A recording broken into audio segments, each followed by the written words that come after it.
Okay, let's try that again. I think I found out what the problem was. Alright, now the next problem that we have is I need to figure out a way to get the audio from the garage to the stream computer. Because right now, we're still technically tied to my mixer. I've got to get it to go to Bravo 2. Remind me what Bravo 2 was. B2 was the...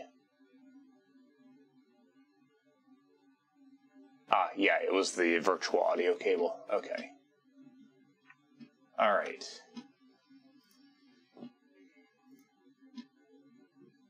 Let's try that again. Can you guys hear me or not? Time? Time. Uh-oh. Test. Uh-oh, I've lost all my audio in my headphones. That's frickin' great.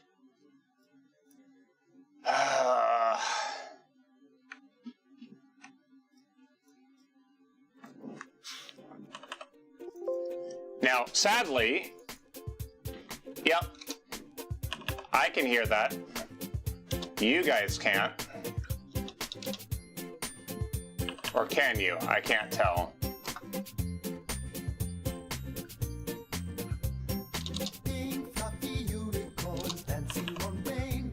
Oh, you guys might.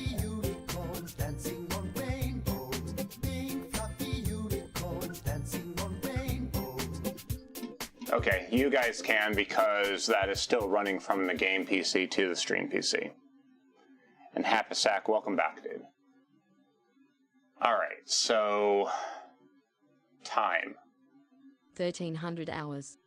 Okay, cool. So that's working again. God, I'm trying to think how I'm going to do this. Shoot. Outgoing streams, garage mic.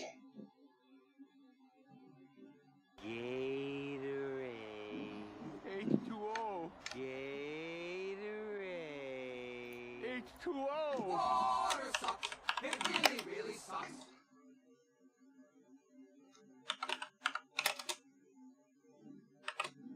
And sorry, I'm getting this stuff set up, guys.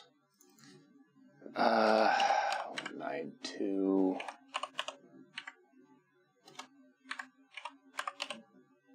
Okay, so I've got a new incoming stream, Garage Yeti mic. That will come in on what channel? That will come in on number 3. Let's see here. And we'll try to output that to the same channel that the current microphone is outputting. Okay.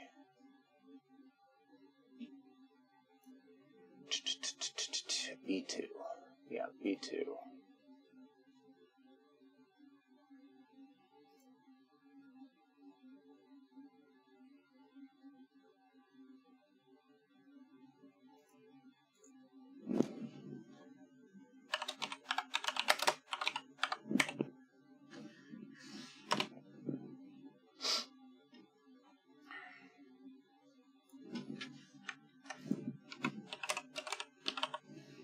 The problem is because I'm not actually out in the garage, I can't do a test with that microphone. So, let's see.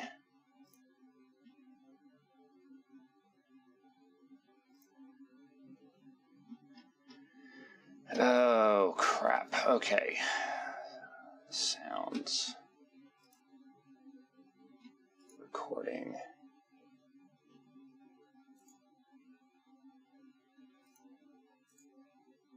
Okay, I'm disabling all the other microphones that are out there.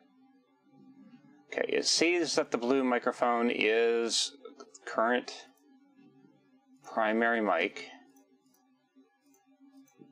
That's good.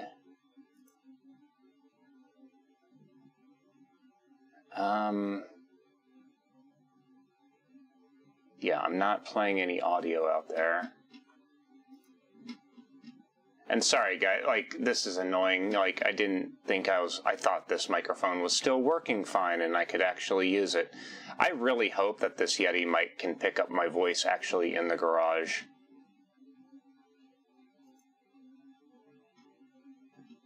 Damn it. Oh, that's the other problem too, is that the Yeti mic, I've got to set up that for every scene now.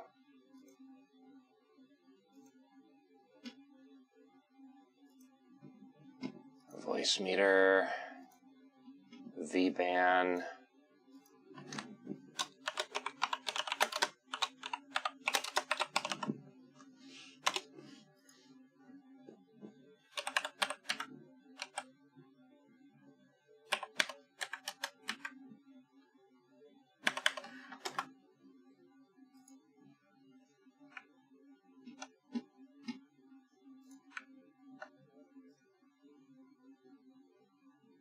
Okay, so it says that it's receiving something from there. I've got to go back out into the garage and then...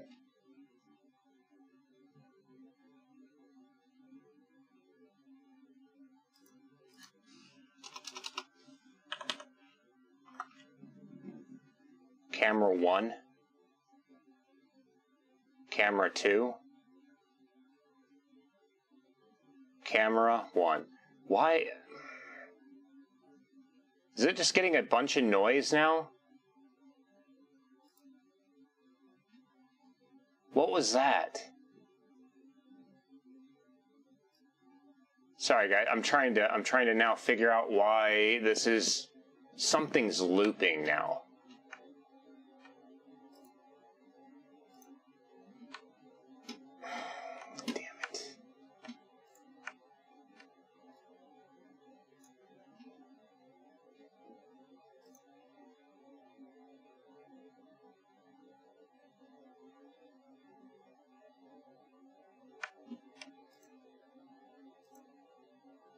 Test.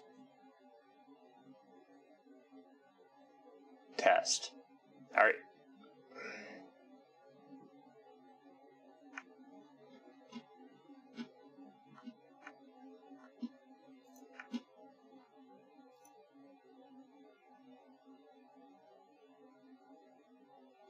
Camera 1.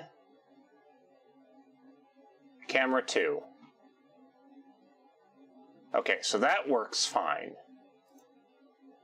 Camera 1. Camera 2. Test. Does it still sound okay right now?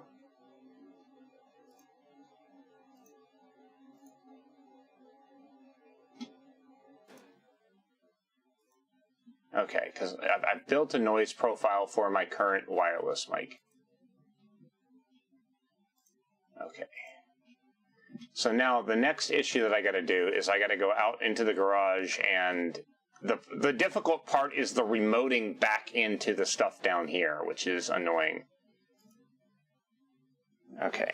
Let me go back out there again. I'll be right back, guys.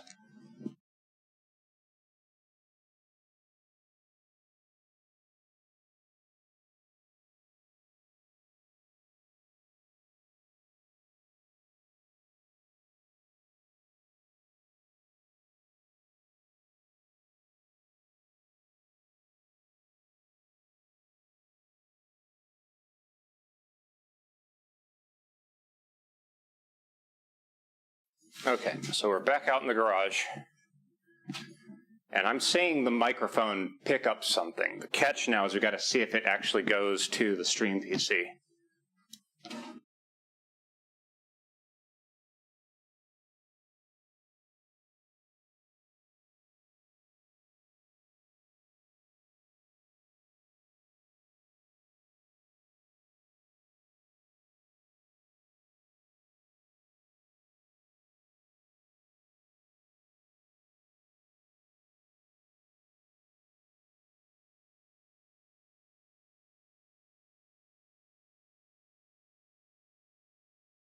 Yeah, I'm just checking to see if the microphone is picking anything up, and it is currently not. So now we got to figure out why that is now not working.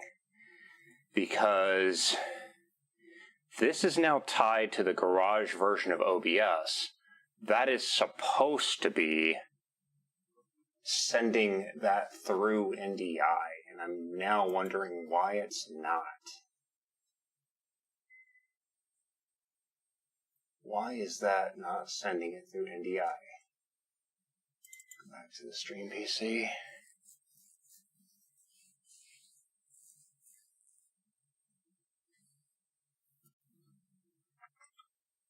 What do you mean by chop chop? Is the audio choppy or is the video choppy? The video's choppy. Why is my video choppy? It's all hardline. What the hell is going on?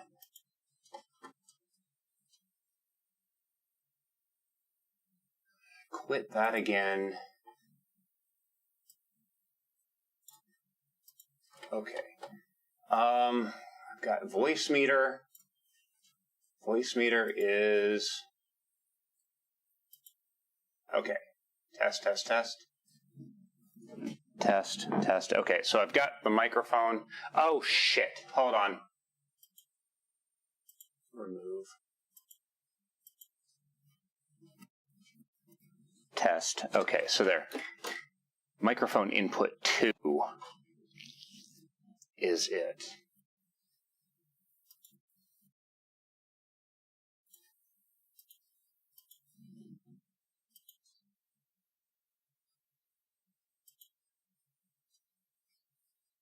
Let me restart this.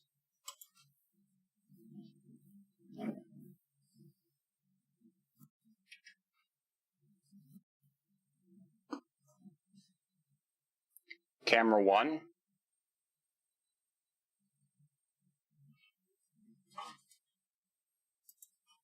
Camera 1.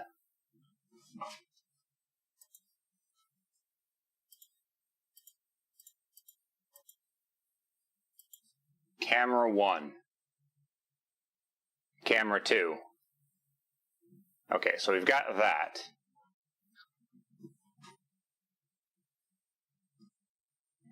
Is the video still choppy? Test. Test, test. Okay, so I've got the Yeti mic working now. Well, so I've got the Yeti mic outputting, well, it's doing some kind of input. The catch now is going back to the stream PC and figuring out why we're not getting audio there.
What makes those two different?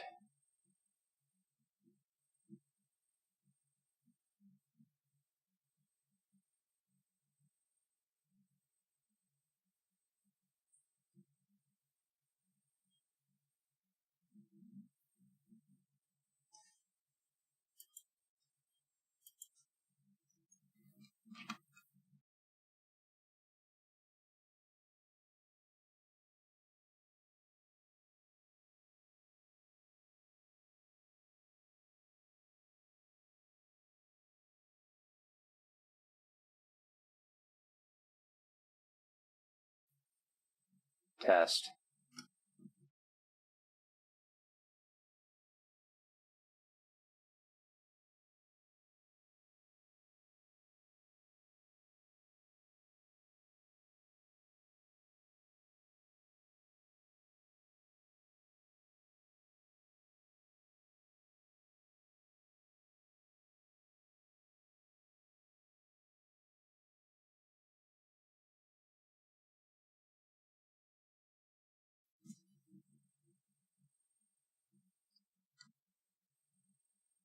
Okay, yeah, see, I've got to get feedback if I can't tell if anybody is hearing me or nothing.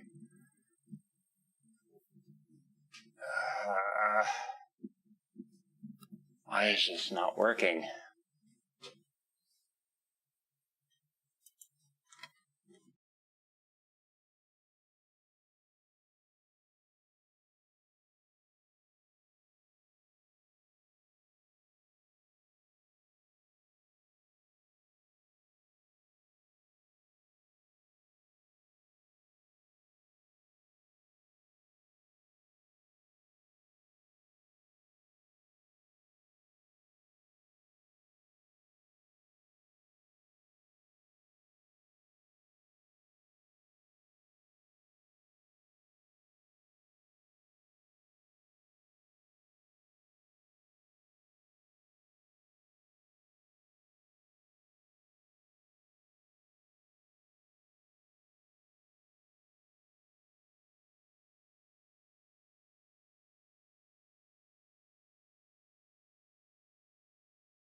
So that test failed. It was actually going through my headphones. So that was looping.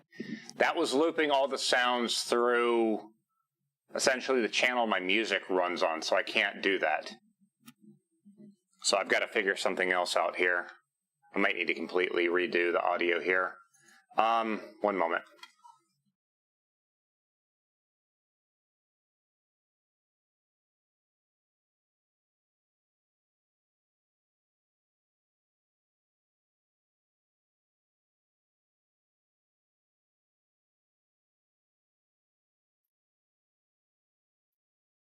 Let's test that. Can you guys hear me now?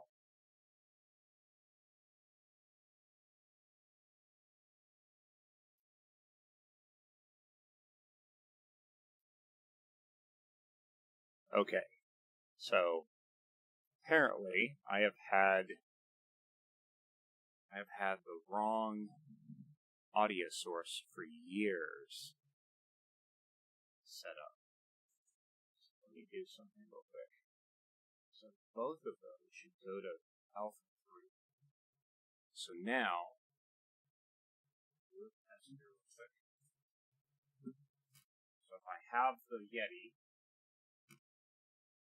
now mute the Yeti and then switch to this microphone, you can hear me no matter which one I'm using, right?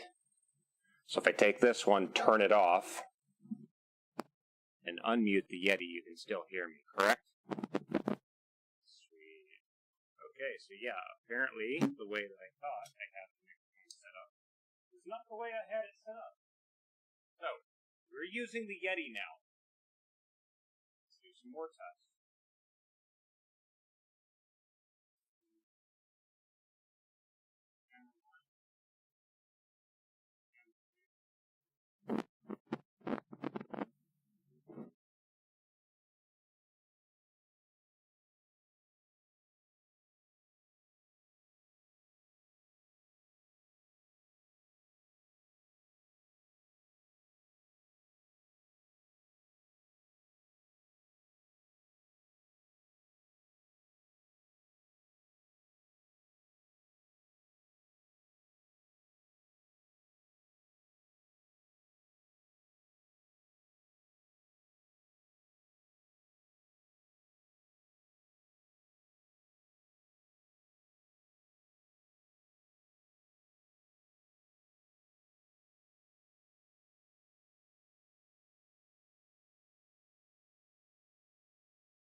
Turn that back on.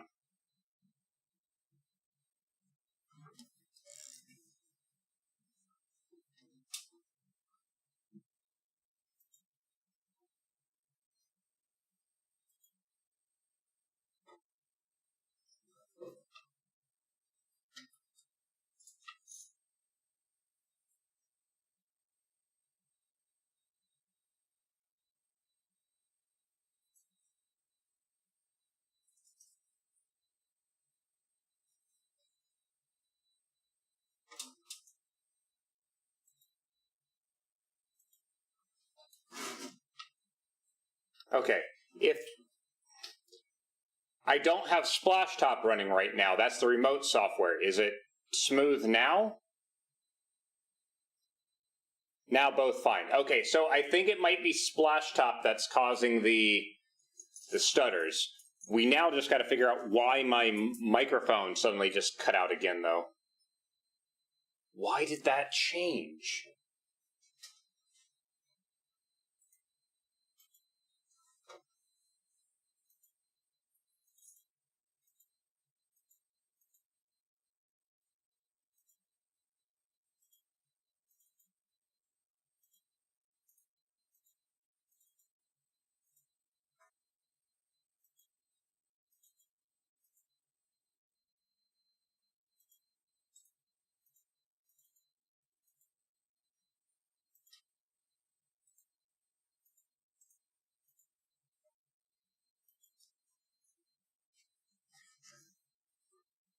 Test. See, that's good.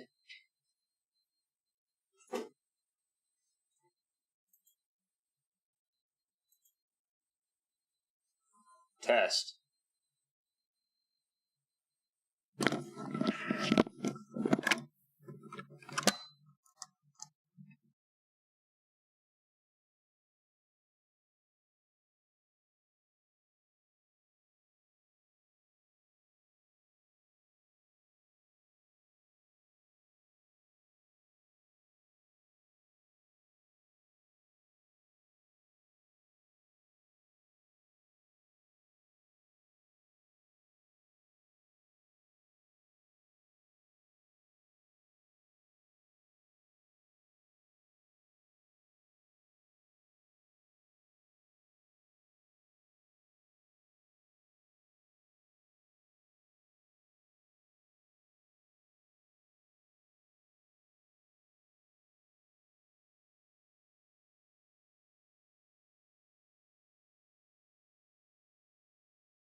Choppy as long as I have the remote software up. As soon as I shut that down, it should go smooth again, so just bear with me.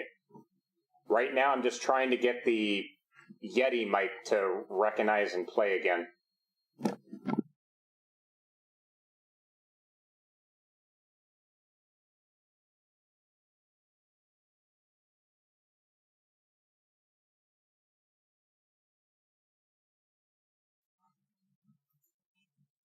Camera 1. Camera 2. Okay, so that works. Why is everything else going to shit? Yeah, for some reason the microphone decided to just stop working. So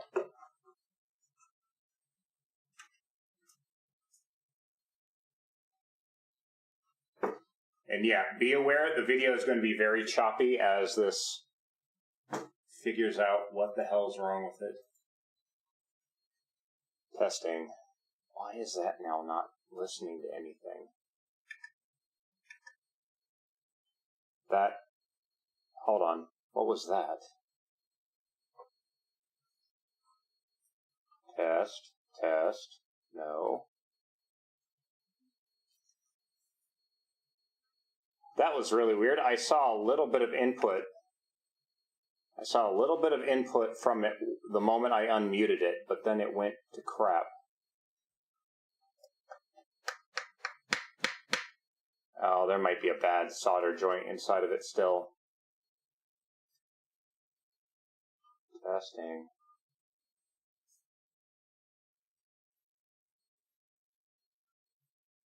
Oh, this is so annoying. Like, it was just working fine like 5 seconds ago, and then it's gone to shit again.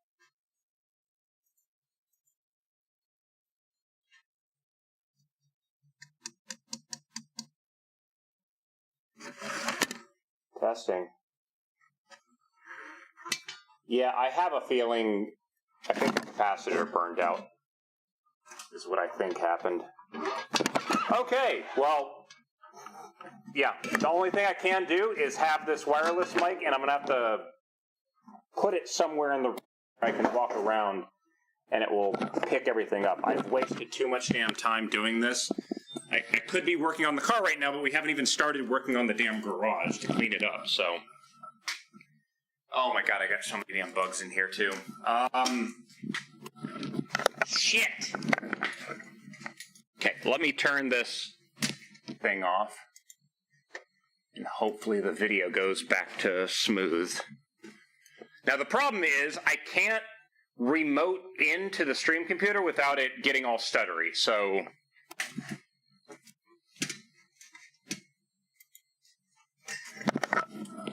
Yeah, that's frickin' annoying. I've got to take the Yeti apart again and here's something else. Oh, so many of these damn bugs. If I've got the mic there, can you guys hear me? Because, like, that's about the only way I can do stuff.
Well, I'm really not liking the amount of smoke that just put out. It smells like oil, though.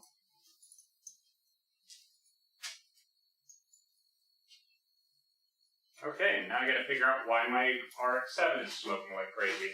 Have a feeling, but we'll see.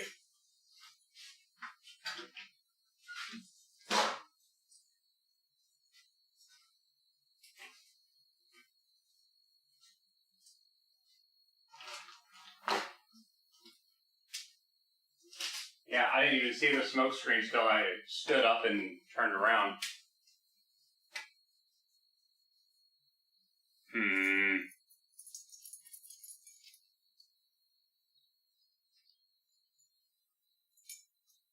Well, that means I gotta get the Miata up and running, but quickly then. Oh my god, so many damn bugs.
right, so let me explain what I think is happening with the RX-7.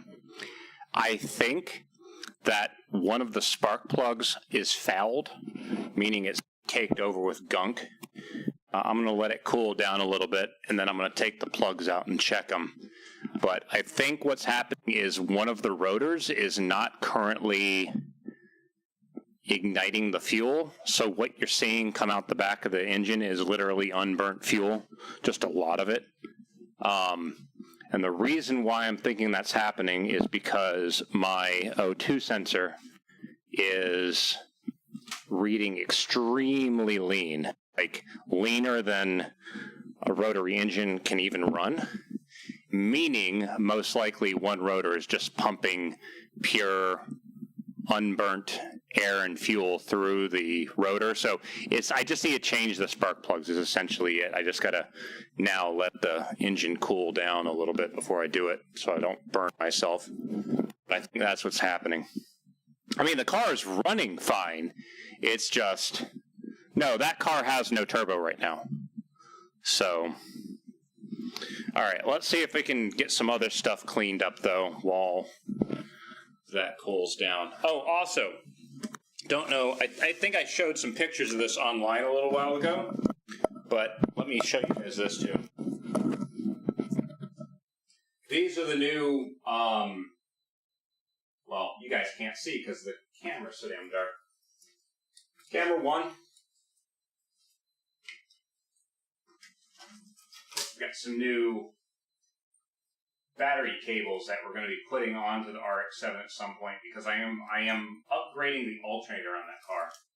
Got a nice 150 amp breaker that resets and then push a little button and it disconnects. So that's going to be a really good battery disconnect as well. But we're going to completely redo all the big electrical stuff on the car because I'm going from the alternator, and see, this also ties into the fact that the spark plugs won't spark. A little bit like hotboxing. I think one rotor isn't igniting the spark plug, so I've got to change the spark plugs. That's also why I've got all the doors open to get all the smoke out. But yeah. More reason to get the other car up and running, right?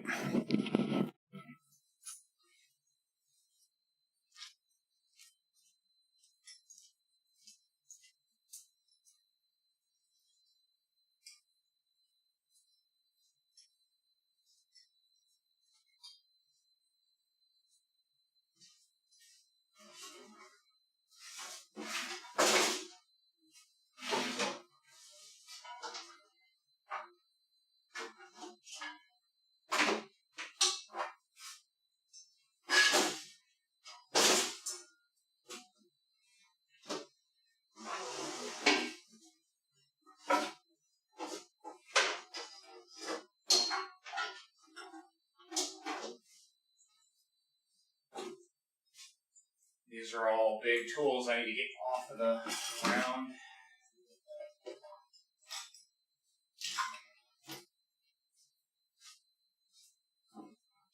Build a proper table and bolt those to it at some point.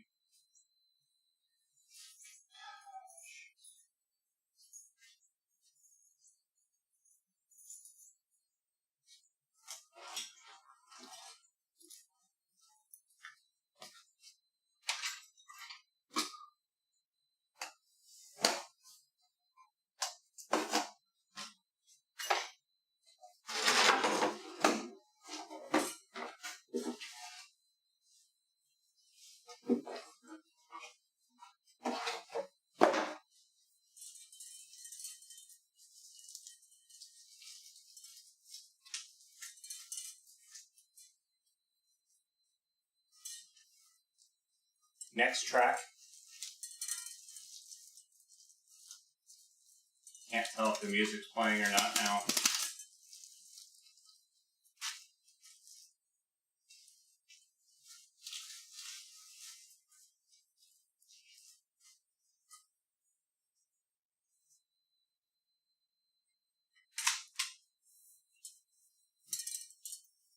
Is the music playing? Or is that completely messed up too?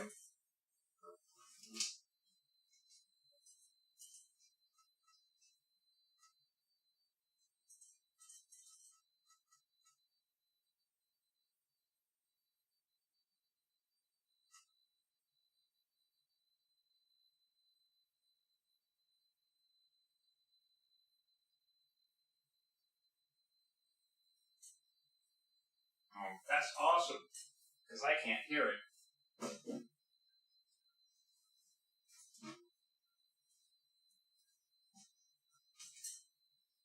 Now I've got to figure out why that's not working. Headphones probably died.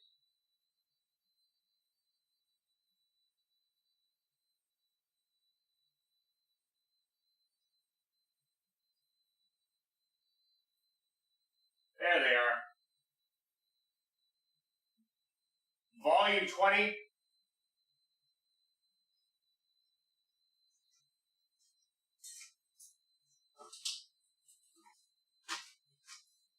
Volume 20.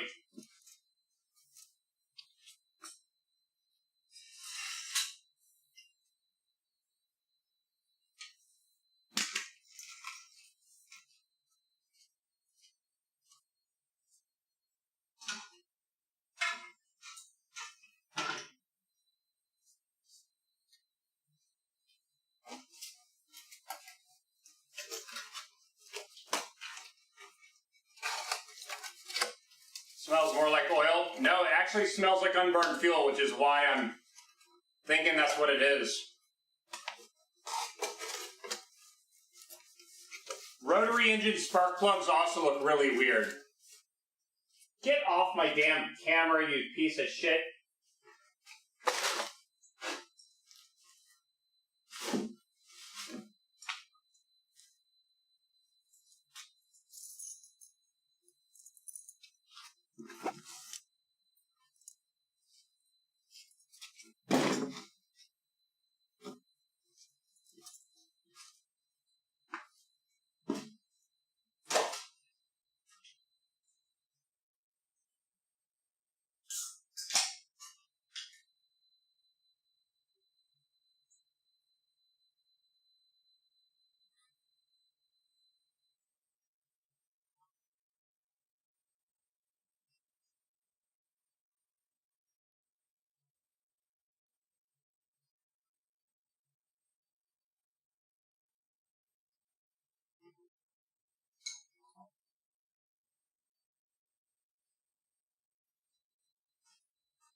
Camera 2.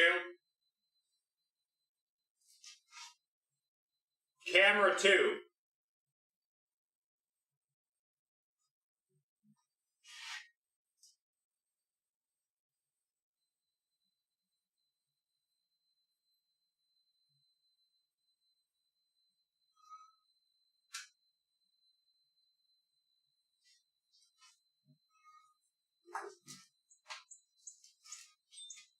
Camera 1.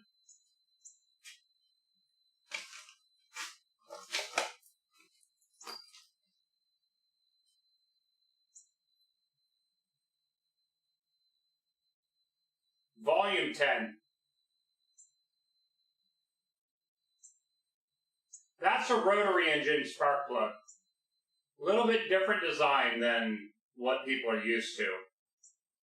You can see how they can get fouled very easily, right? So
Yeah, I think me messing with all my audio stuff has now broken my voice to text stuff. Camera 2. See, that works, but on the stream computer, it's still having an issue. So it's going to get choppy again as I try to fix this.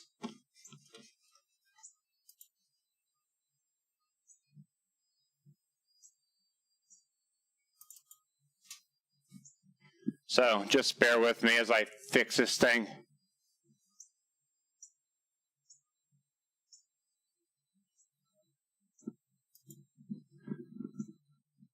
No, it's volume 20. Volume 20.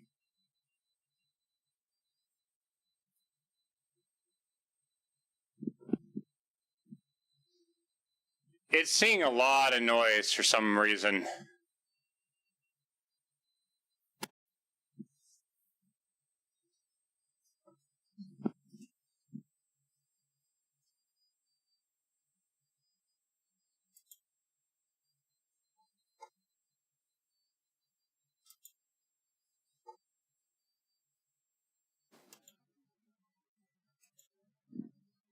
I don't know.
Is this stream safe music?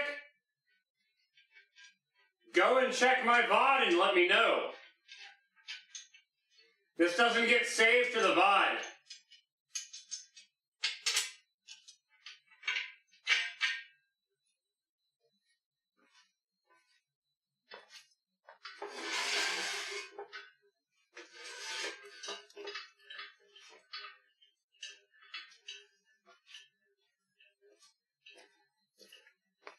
None of the music that is playing right now is saved to the VOD at all. And the bots troll the VODs, they don't troll the live streams, so they don't know.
I'm using the OBS Studio option that sends a separate audio channel to VODs that is completely different than the live stream. The bots don't watch the live streams, so therefore they can't catch it when we're playing it right now. They troll the videos, and because my videos, none of them have music in it, they can't get me for anything.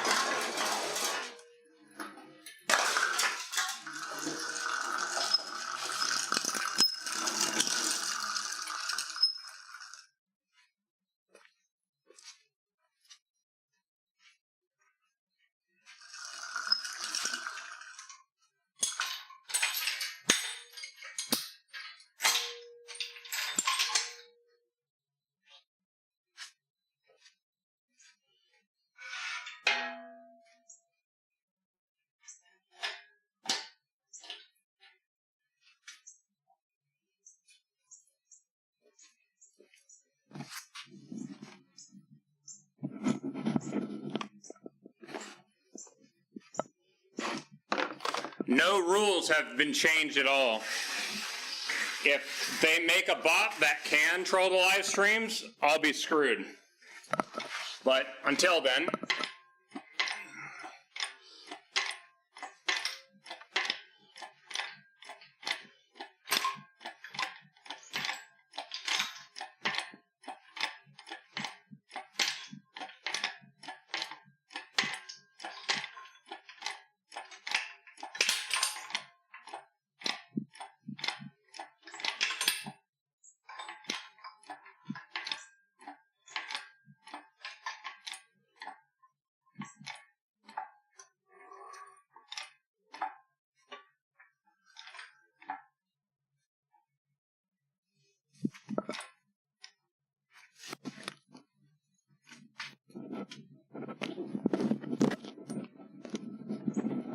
I hate having to reposition this mic constantly.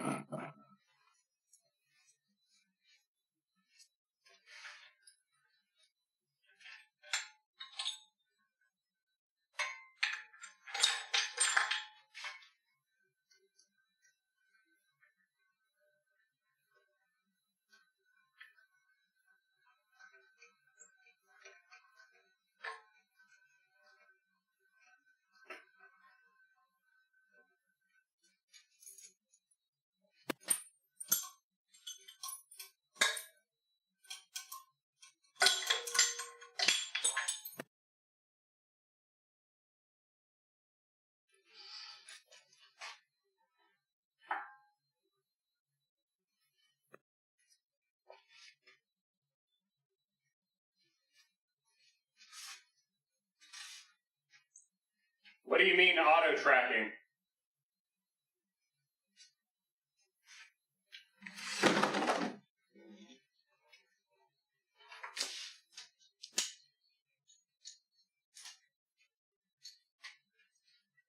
Camera 1.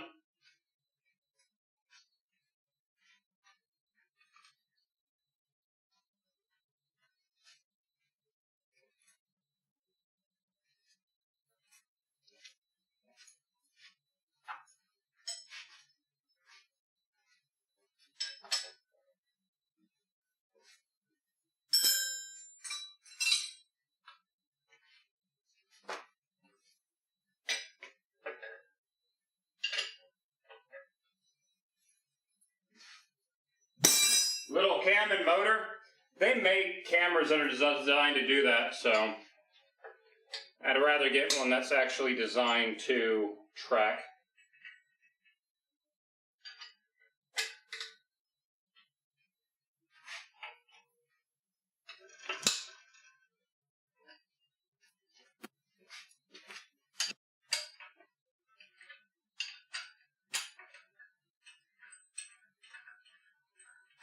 Oh, they're expensive as hell, though. That's the problem.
Yeah, the googly eyes is always a thing. I have googly eyes on all my cameras downstairs because it's one of those, you look at it to make eye contact, and it works really well for that.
What do you mean by out the eyes on the car?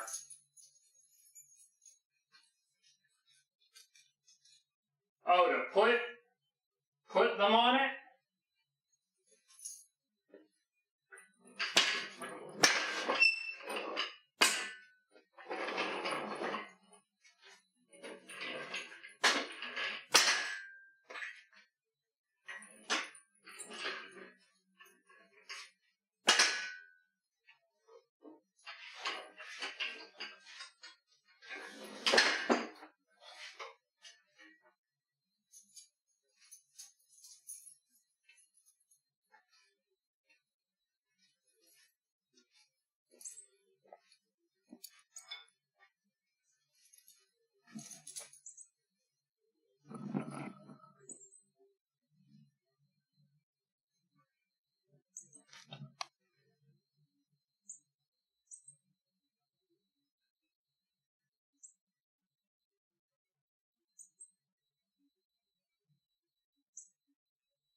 Wait one moment.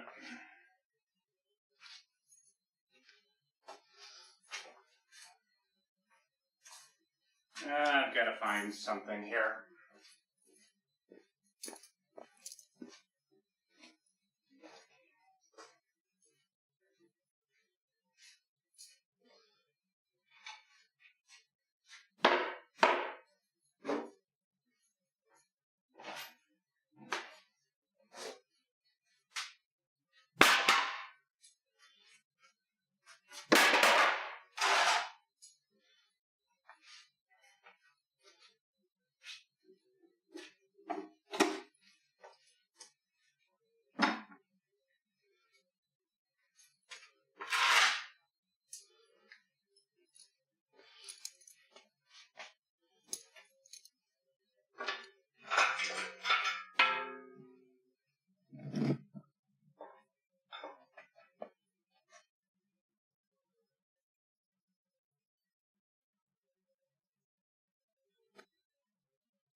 Pause music.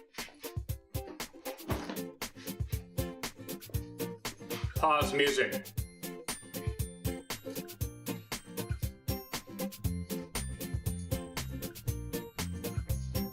Pink fluffy unicorns dancing on rainbows. Pink fluffy unicorns dancing on rainbows.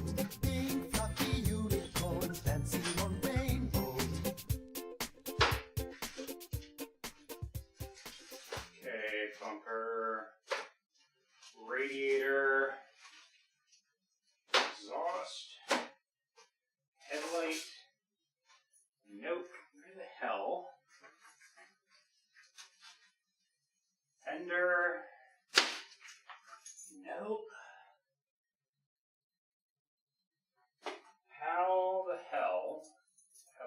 misplaced all of my... This is annoying.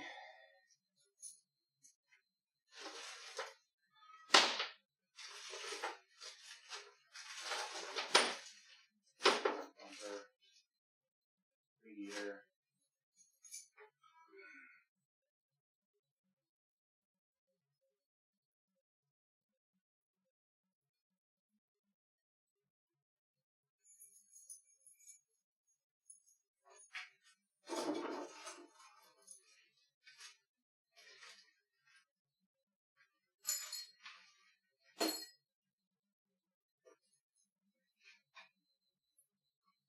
Anniversary, I have no idea. Was there? I don't know.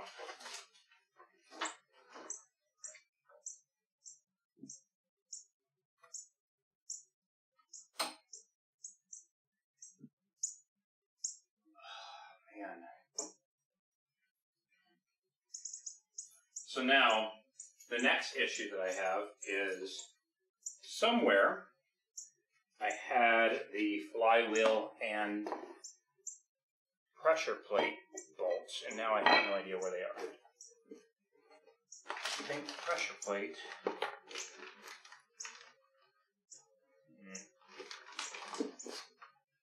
Trying to think where those bolts were last.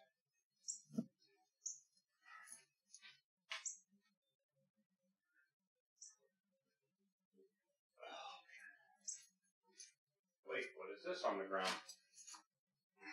These are engine mounts. I do need those. So the engine mount bolts go with the engine mounts that are right over there. What is this? Water pump. We already put that on the car. So those can go in the trash. Intake manifold. Already on the motor. Where did I put? Huh.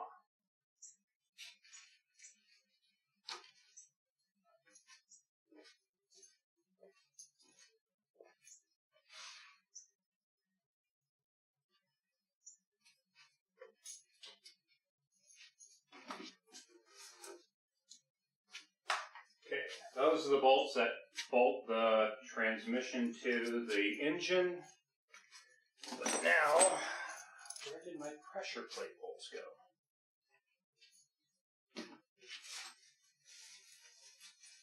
Pressure plate. Pressure plate to flywheel. 6. Got one of them. Flywheel to crankshaft. Nice. Okay.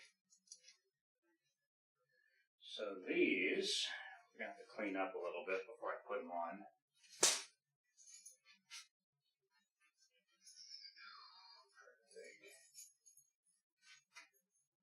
Got that V40 right there. Got a wire brush right there. I will have to go downstairs and grab my Loctite again.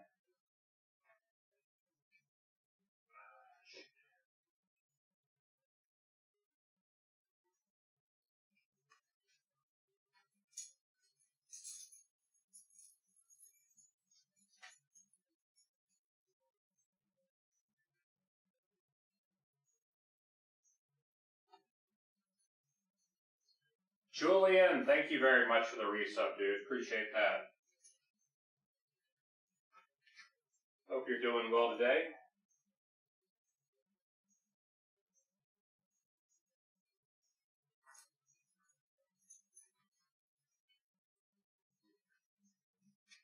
All good, dude. All good. I completely understand that.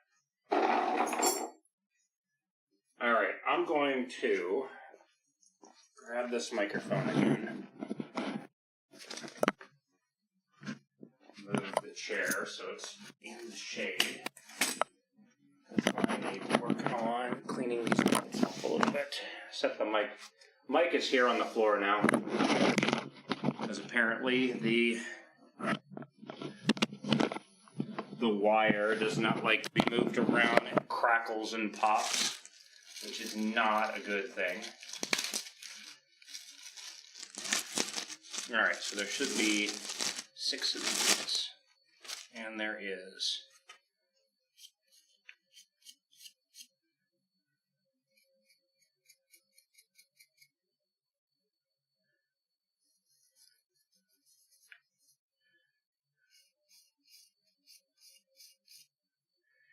Next track. There we go, some music. Okay, I need to get a scribe.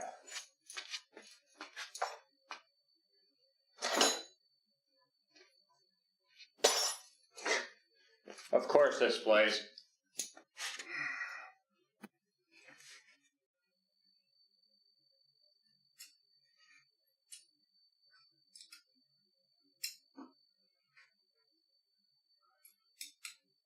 What am I doing? Oh my God.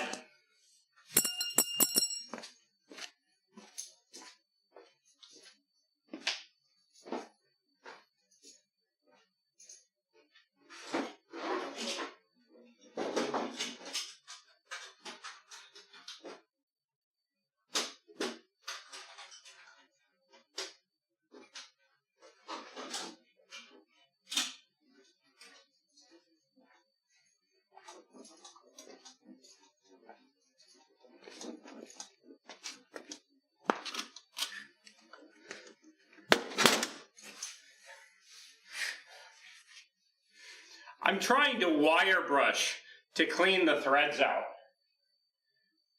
Why? I've got a perfectly fine kit to clean threads right here.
Rat the Ripper, what's up, dude? Hope you're doing well.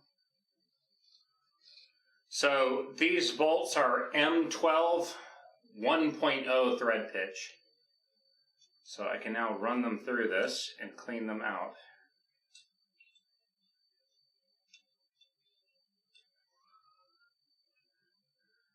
Let me see. I thought it was. Hold on.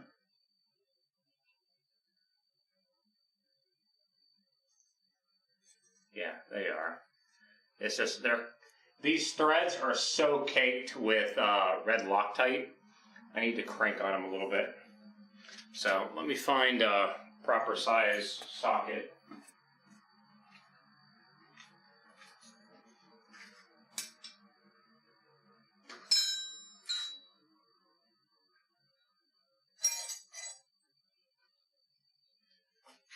Looks like a size 19.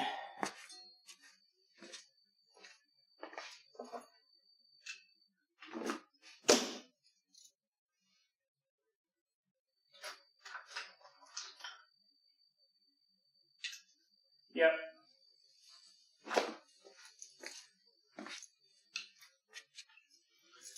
Back is definitely doing better since I had that surgery on Monday, so.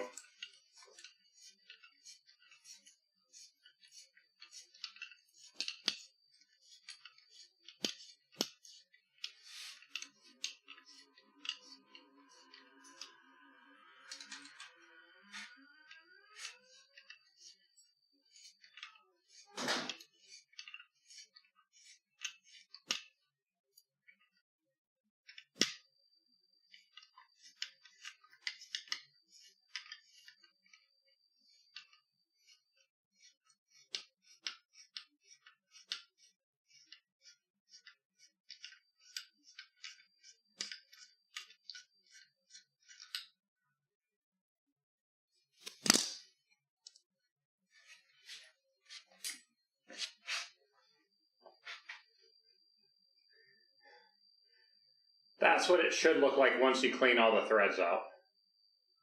Right? That's much cleaner. Ready to be put back into the car. One done.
Striker Wolf, take care, dude. Thanks for dropping in today, man.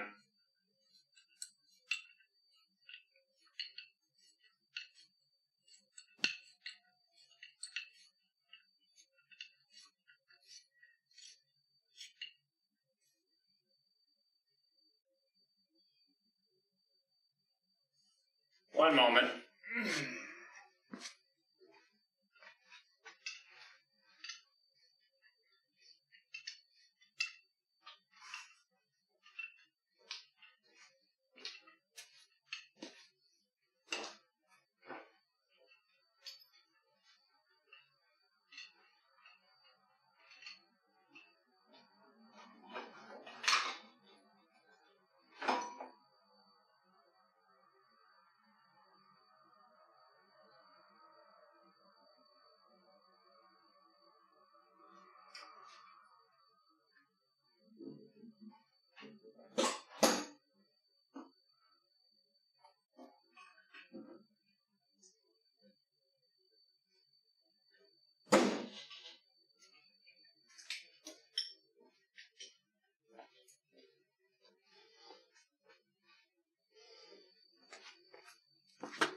What's almost finished?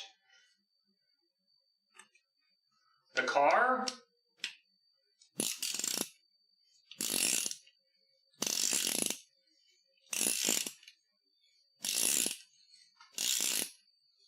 Oh yeah, the engine itself is pretty much done, except for I need to find the bolts for the throttle body.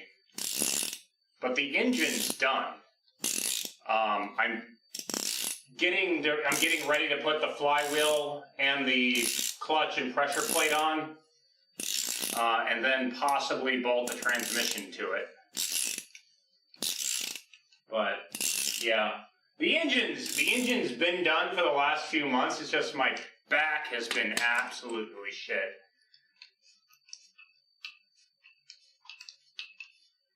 Right now I'm just, the flywheel bolts, the ones that go right here onto the crankshaft, I'm cleaning them out. I'm just re-tapping them to clean all the old Loctite and crap out of them. Like, this is going to be the last time I can show this now. So, it shows a bolt before and after rethreading it.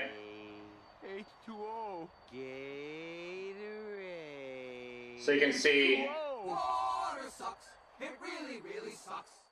you can see how much it cleans the threads off. So, 5 of them are done. We just got the one last one to rethread. Oh, dude, this has literally been sitting for like 2 months now because I haven't been able to do anything because my back has been so messed up.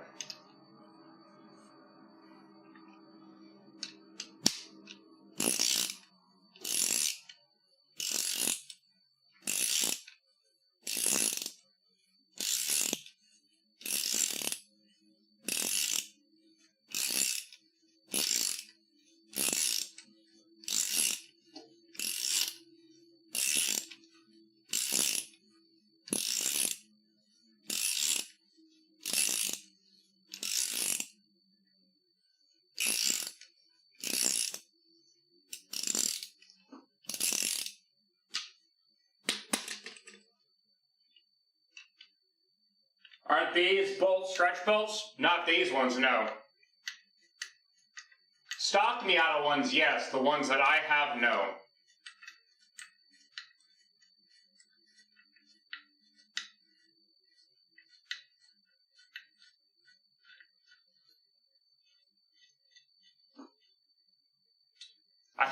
I changed that shit out like 20 years ago.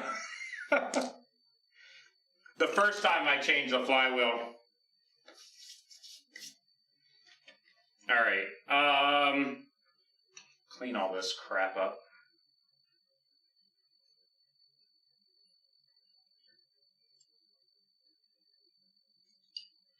I still gotta do the flywheel bolts too. There's 12 of those? No, maybe 8? 6? Really, only 6? Oh god, it is only 6. I thought there were like 8. Whatever.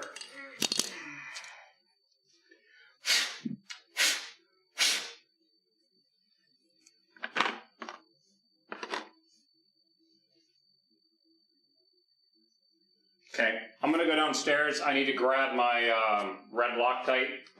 I'm also gonna wash my hands real quick. I'll be right back. Can I explain why those thread cutters take off so much even from pristine condition threads? It shouldn't, not unless you've got the wrong thread pitch. Yeah. Well, I think Mazda by default, they used one-use flywheel to crankshaft bolts, but again, I've replaced those years and years ago.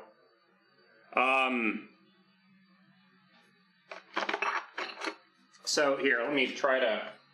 So, both of these, pause music. Pause music. Okay, so technically, both of these are M12 threads, okay? But you'll notice that one is 0.75 and the other one is 1.0. That means for every millimeter traveled, how much of a thread you have. So this one, it's kind of hard to see. This has a much finer thread pitch than, let me flip it over.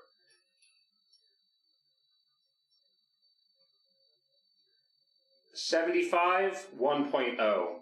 In fact, here, let me do this to make it just easier to see.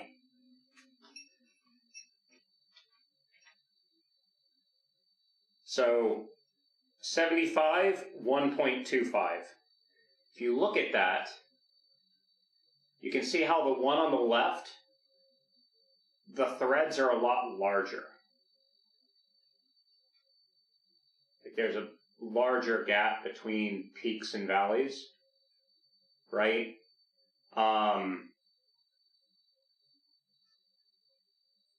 Yeah, it might be like, definitely double check that you have the correct thread pitch is what I would say first off. After that, I'm not really sure.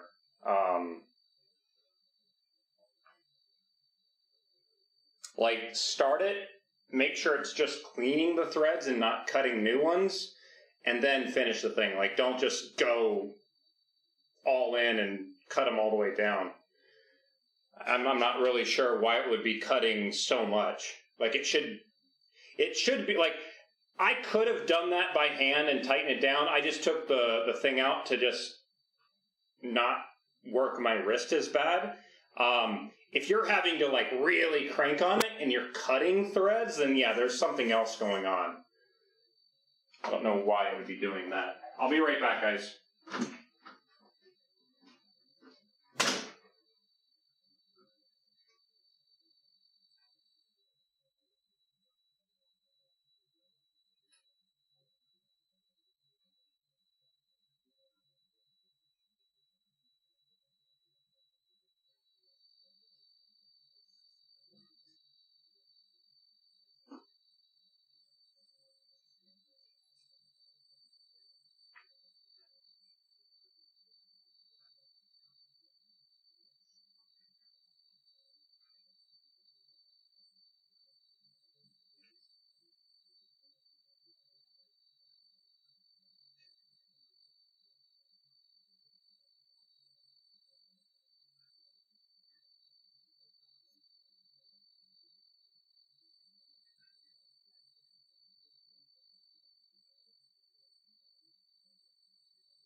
I just realized I'm an idiot. I had brought my thread locker out here because we were doing stuff out here with it, weren't we?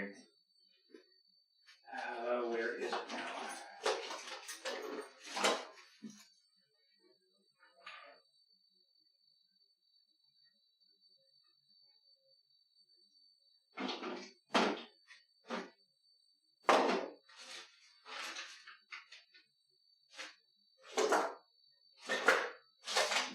I've got gasket sealer.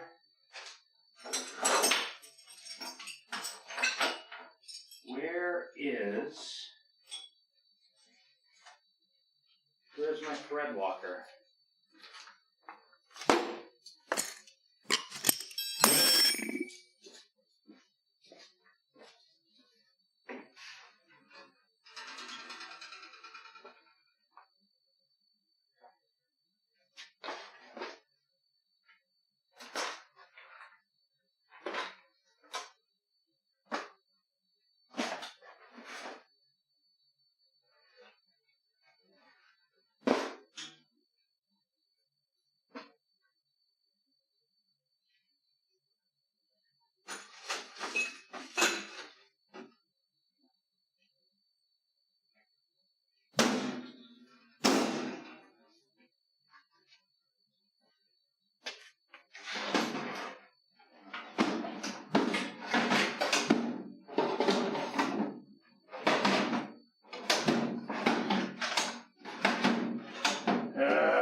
trying to remember where I had my thread locker at, because...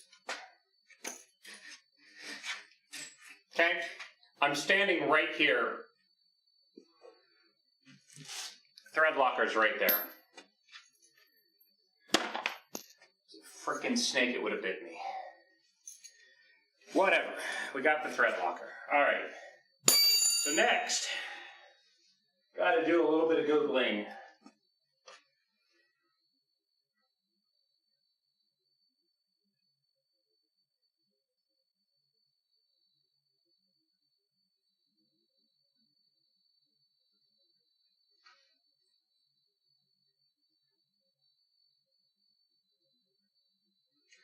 Miata flywheel to crankshaft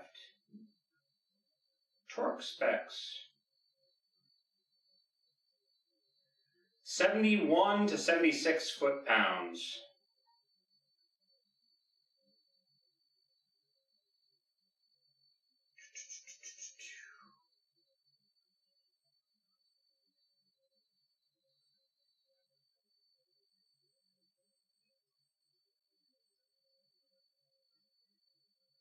Pressure plate to flywheel, 14 to 19 foot-pounds.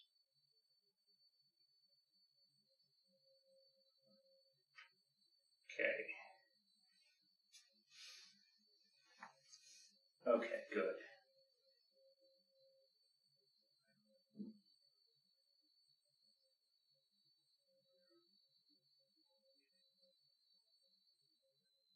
I just looked for the numbers and I closed the thing, so I'm missing the numbers. Let me try this again. 71 to 75. Okay.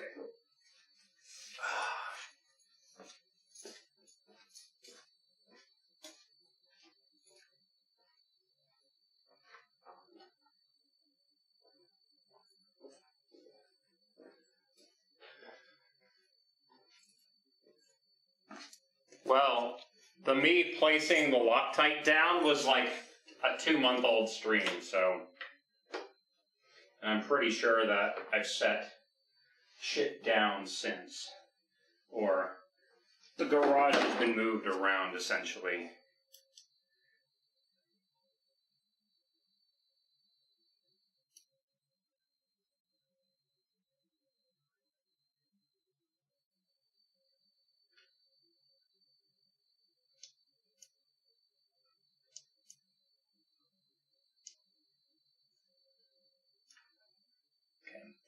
Momentarily taking my headphones off for this part.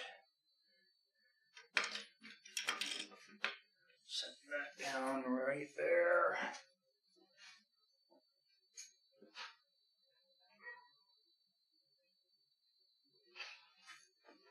And let's see. Do they give me a new pilot bearing? Yes, they do. So we got to get that out too.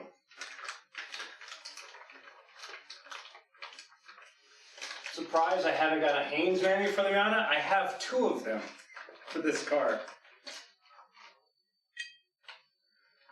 I literally have 2. And it is a lot easier to Google than it is to find the Haynes manual. Alright, so let's see. I've got to now get that out. This is going to be fun.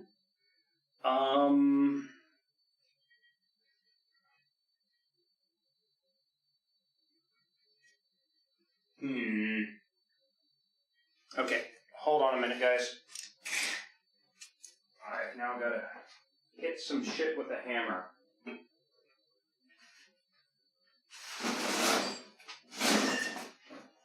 So let's get the surfaces prepped so I can hit shit with a hammer.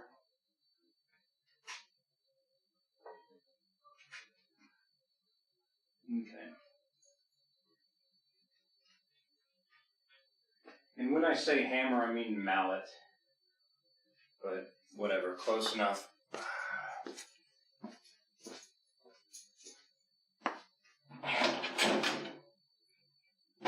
Or no, hammer. Hammer will do. Where is my mallet?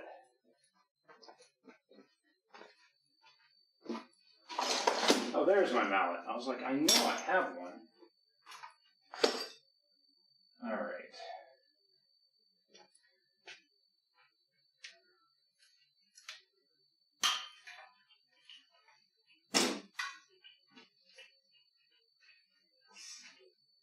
Don't get caught on shit. Alright. So, I now need a socket. Where is, I need a nice big socket. That'll do.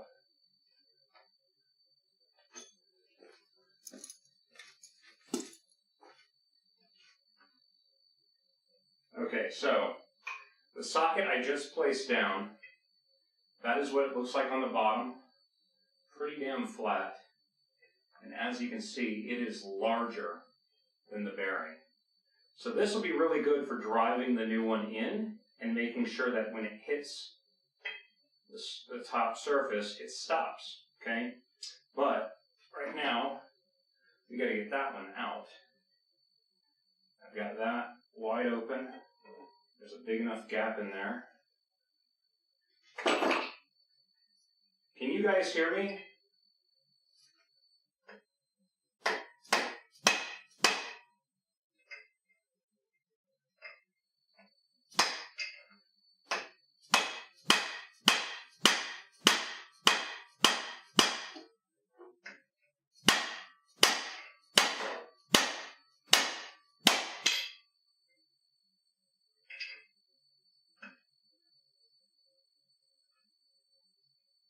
Okay, just making sure you guys can.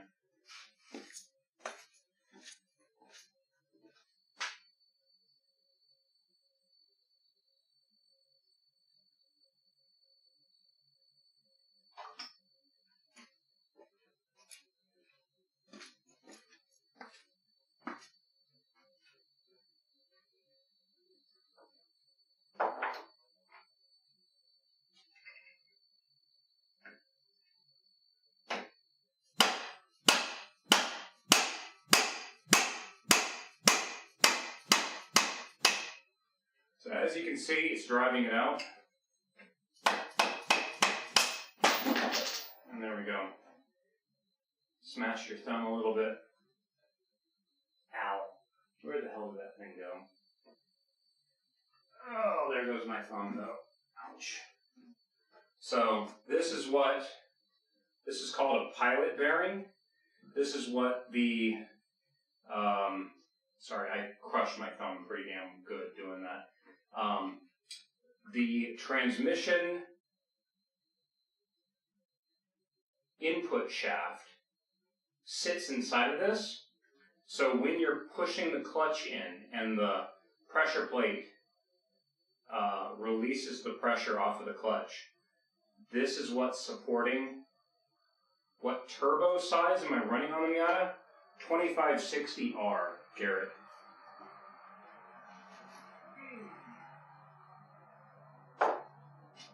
I probably need to go larger now. Much larger. Because everything that I put on it now can support the much larger stuff.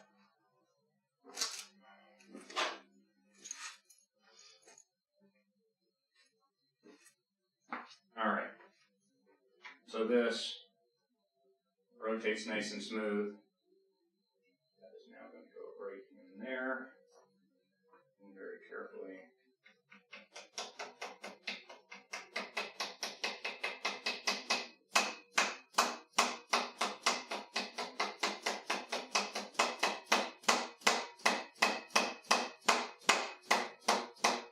Get it started. Is that main microphone? This is not the microphone that's currently, that you guys are listening. The microphone you guys are listening to is on the floor over there.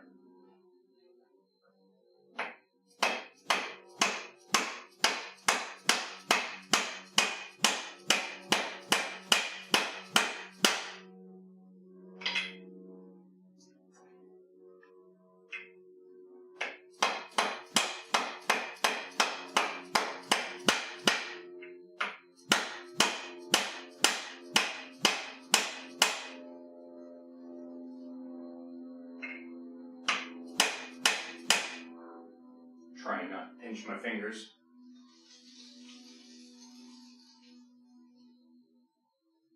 Well, it's sized for a 1.8 liter. How big is the displacement of your motor?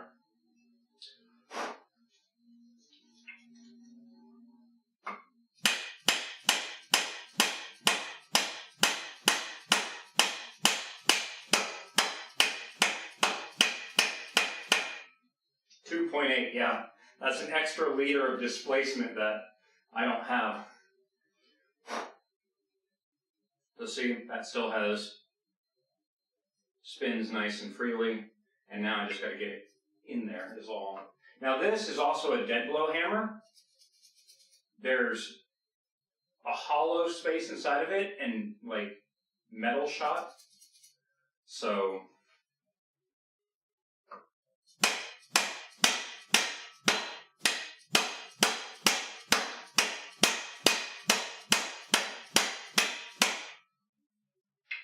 more.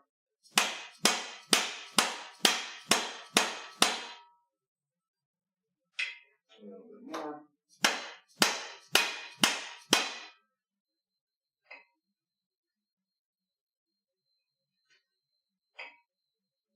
Cool, and we're in. So, new pilot bearing is in. What's the point of that? So, in fact, here, let's do this. Let's go back over here. So the entire point of the pilot bearing is you have a sandwich of parts where from the transmission into the clutch, into the flywheel, there's just a sandwich of pieces. And it's mainly just for support.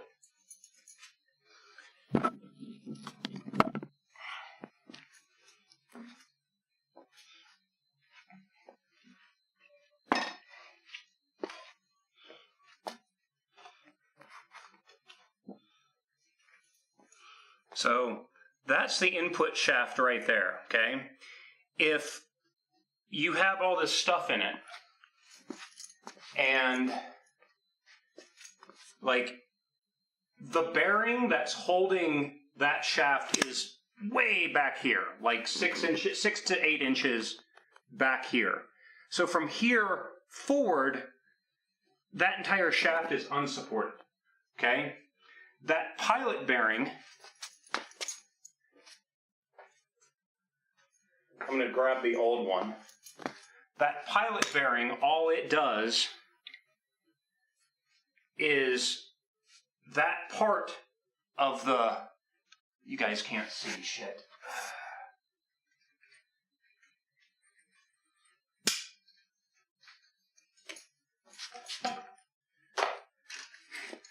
Okay, so with the transmission, okay, the bearing is like back here, okay? So from here forward, that entire shaft is unsupported, all right? That pilot bearing takes this part of the input shaft and all it does is give it support. So when you're squeezing and releasing the pressure plate to squeeze and release the clutch, this isn't just wobbling everywhere. It's actually constrained and it prevents it from moving. And then it has ball bearings in it so it stays and it's not adding friction or whatever. Like it's mostly being stressed when you push the clutch in. That's what it's for. Okay, since we're here, I'm going to take this and aim the camera right there. This is the bad one. We're going to toss this. Don't need that anymore. Oh, the mallet? Oh, I'm sorry. I don't have my headphones on, so I can't hear any squeeze or anything like that either. When it comes to the mallet, that is what is called, it's called a dead blow hammer, a dead blow mallet. The entire point of that is to when you hit something, the bead shot inside. Think about a Newton's cradle, right? You got the balls that bounce back and forth. You pull two back and release it when they hit the other three, the two on the opposite side. Conservation of energy and everything like that, right? When you hit something, you do get a little bit of energy bounce back. And what happens is that those beads inside absorb that energy, and they're the ones that bounce back. And the hammer itself won't bounce on whatever you're hitting, giving it a nice solid blow, right? And that's, again, a dead blow. So that's what they do.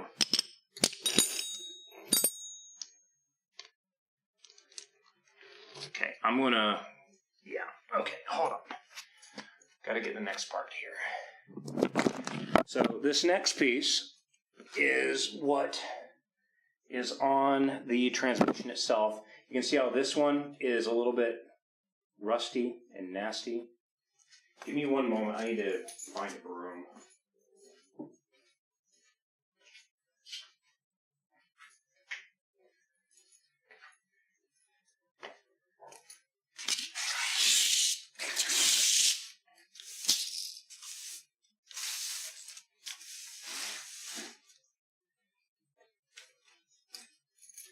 But yeah, it's mainly just to give a nice solid blow where you don't like do it and then how do I do this? So usually, like if you ever watch slow motion of a lot of hammers, they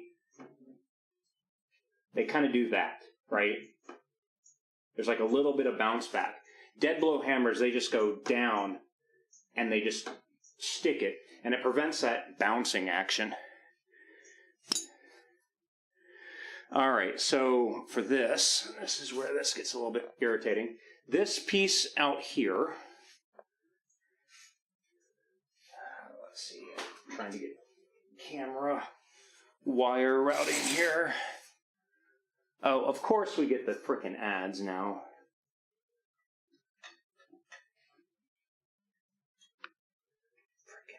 I swear. Yuck.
Trying to find grease.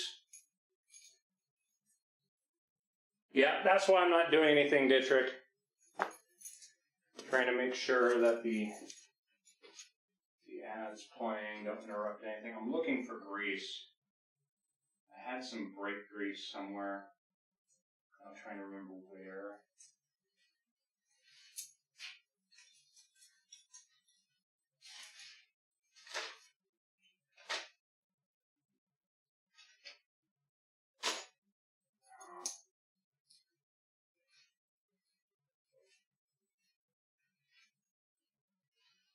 Assembly lube.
Out of my transmission.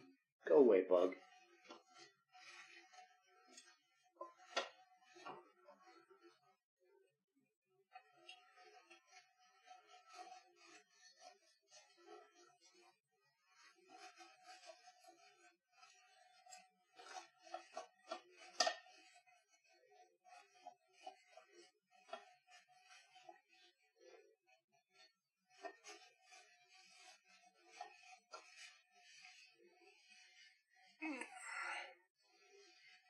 Let me know when the ads are finished, please.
Okay. Yeah, I can't see the timer on when the ad's finish, so I have to rely on you guys for that.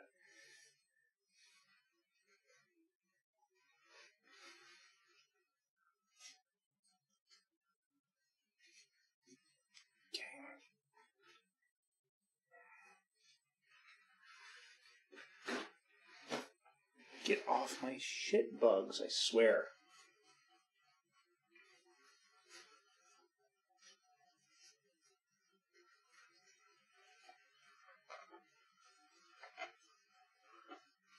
Okay. So again, this is the input shaft.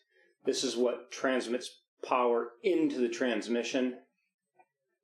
This piece that we're about to put on, this is the clutch release bearing.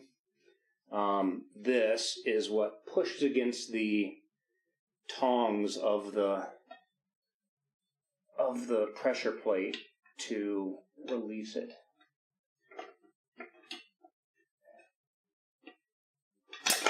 Well, okay, we'll just do that then. Take that completely off. Awesome. Now we gotta get that back on, which I was trying to avoid to have to do, because it is a pain. Actually, no, that wasn't as hard as I thought it was going to be. Okay, cool. All right, so this surface that I just lubricated up, because this moves like this, right? So out here, on the outside of the transmission, there's going to be a little hydraulic cylinder. That hydraulic cylinder is going to push that way and then relax. Inside, you have a pivot point, and when you push on that, it moves forward. You guys see how that works? So,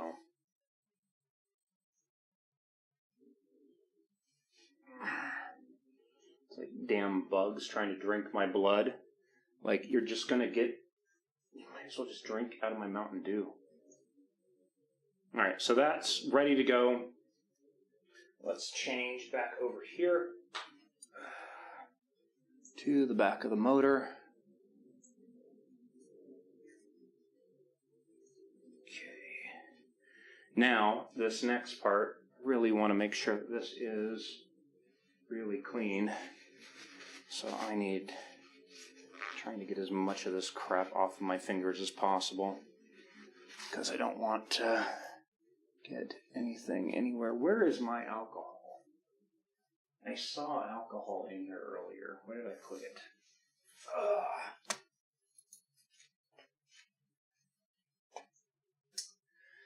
Where is my alcohol?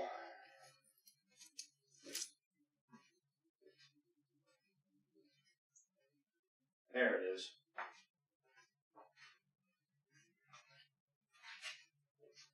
Cool.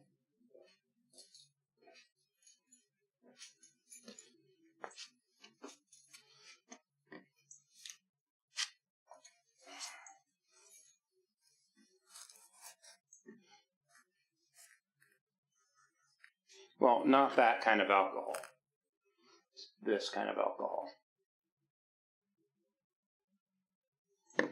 All right. So, yeah, I already cleaned out these threads when I was doing all that. You need to have a little bit of sealant on that from when I was putting all that together. All right, let's clean this off.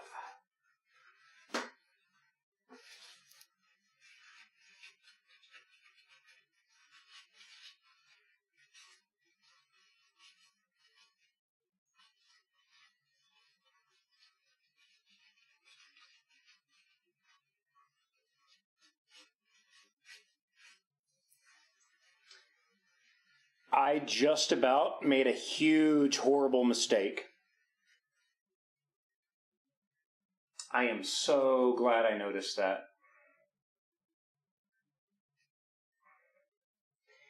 Do you guys notice anything that's missing from this picture?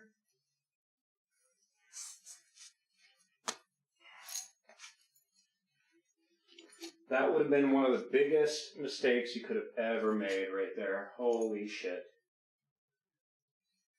The Zimmering? Yeah, I'm missing the rear main oil seal.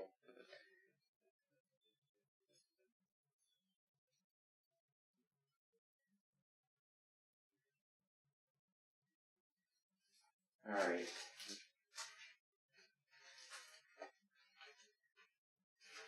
Give me one moment, because I remember having it out. I've now got to remember where the hell I put it. It might still be downstairs, to be honest. Shit. That would have been really bad. I mean, it only keeps all the oil in the engine from dumping out the back of the motor. All right, let's see here. Yeah, it has to go on before the flywheel.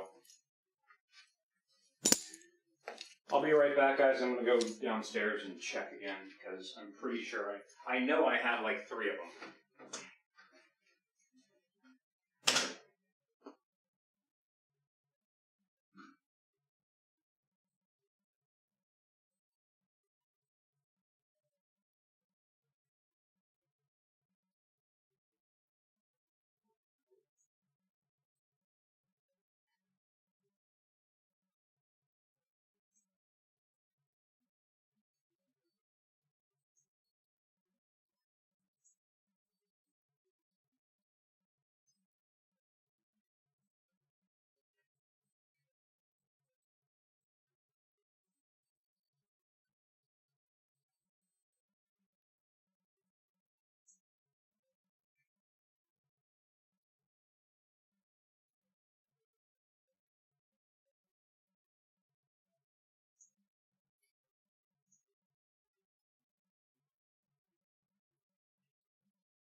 It's not downstairs.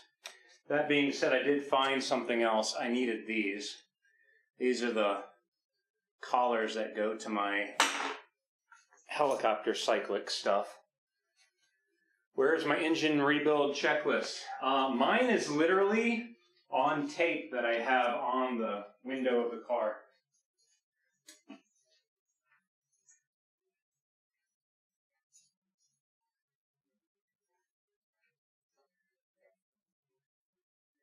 And written on there, it literally says rear main oil seal. Okay, I know I have like multiples of these. I just got to remember where I put them. That's the cam cover. Where did I put the oil seal? I mean, it's not exactly a small thing.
I'm now trying to just remember where I put these things.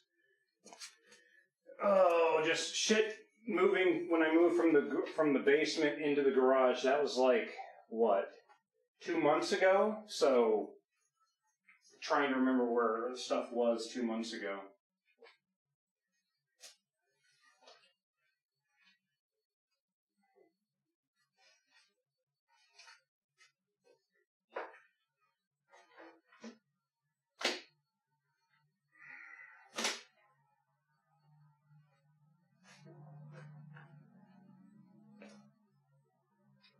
I'm just, This might actually put a pause to the stream. If I can't find these seals, that's not a good thing.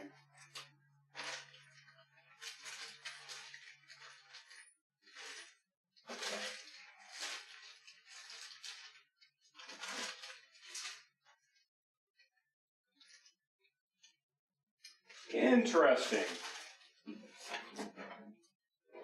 I might do something else here too.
Well, I'm glad I caught that before we put that on. That would have been really, really bad. I'm now a little bit annoyed that I have no idea where my rear main oil seal is at, though. Going back downstairs to check, guys. I gotta go through boxes again.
microphone up. So here's now the problem. I thought that I brought all of the engine stuff out of the basement into the garage. The problem now is I have no idea where the hell I put it, because I moved so much stuff.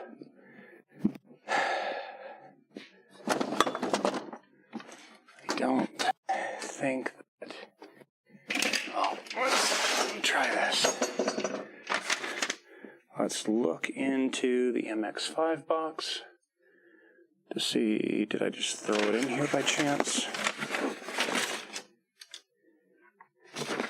Does not look like it. Did that stuff for later. Huh. What's in here? More MX stuff.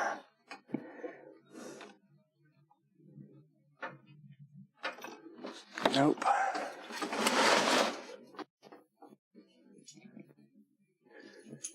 Oh, man.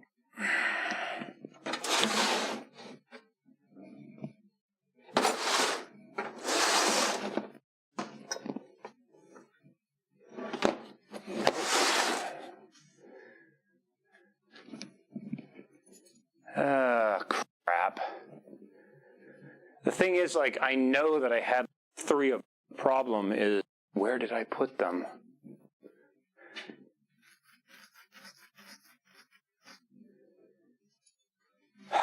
Shit. Well, I was really hoping to get someone to do. All I've done is engine off the stand, and that's it.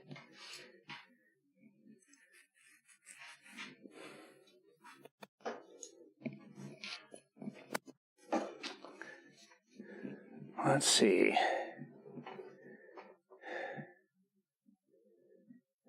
I have a bunch of stuff over here. Let me double check that. That's a rotor. That's the electrical stuff I just brought up. New plastic covers.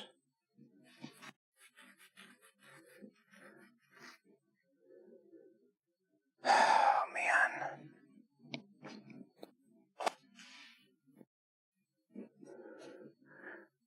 I'm trying to see what I did with them, because I had so much engine stuff in a box, and now I cannot seem to locate any of it. Frick. I still got to bring the cars back into, which I'm not looking forward to doing, because I was hoping to get the stuff, the engine and transmission to do it today, but no. Not doing that.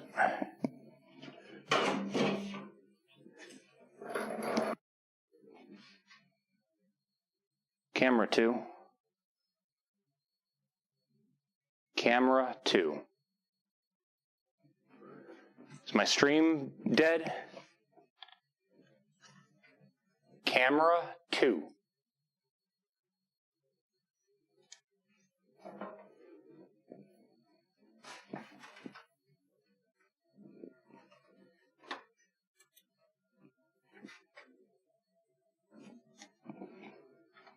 I don't know what the hell's going on with it now. Oh, man. Let's see here. Nothing in there. That's just a couple of intercooler pipes.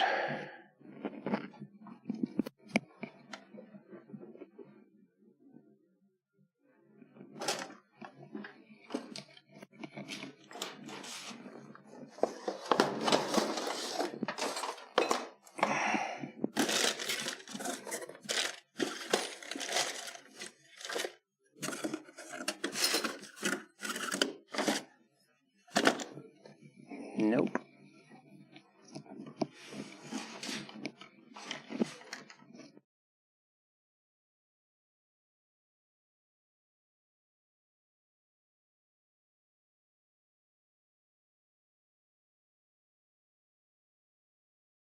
Because I literally have a crankshaft seal here, and I thought I had all that stuff together.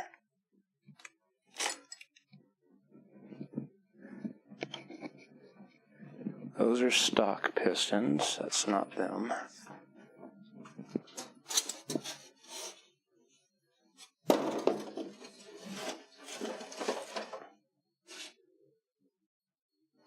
Wait a minute. Are you kidding me?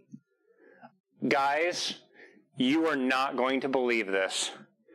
I found it, but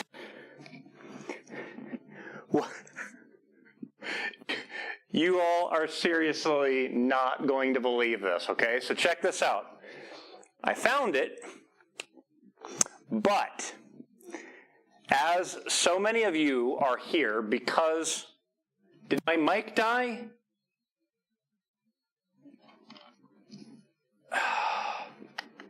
Is the mic dead? Is it working? Okay. So, okay. Many of you all are here in my stream because of Elite Dangerous, okay? The reason why I could not find the rear main oil seal of my car is because I had my ASP RC plane that I was making in front of it. Even now, ASP gets in front of things. Are you freaking kidding me?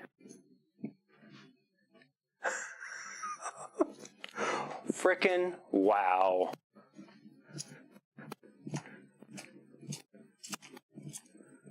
Okay, out to the car. I'm gonna grab the oil.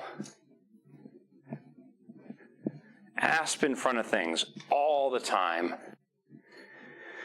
Okay, so camera one.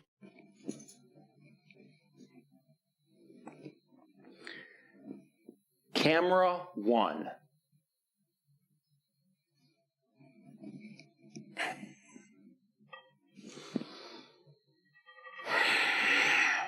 Gotta get back up.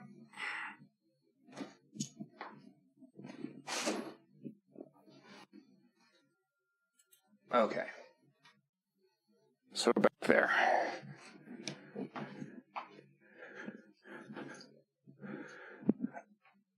Oh, man.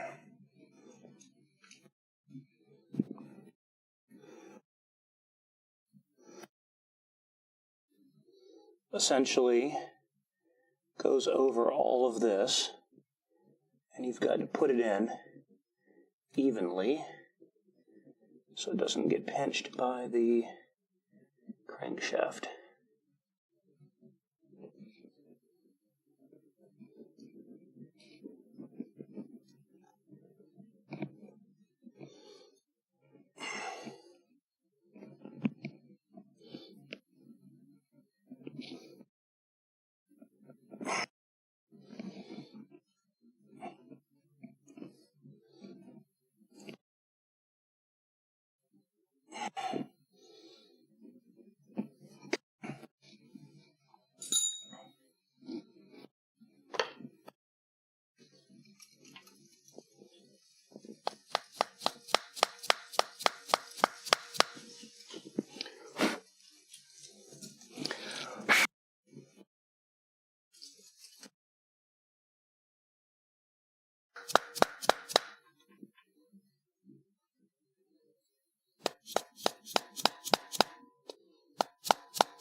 Oh, man.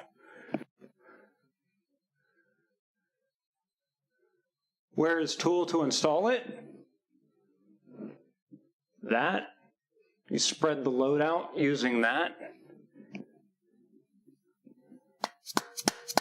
The front main oil seal is the one that has a special tool. The rear one, you just got to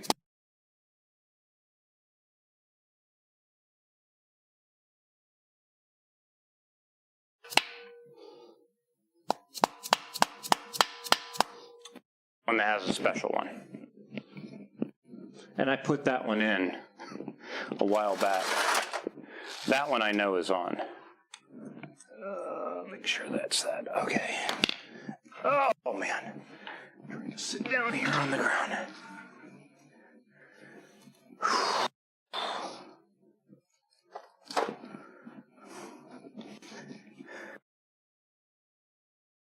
Socket. Bring the load out. So it goes in evenly.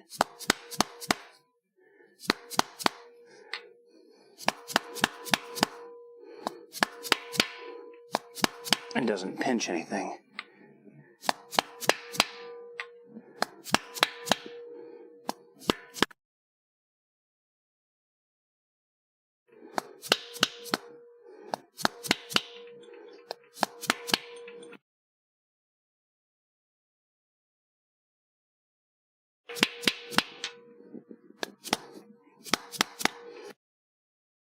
My finger.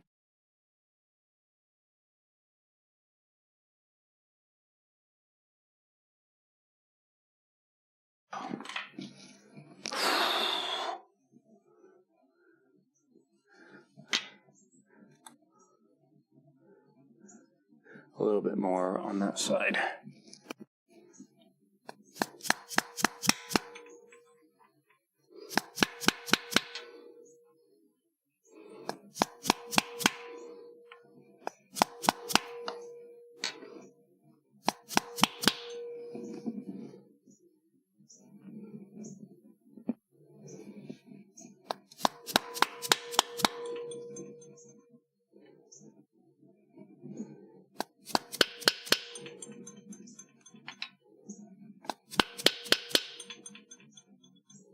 All right, cool. Okay. Next, flywheel. Let's see here.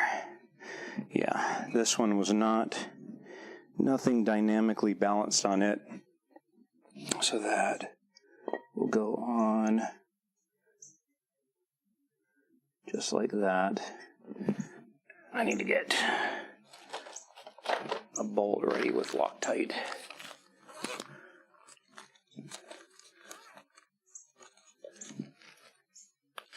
Put some red Loctite on this thing because we do not want these bolts to come out. And if they do,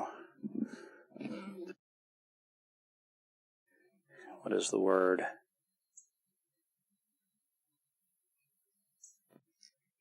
If I took heat to them.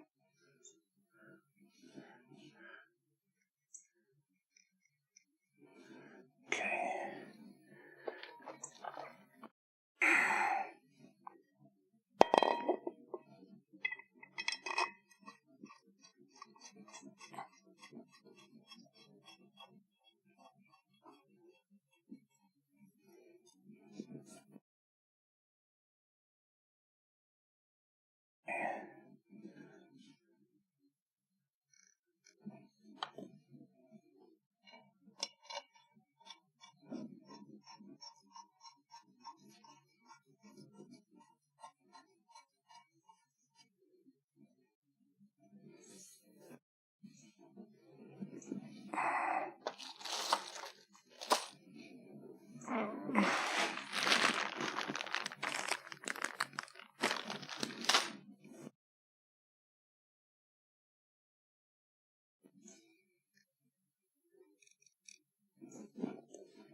71 to 75 foot-pounds.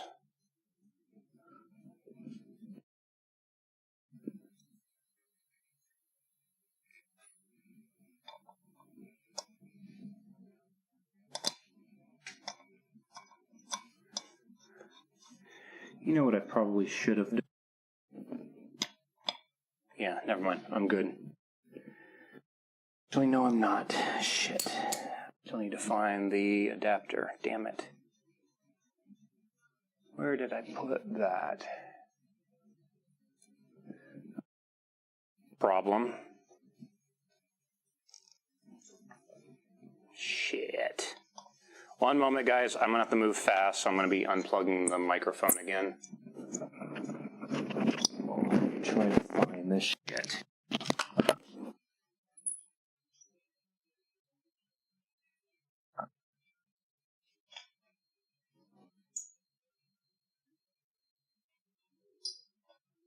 What is going on with this?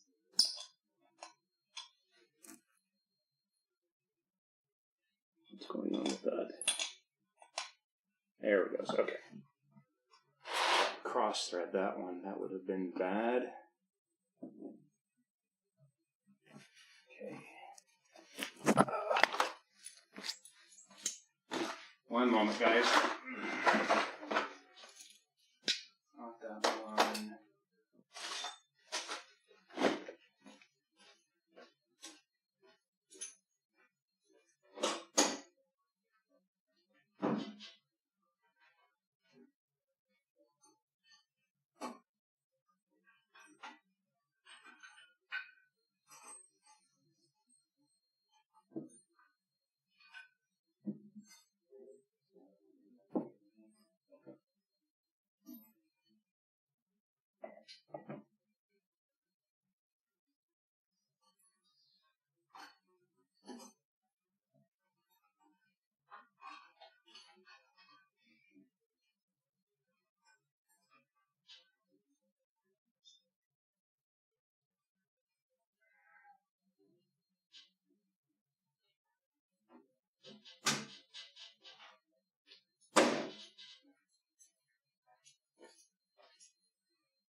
Where the hell's my 19?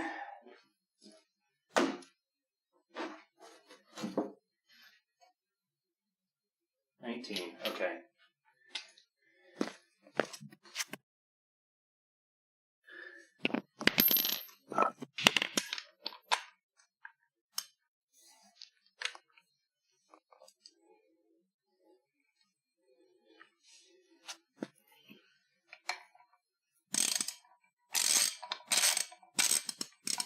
Wait, what? Oh, shit. Might help to actually put the 19 on it, not the 21. Man,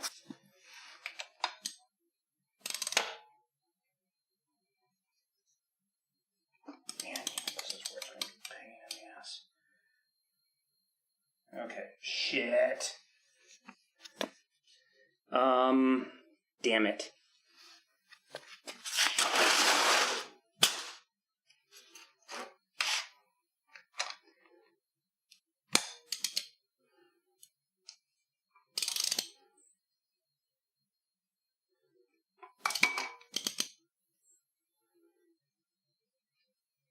Yeah, this is going to be a problem. What am I reaching? I'm getting about 19 foot-pounds of torque before the thing starts to spin.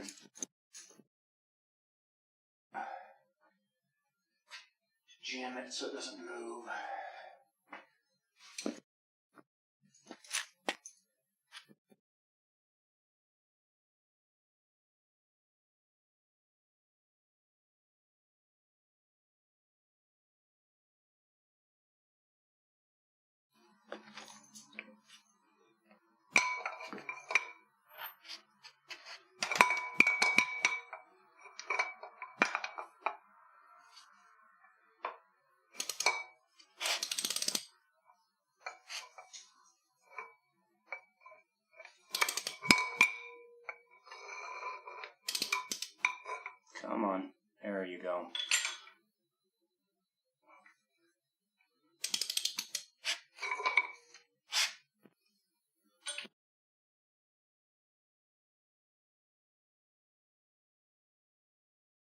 1.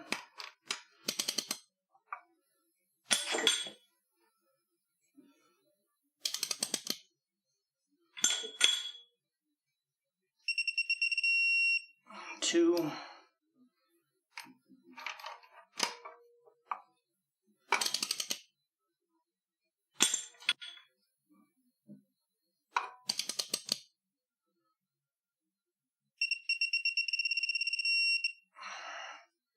3.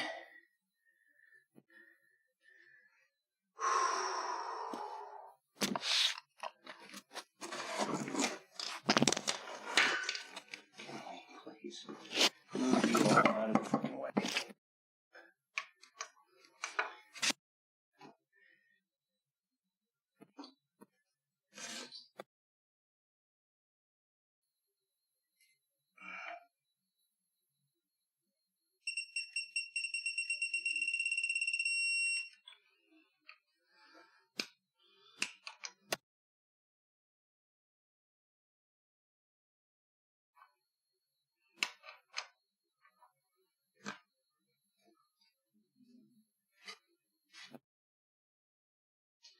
Hold on.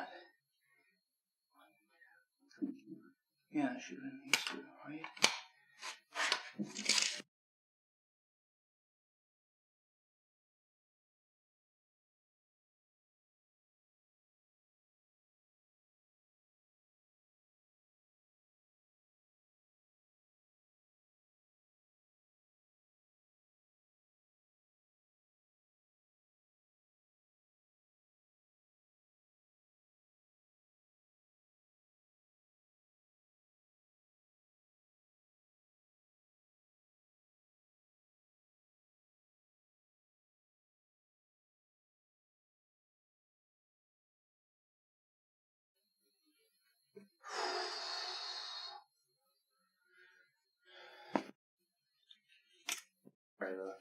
The sun is right in the camera now. Alright, bumping it from 71 to 74. It's supposed to be between 71 and 75. So I'm going to kind of get close without going over. And again, this time to 74.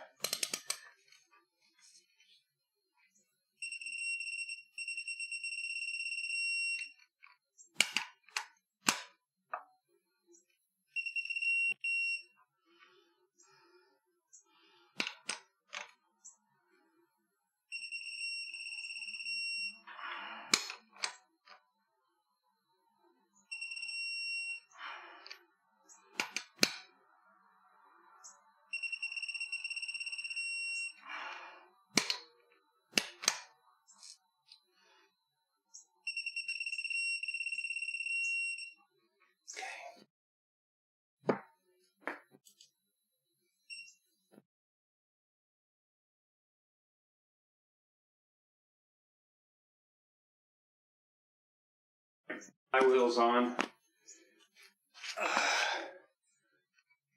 Rotate the engine back slightly. There we go. Cool. So flywheels on. Let's get the clutch and the new clutch and new pressure plate on.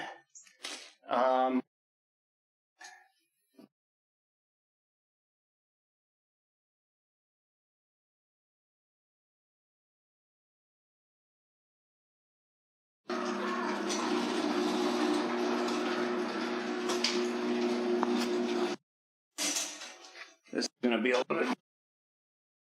The plate. I mean, the pressure plate bolts are what, 12 foot-pounds?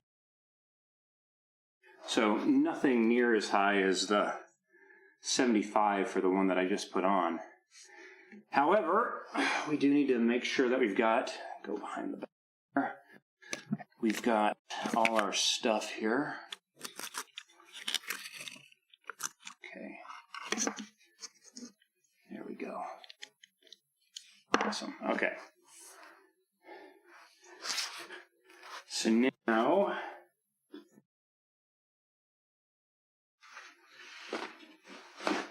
this is where the alcohol comes in. Just need to make sure that the surfaces that everything makes contact with are free of grease and oil, including fingerprints. So.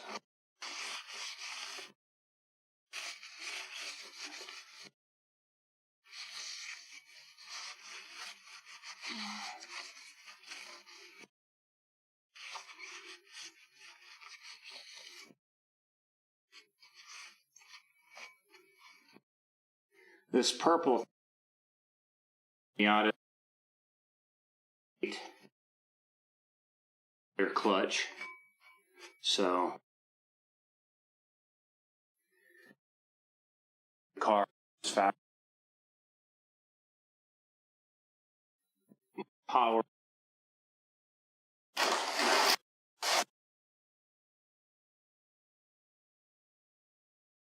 tuning.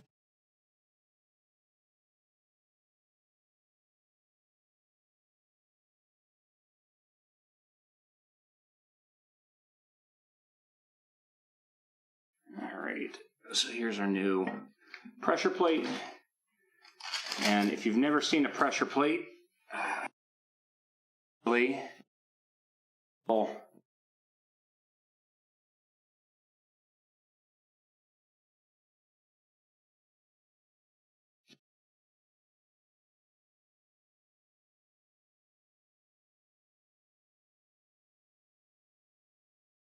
clutch. Like this is one surface and surface freewheel.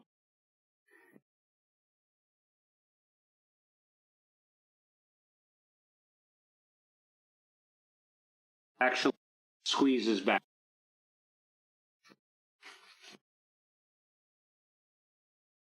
Cutting hard again. It's not moving though. It's just there on the ground. Like it shouldn't be cut. Like we're not moving at all now. That's really annoying.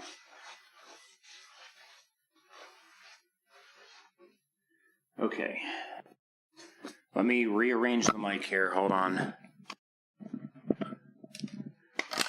So moving it again, setting it down. It's not being touched now.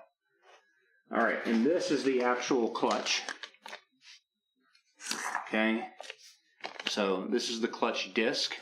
These little springs inside of it give a little bit of play between the clutch material and the inner part, so it gives a little bit of dampening, so you get a nice smooth start. A lot of race clutches don't have those at all. This is, I think they consider this an organic clutch. Now this you have to be very specific on the way you put it in there, because if you put it in the wrong way, it will not release the clutch all the way, which is a bad thing. But yeah.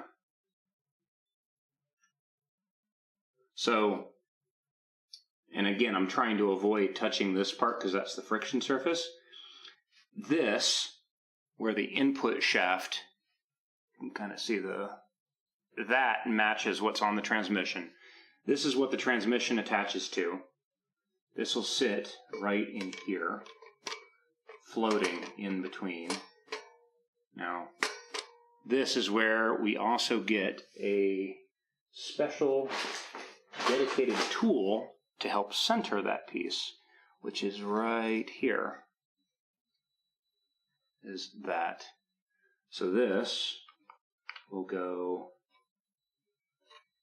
in like that, and then that will use that pilot bearing we had to make sure it's centered. Now, real quick, I got to double check and make sure that I'm putting this thing in properly, because I might have it backwards right now. Let me quickly do a Google and make sure that I'm putting this in. I think I have it backwards. But want to confirm before I bolt everything in, right?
Okay, so yeah. If I tried to put it in this way, because the clutch is protruding more on this side than the other side, this would literally rub against those bolts. So it cannot go in that way. So I had it the correct way the first time. So let's do this. That goes into that, just like so. And now this pressure plate.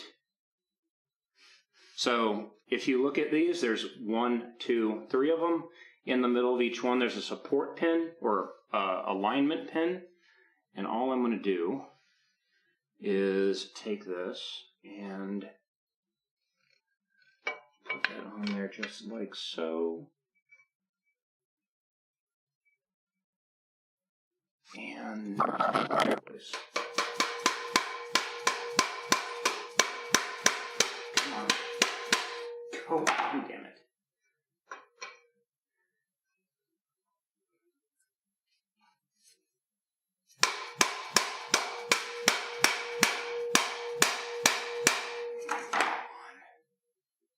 Why are you not sliding on your literal alignment pins?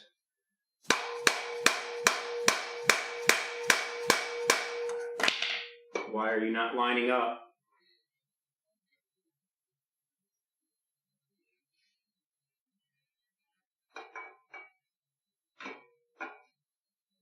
Why are you not lining up? That's really weird. Twist it and try and see if there may be a different.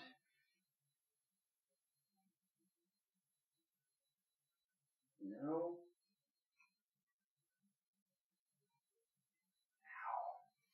That's good. Pinch my damn hand. Frack. Holy shit. It's like, that's telling you that I've got some compression in that motor. Haven't even started it up yet, and it's still building that much compression.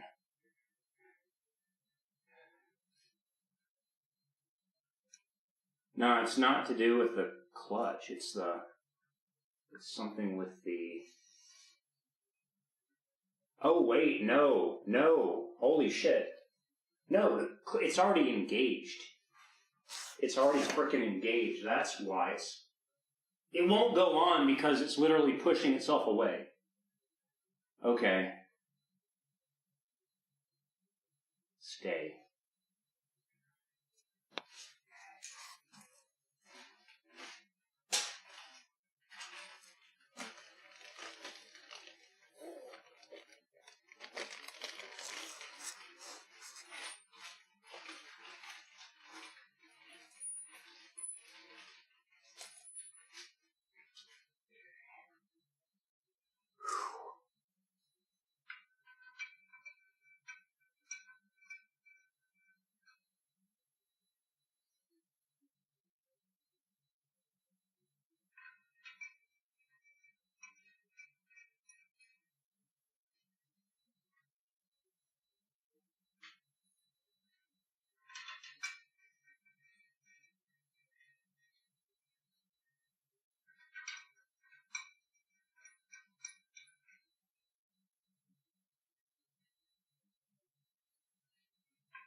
Is it a pre-chargeable clutch?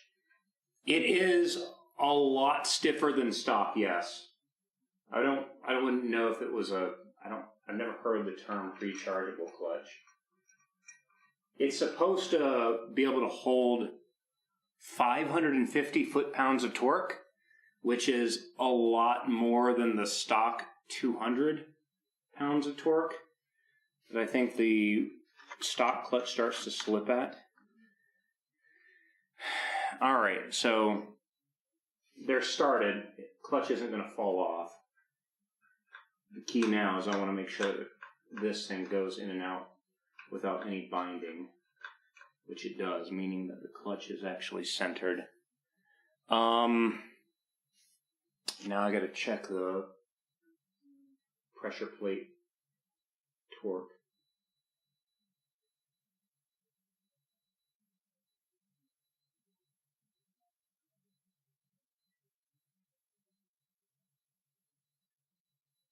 Actually, no, hold on.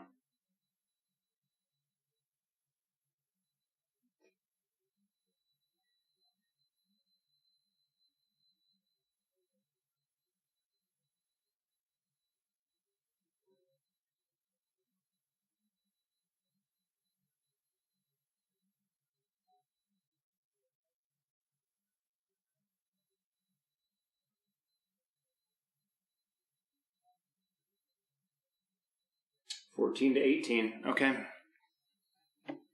Now I just got to find the. There it is. It's a size 14.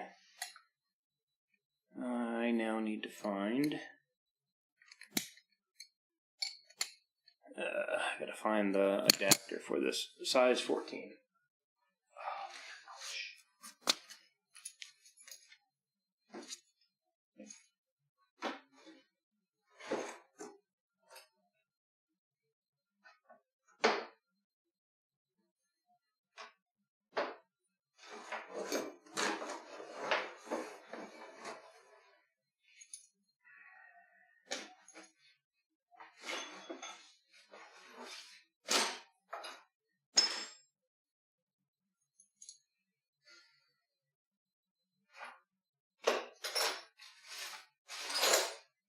Actually, you know what?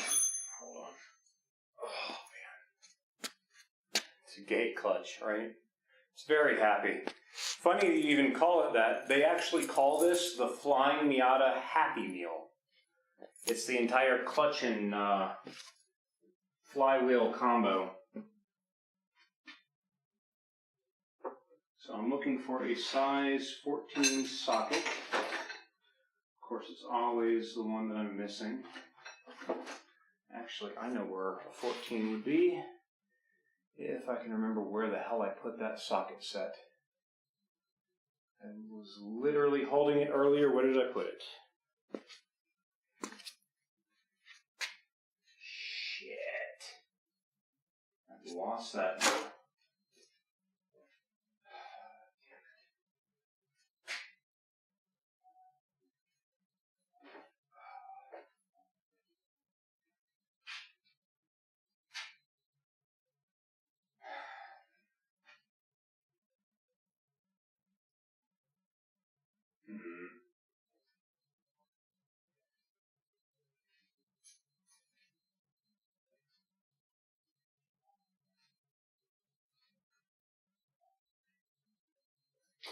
How do I keep doing this?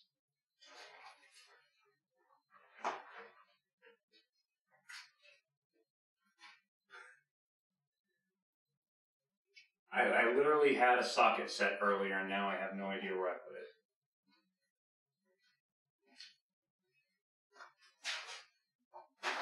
Oh my god, my garage is still a freaking mess.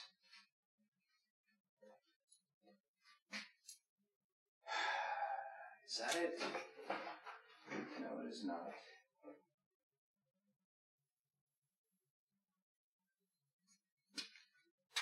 Oh, man. Can I give a full frontal view? You mean like that?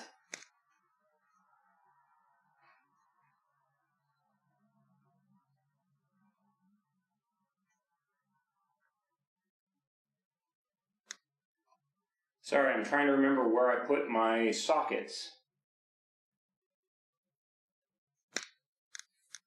You guys can see it's not fully on there yet either. Still a little bit of a gap because it applies a lot of force.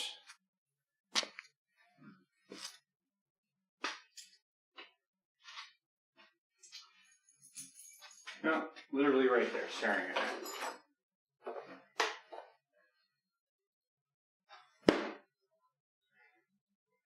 Out of all the sockets that are in this, the size 14 is the only one that's missing. You have got to be shitting me.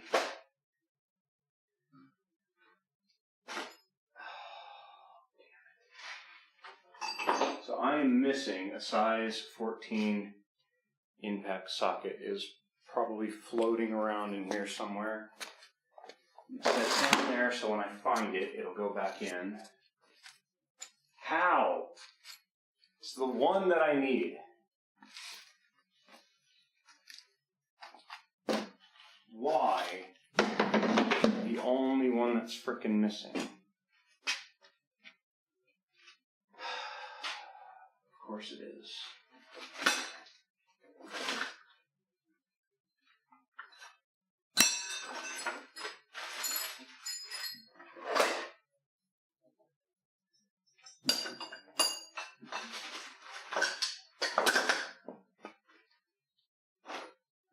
Freaking course it is.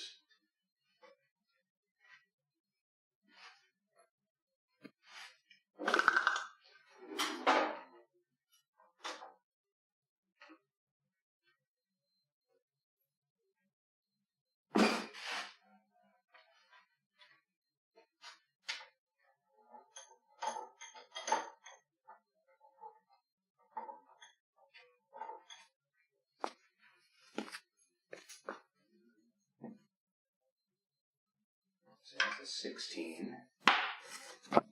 There it is. Okay. I do have a 14.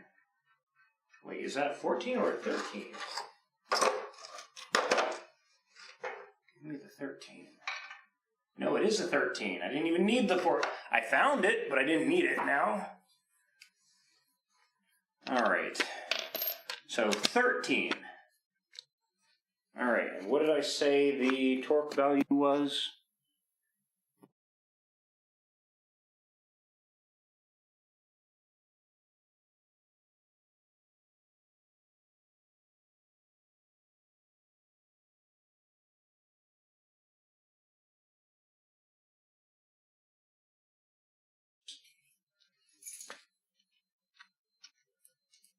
So let's lower that from 74.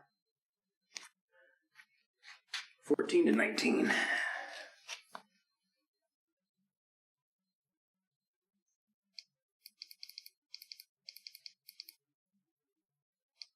So I've got 14 and a half right now. 19 was when the engine started to rotate. So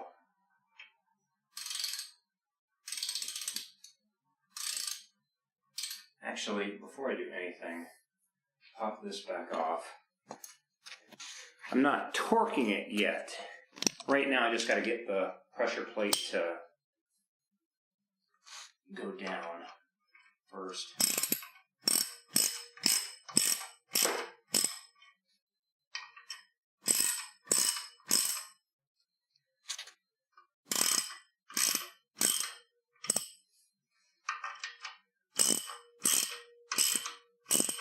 So essentially, I'm taking 2 of them and I'm working them in to bring the entire thing down. And I'll get the other ones, because that's going to greatly loosen the other ones up now.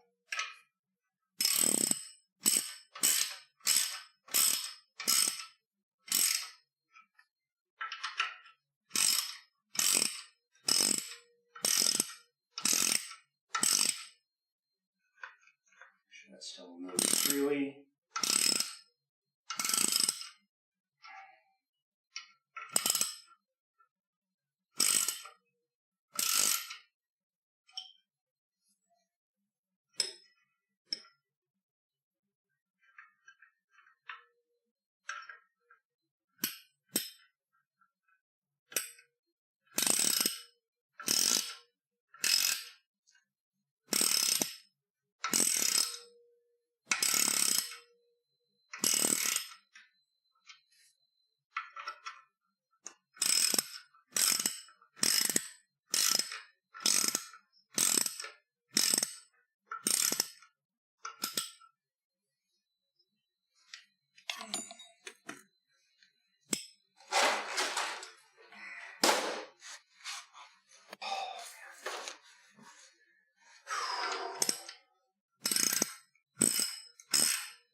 Okay, made contact there.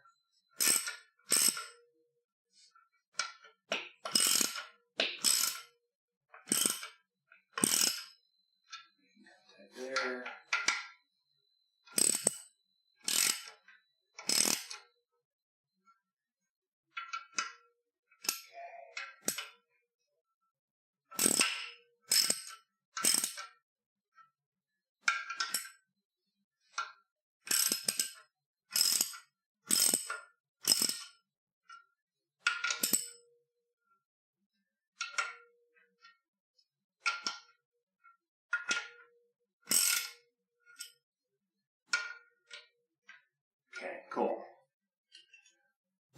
now that it's made contact, now we're going to torque it to the value it needs to be. Okay, starting off at 14.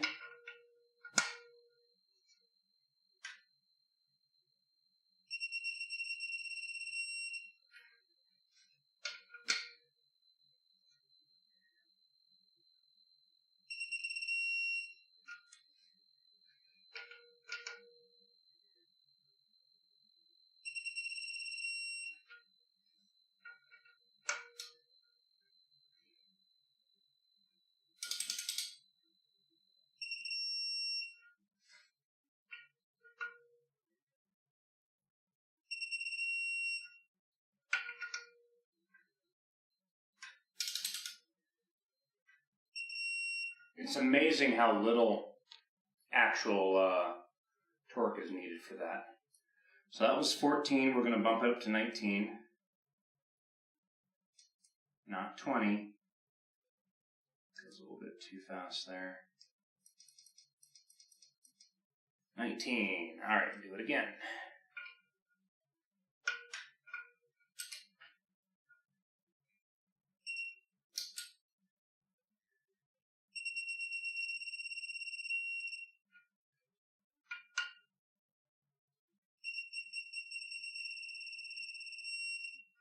Okay. Moving backwards.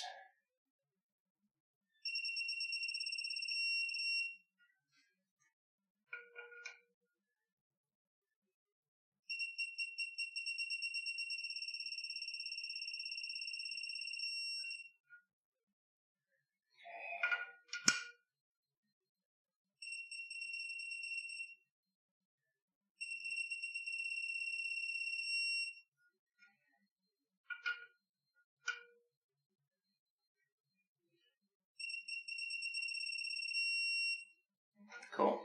Pressure plate is on. That still moves smoothly.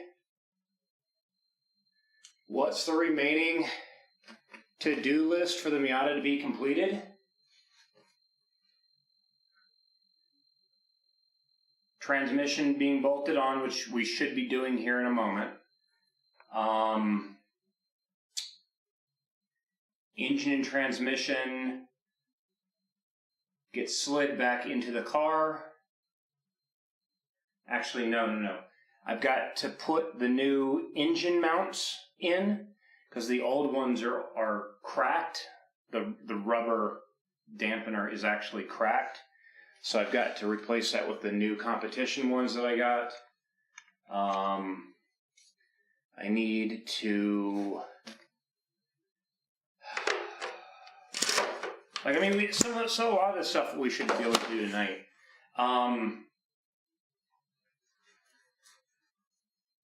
Put the starter back on. That's part of the transmission here. What else? Starter is right there. So, oh no.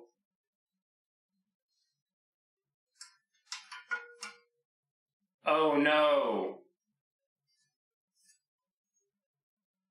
Did I just fuck up?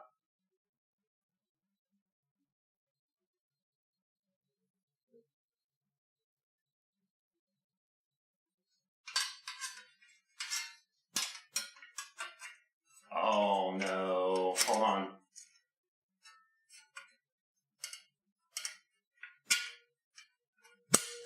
Can I do this?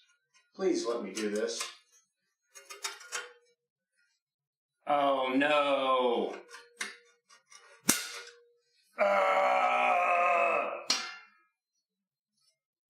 I thought this went on afterwards.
I'm more worried about the thread locker bolts that I put in earlier. I could have sworn that got put on after.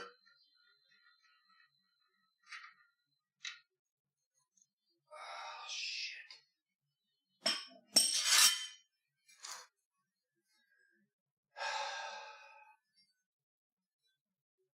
You gotta be shitting me. How the hell did I miss that?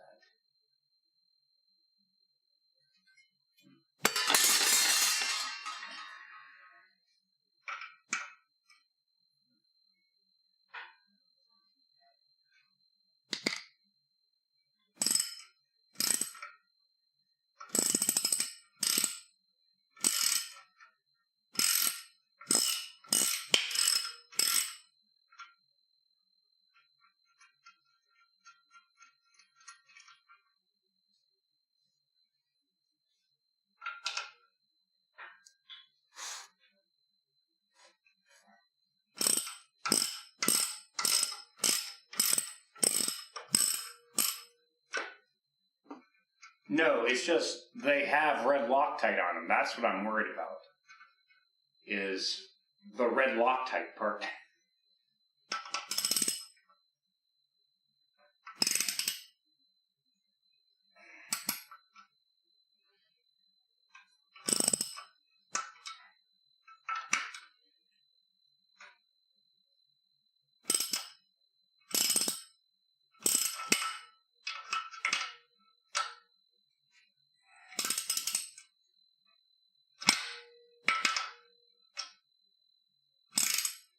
These two bolts are now under a ton of stress as I remove this.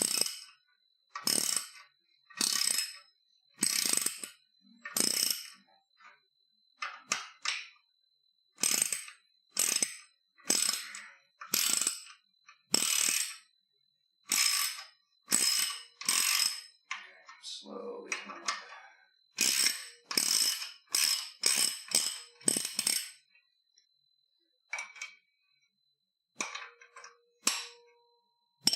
Okay, clutch is loose.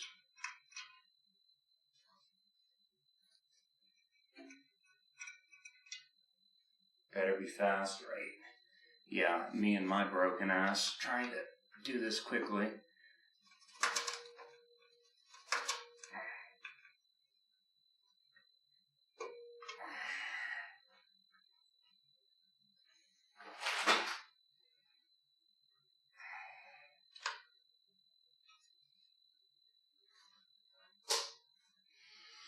Frack.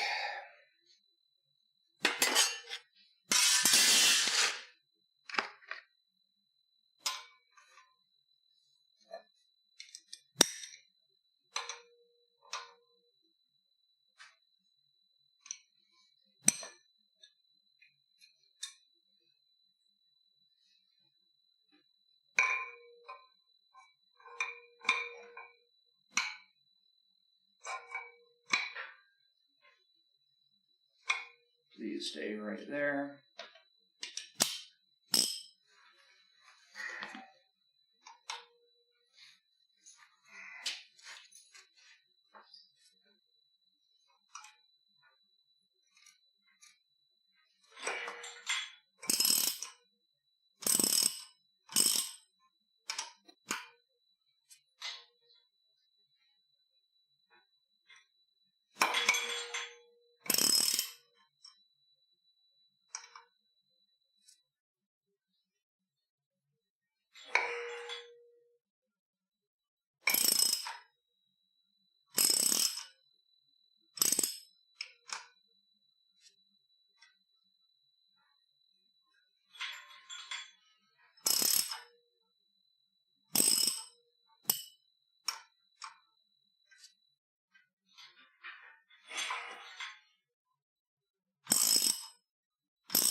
how's my back?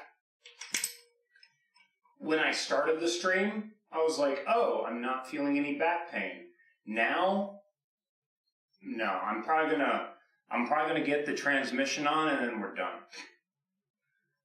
Like, I thought I could go a little bit further, but as we're progressing here, I'm like, no. They did say it will take 2 to 3 weeks before it's fully done, but yeah, not quite there yet. We're like 4 days afterwards. I need to put more Loctite on these now.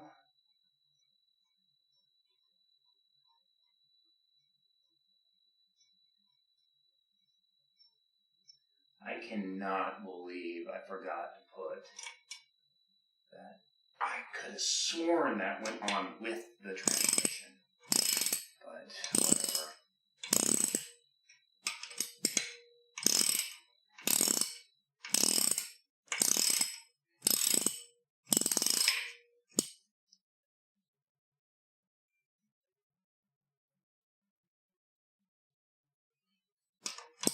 Yeah, we're getting a little bit of stuff done today, but I really want to get my Miata up and running soon because here in Minnesota we're getting very, very close to first snowfall. And the problem with that is that the moment we get first snowfall, or prior to we getting first snowfall, I need to rearrange my garage where the Miata is the furthest vehicle in, and then the tractor is in front of it. So then the tractor can go out with the snow blower that we still need to reattach to it. I need to winterize the tractor, meaning I can put all the stuff on it to have the cabin where it's warm.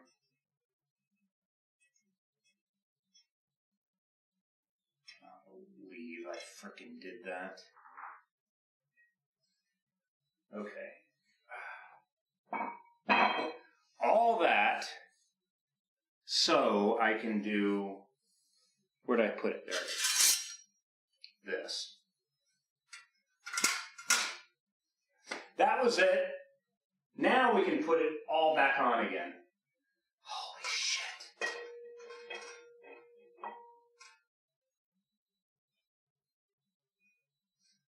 What a load of crap.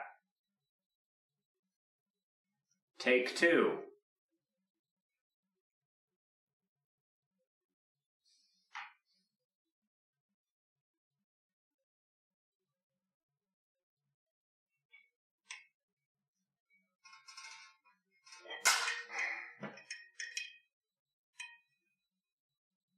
Come on. Why are you not? You're not threaded. Why are you being a pain now? That's not the right one. Why are you being a pain? None of these holes are threaded, so I'm very curious why it's suddenly wanting to thread in. No, it's just being a pain is what it is. Okay, there we go.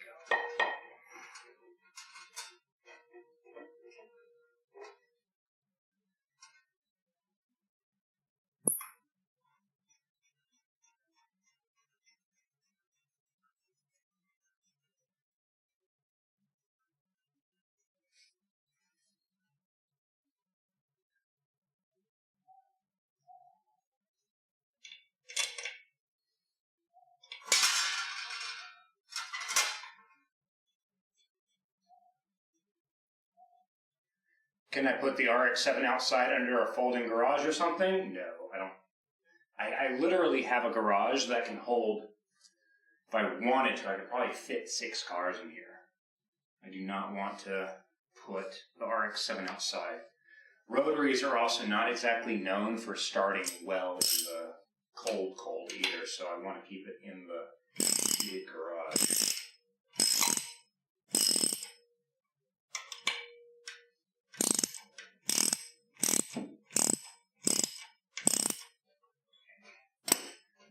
let's get these on here quickly.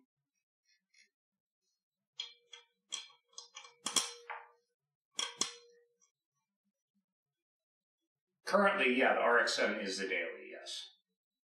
Now, when I say daily, it's more weekly, because I don't go anywhere. Like, the only time I leave the house is for grocery store runs and VA appointments. That is essentially it. And then once a week to go see my grandmother for lunch. Other than that, I stay at home all the time. But, yeah.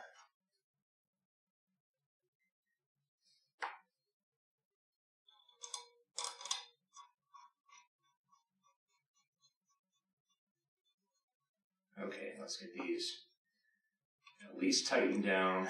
Not torqued yet, but just tightened down.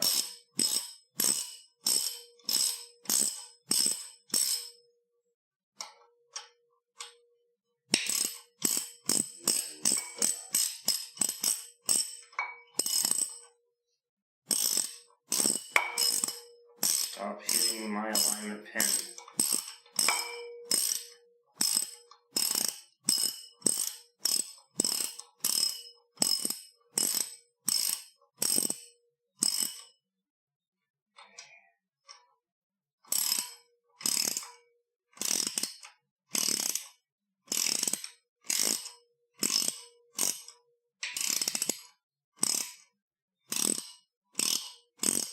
I haven't been to an office in 5 years.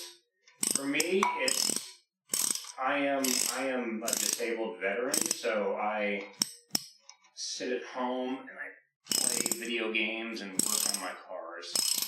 That is like it for me.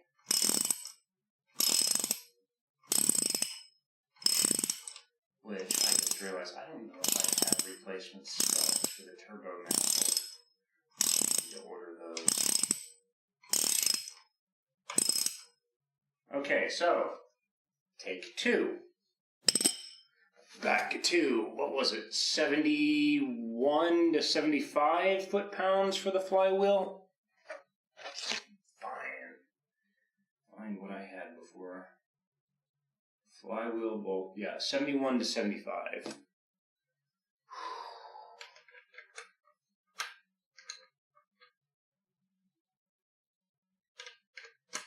There we go. And back on.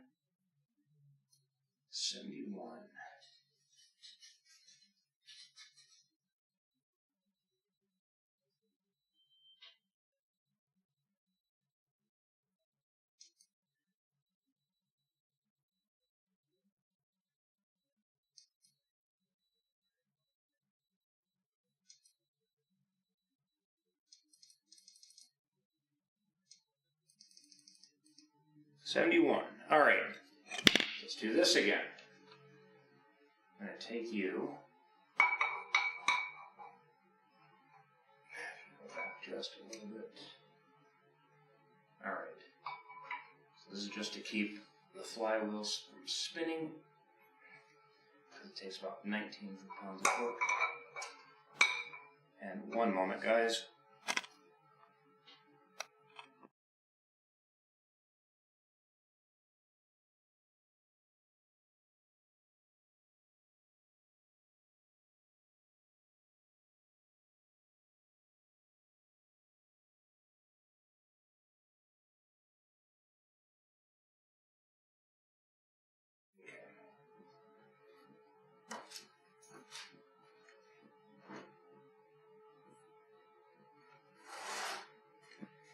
If I was still in the military, I would be going to the garage that they have on bases.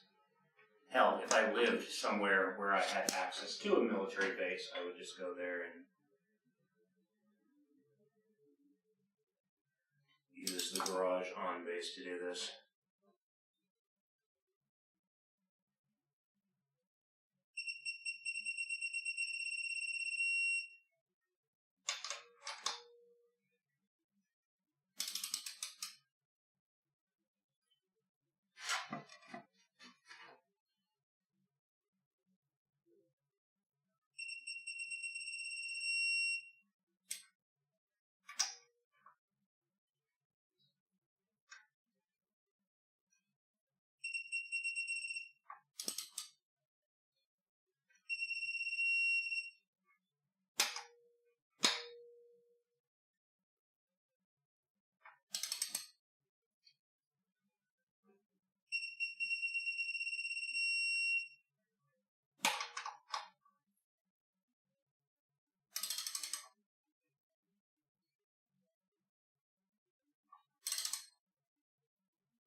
This is what wrecks my back, is the leaning over.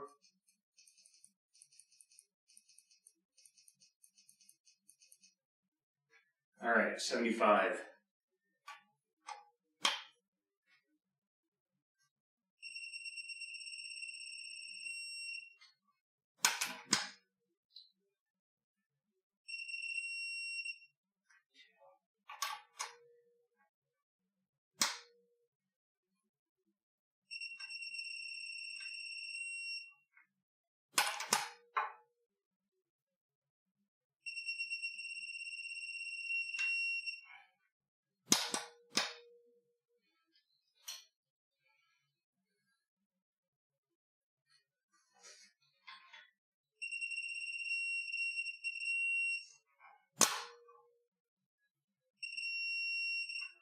Okay.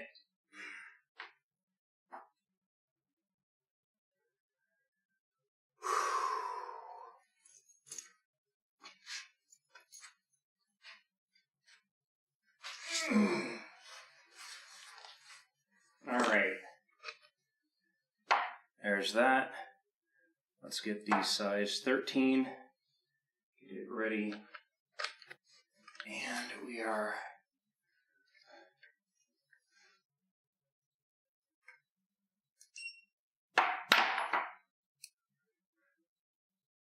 I don't remember what the number was now. Something to 19. 14 to 19 maybe?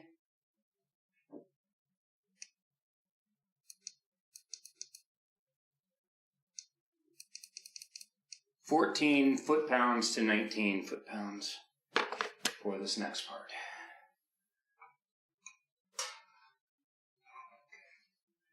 There we go.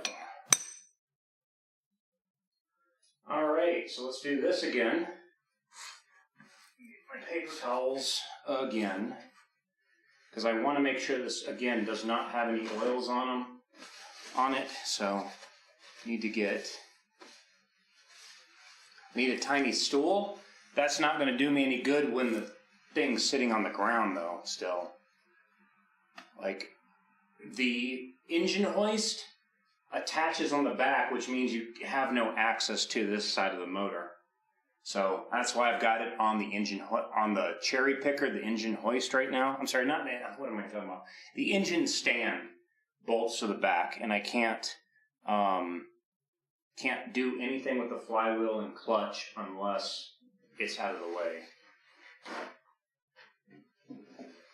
All right, alcohol again.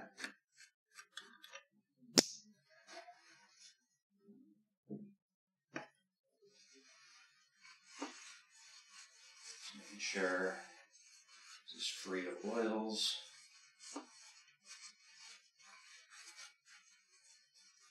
Good to go.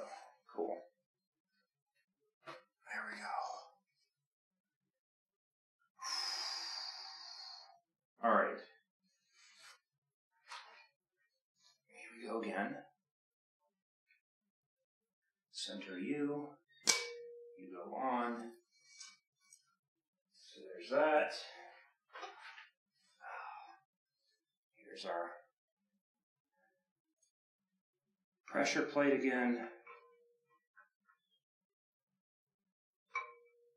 Okay. The 3 guide pins are in. Now, I'm not putting Loctite on these because they have split washers that prevent it from backing out.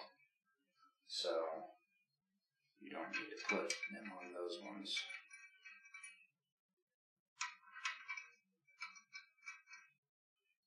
And now these, I gotta tighten down again just to make the pressure plate make contact with the flywheel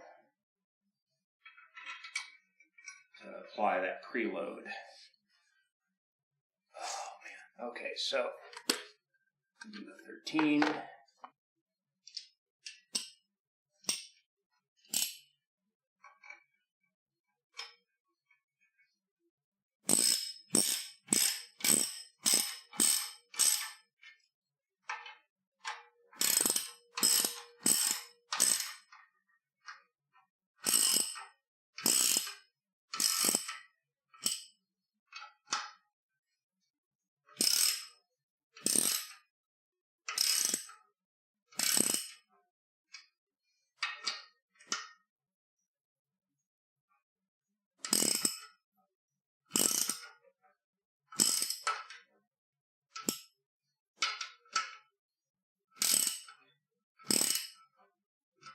that side's down.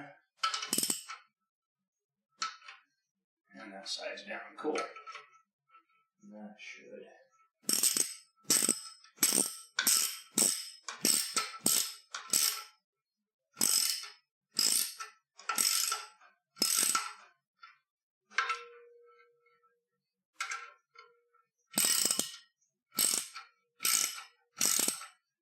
Yeah, I'm having deja vu.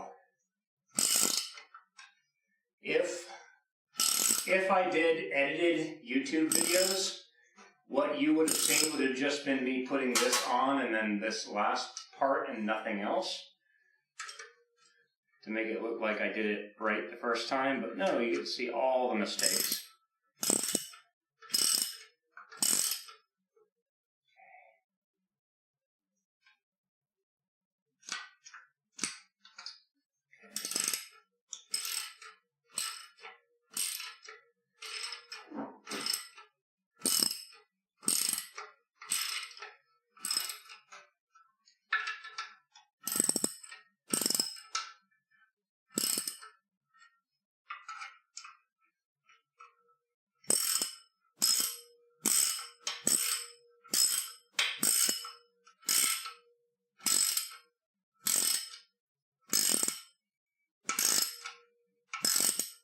To be honest, I probably could have put everything on without that. The problem would have been this small portion right here would have been exposed. Like, you would have been able to see into the transmission, which you don't want. And it's just a spot that dirt and debris can get into. And it's like, yeah, I don't really want to deal with that shit. Okay, you're down. You're down. You're down. Down. Okay, they're all making contact. Now, time to torque them all to, starting off 14 foot-pounds. Starting off 14, okay.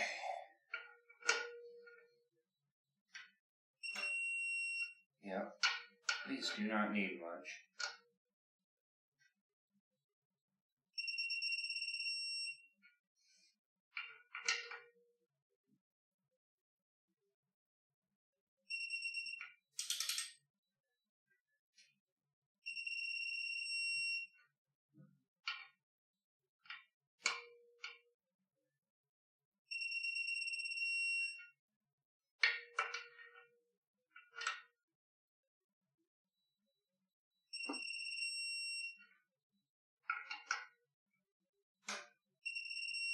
Okay, there's 14, going up to 19.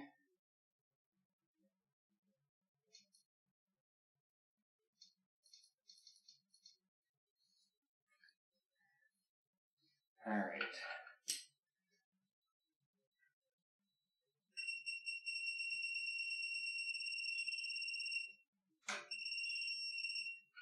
What I'm going to have to do in the future is there's a 3D print you can print that will bolt in here, and it interfaces with these gear teeth on the flywheel, and it will cause it to essentially lock the flywheel in place. That would be really nice to have right now. Okay.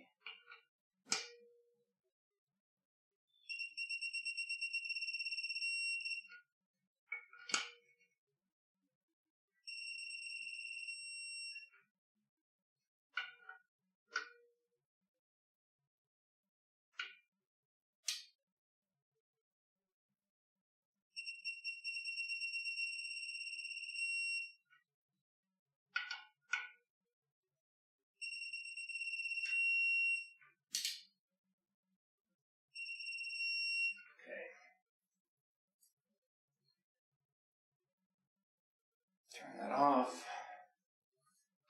Remove that. Put the cap on the Loctite so I don't leak that everywhere. Okay.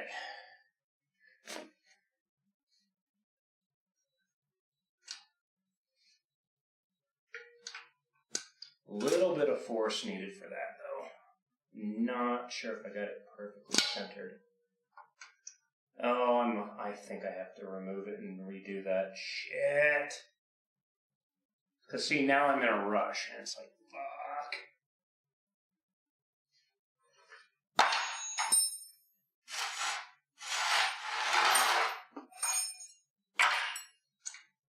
Let's try it.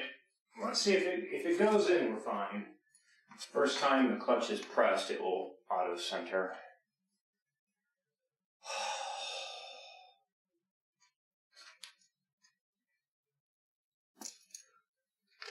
Okay.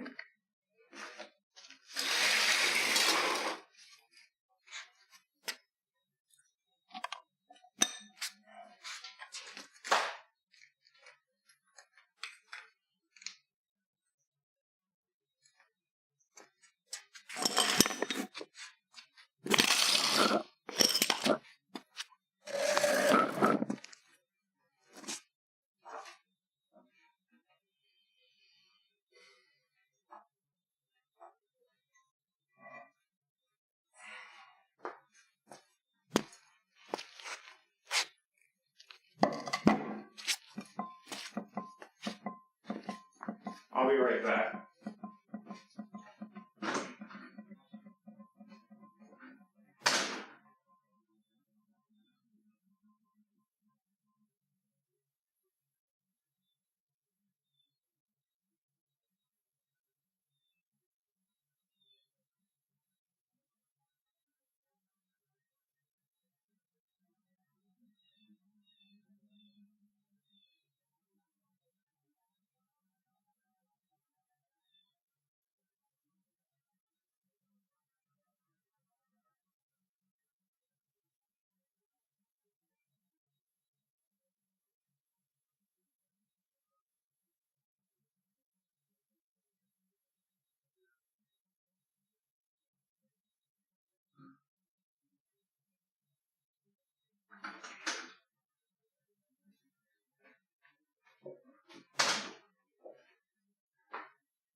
And that's why I went and got myself a Mountain Dew here. Because, yeah.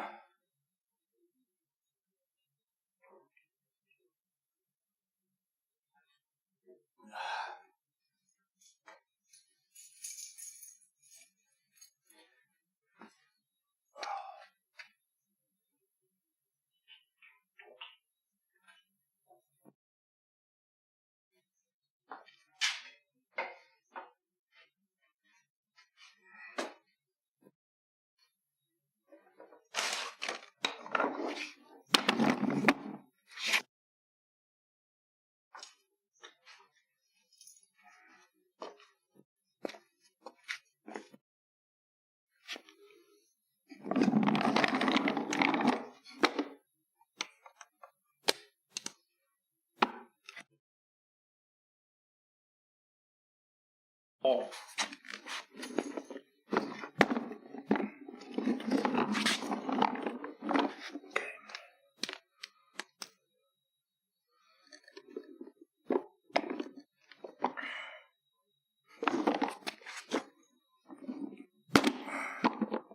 Okay. It does not want a floating thing at all.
Ooh, there goes my knee.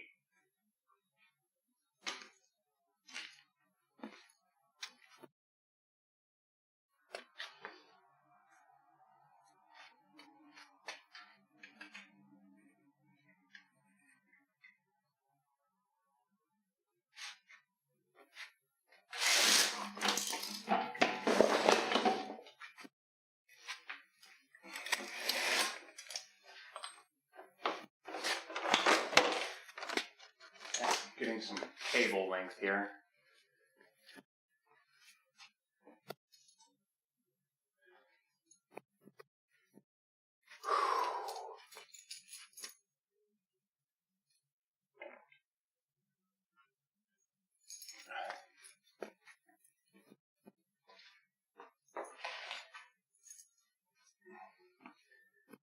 The crazy thing is that the reason for my back problems, I have zero pain from that.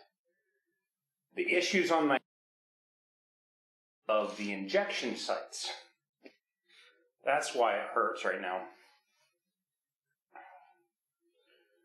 So, let's see if we can do this.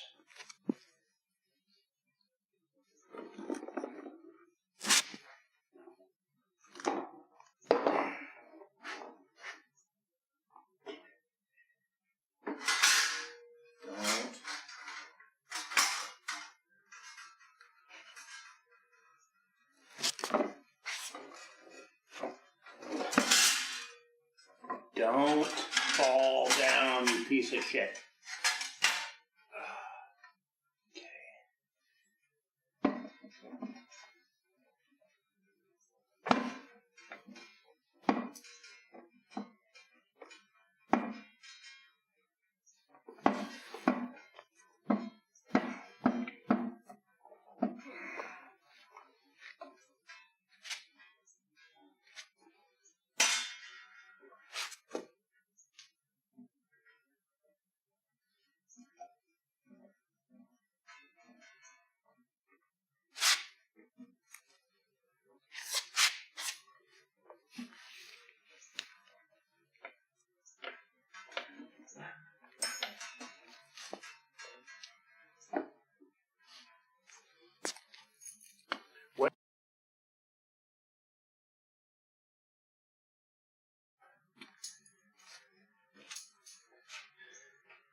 I said, don't drop down, you piece of shit.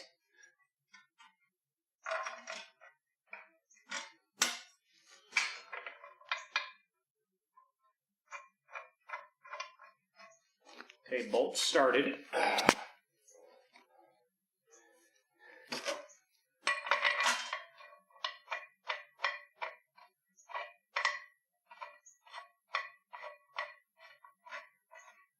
Okay, bolt has started.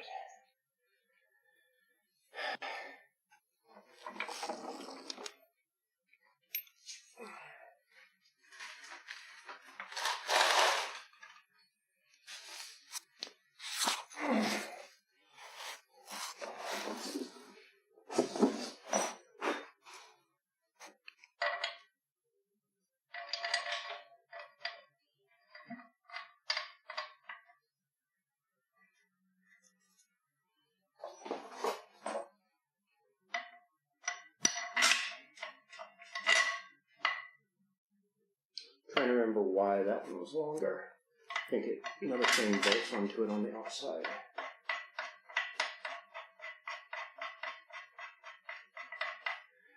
What size are these?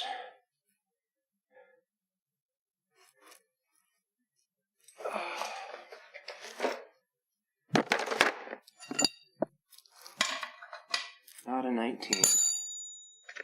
18. 17? Yeah, 17. There we go.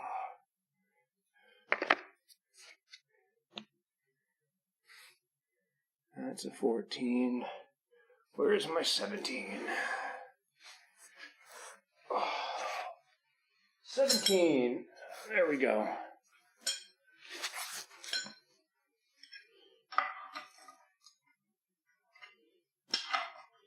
So this bolt right here, there's an alignment dowel right there that once that goes in, that one, and then there's one on the other side. Once those two go in, essentially it should not move.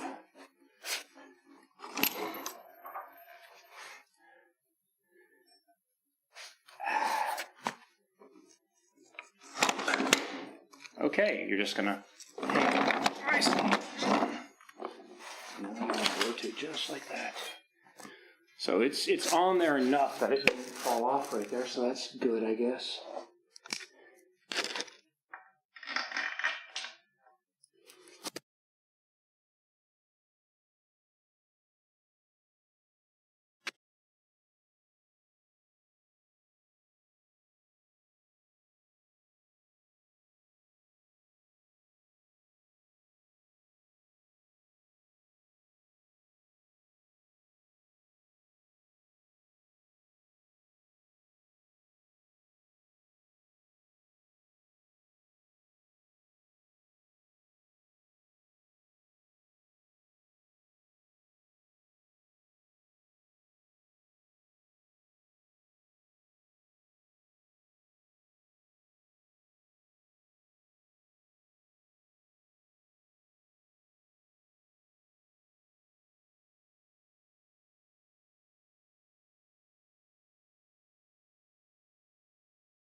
There it is, I think.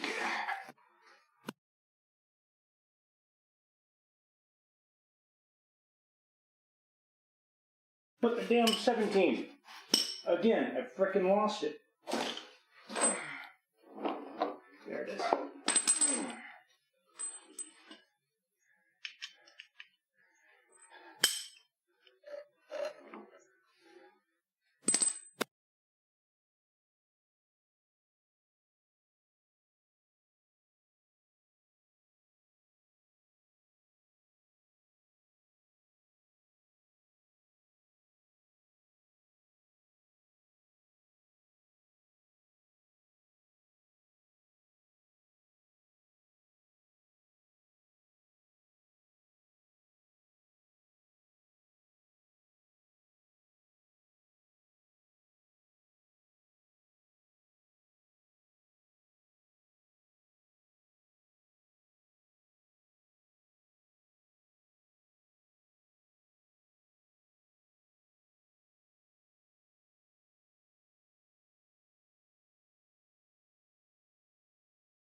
And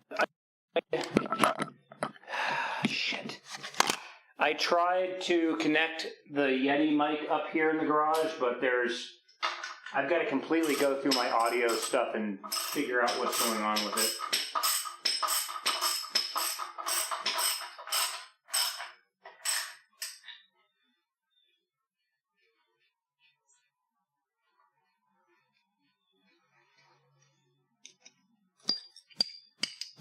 It died. It's got power. I don't know.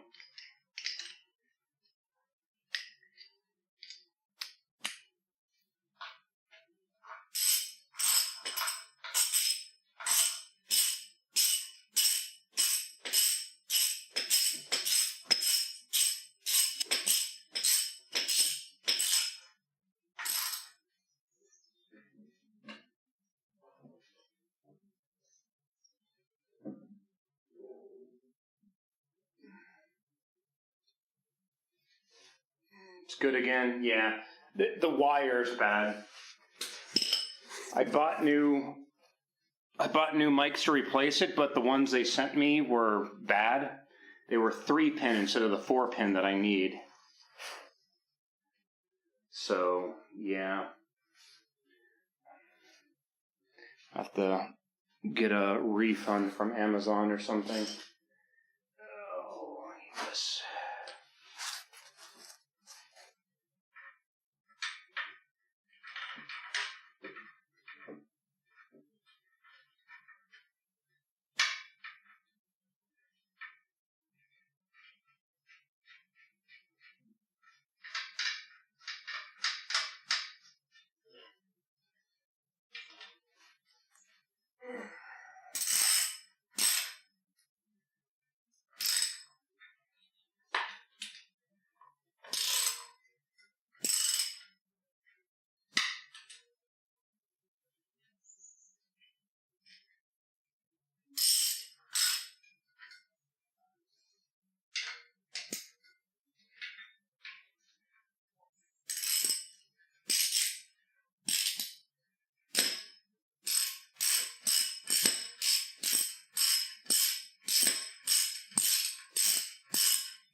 Alright, let's check and see what the torque ratings on those are. Where's my phone? There it is.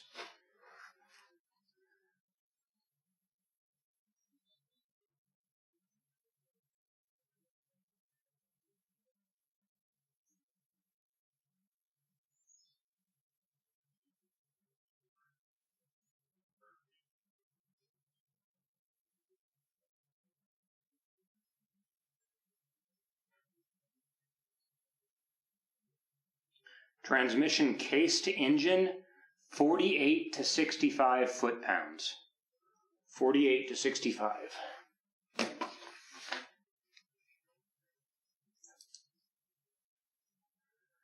48 to 65.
This side will be a little bit easier because I'm pushing down instead of trying to lift.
Okay, these bolts are for the starter, and they kind of, so this one will go, this one will end up going right there, and this one will end up going right there.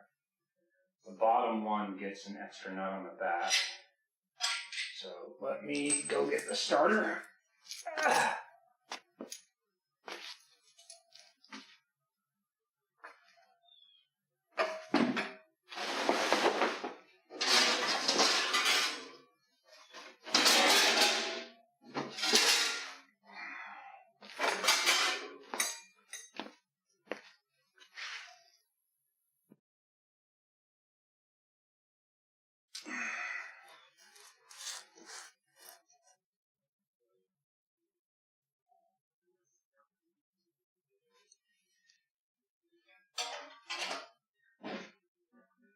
Starter goes just like that.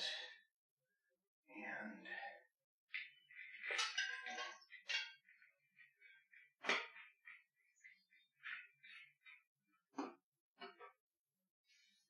there's that.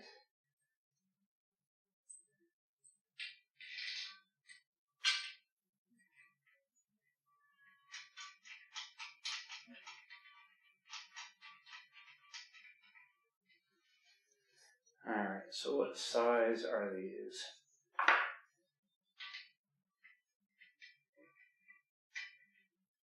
Not a 13.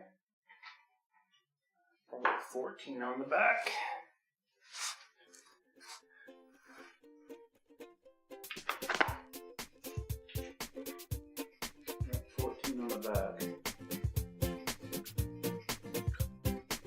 I hear that.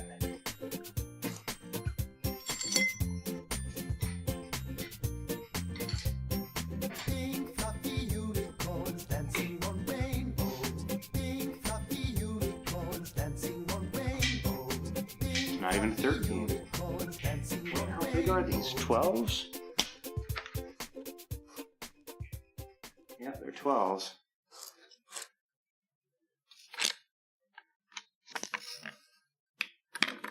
Striker Wolf, what's up, dude?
We're getting there. Definitely getting there. I do need to make sure to put the T-fitting with the oil supply line and the oil pressure sender back in before it goes in the car, because that's pretty much impossible to get once it's back in the car.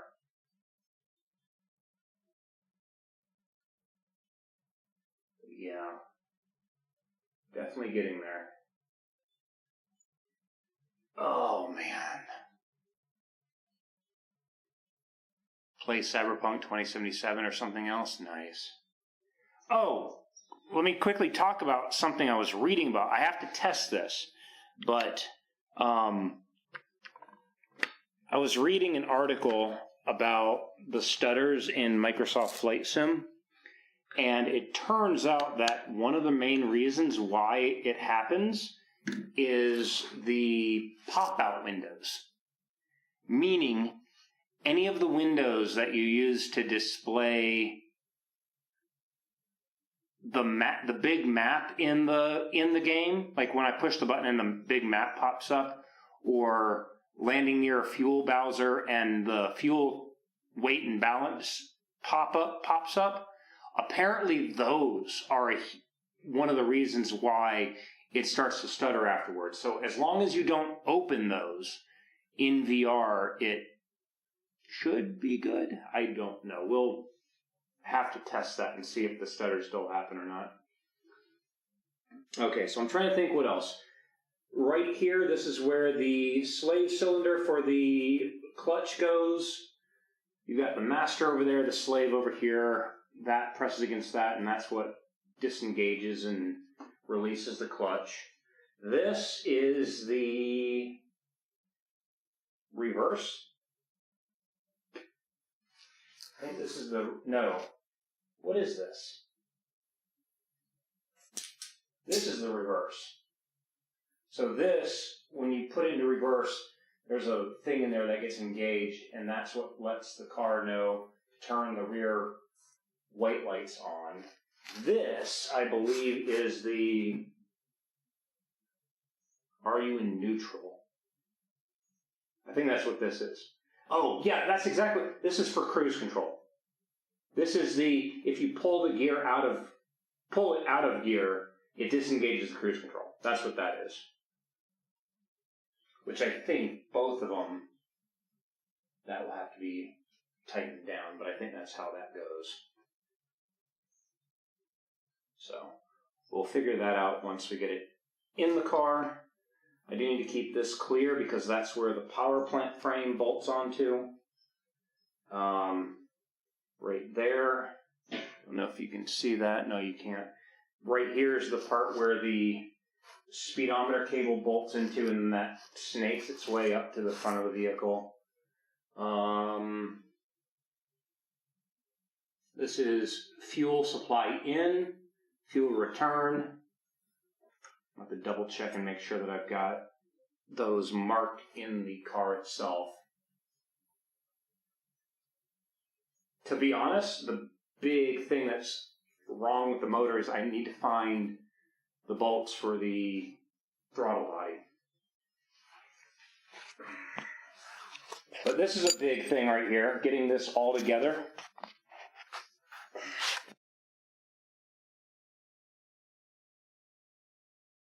Low. I don't know how visible that is on the...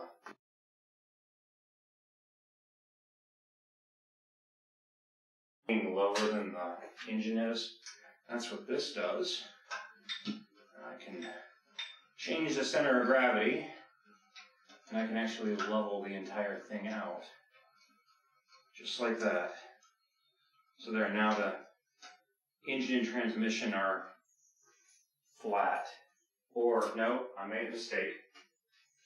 I did that while it was still on the lid thing. Okay, how about we pull? There we go. Cool. So engine and transmission are on there. While we're here, let's engine mounts on. Let's see here. Oh man. Sorry, sweatpants are sometimes they stick to your legs and it's not fun. All right, let's see here. So, engine mounts. That's what these are. Now the problem with these engine mounts is that over time, this happens, where it cracks. And now this and this are two separate pieces of rubber, and there's a lot of vibration, which you don't want. So, we're going to undo that bolt, and we're going to change those out. All these do is it just transmit the power to the chassis without it vibrating like crazy. So, let's see. That looked 14 or smaller, maybe. Yeah, it's a 14.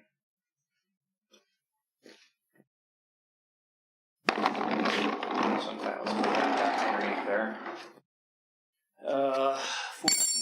Is that a 14? No, that's a 12.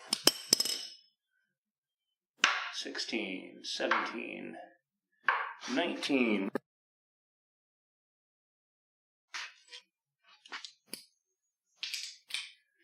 All right.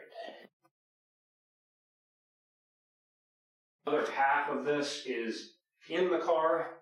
It gets bolted too. You don't need to tighten it. But yeah, let's get these out. No. These are going in the vise. Definitely a vise.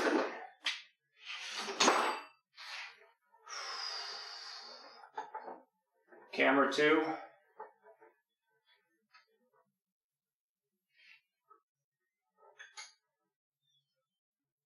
All right.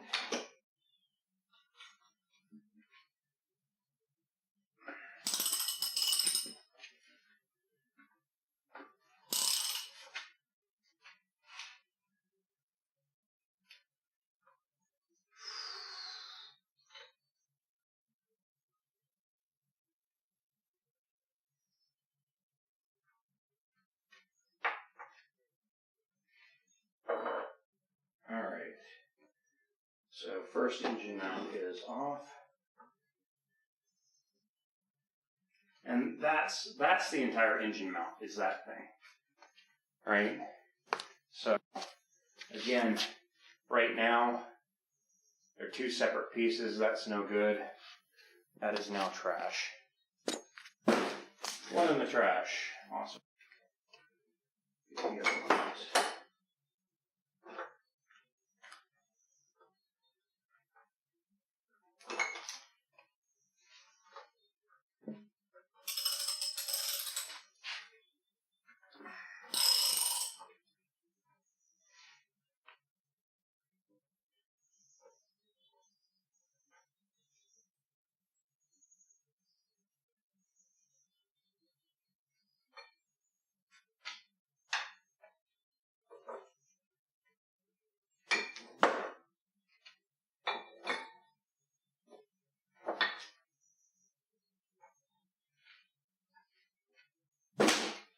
Also trash. Alright, so I've got my new engine mounts here.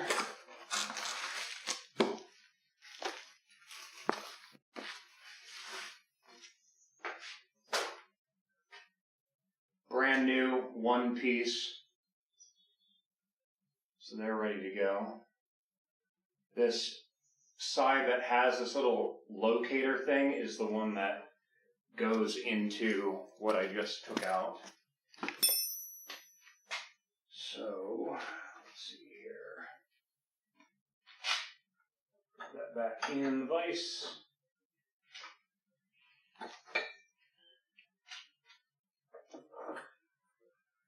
Winding and put the bolt back in.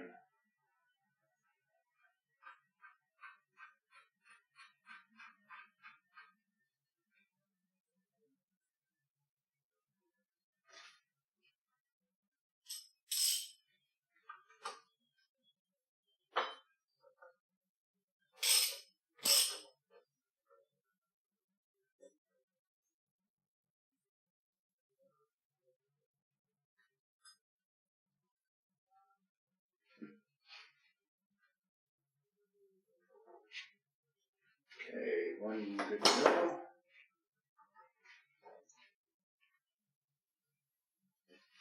Cool. Now, the bolt patterns for these are slightly different, I think.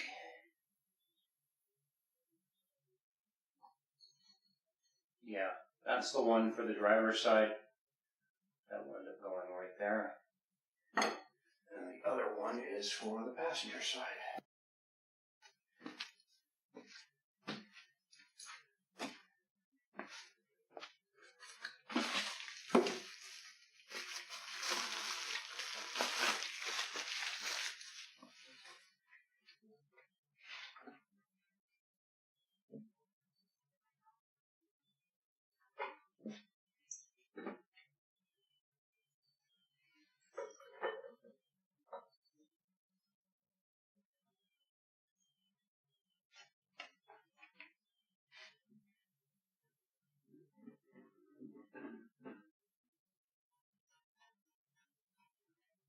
Alright. And I have a plastic bag somewhere that has the 6 bolts that hold this onto the actual block itself. Now that being said, before I do anything, I'm going to pressure wash these, get all the grime off of them, because they are kind of nasty. So, let's do that. Take the door open again.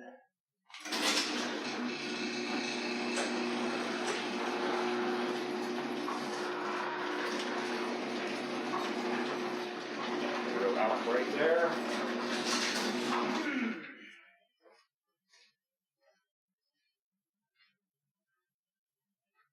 We can probably pull the RX-7 in as well.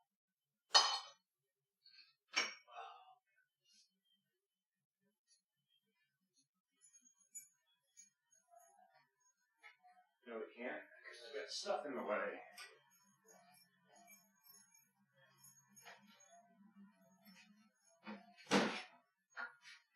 Let's get this crap moved.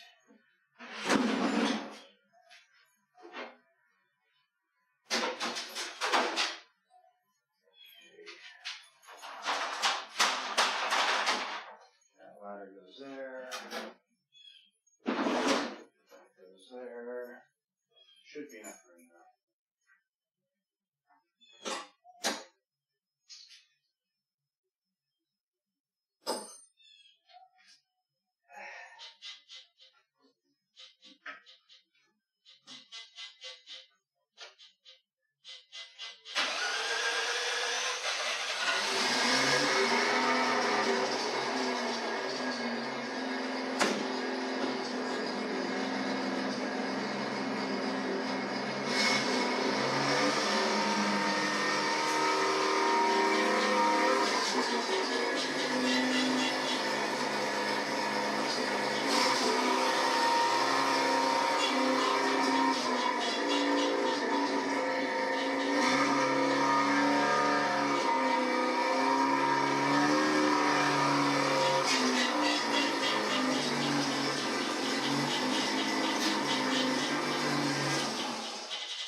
Okay.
What weird noise? Like a buzzer?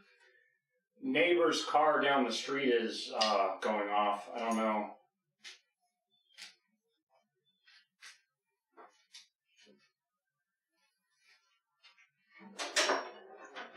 It's not supposed to be on.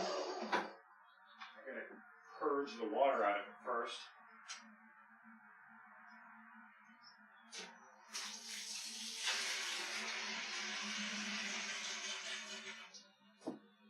Might have been the water gurgling through the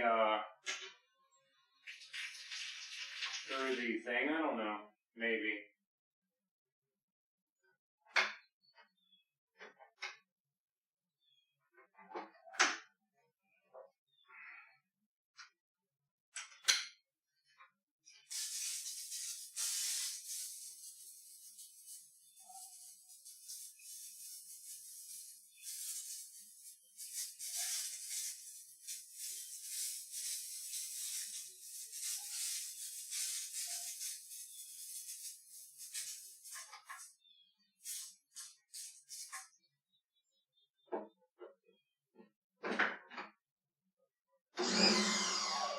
There we go. Okay, I'm also going to hit a, what do you call these things? Floormat that Malcolm peed on. I'm gonna clean that off too.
right.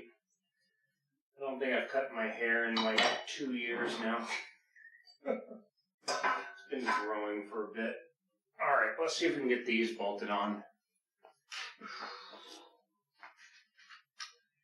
Alright.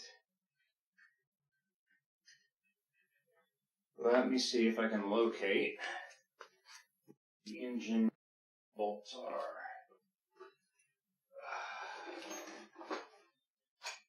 I remember where I had them.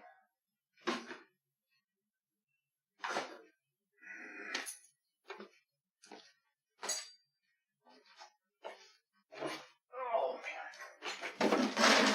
He's not happy. Bumper, radiator, butterfly brace. What are these? Bunch of O-rings.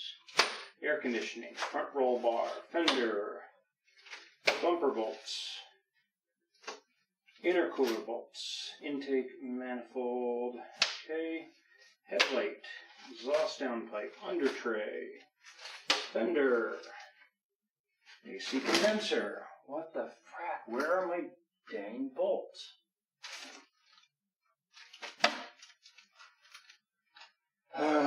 Shoot.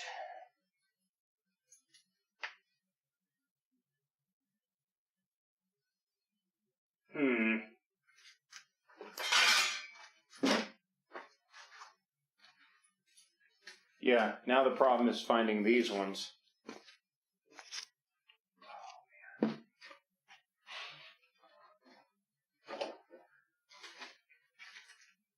That's the cam sensor.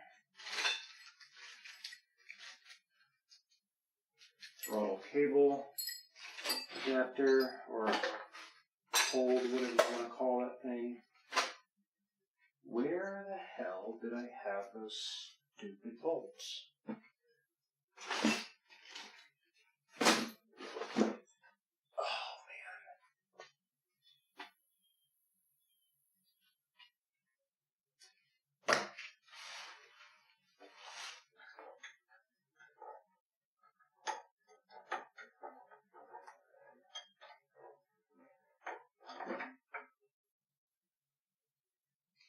I swear I was just looking at the bag a little while ago, too.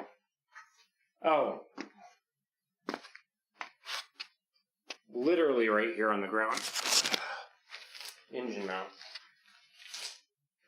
Okay. That'll definitely do it.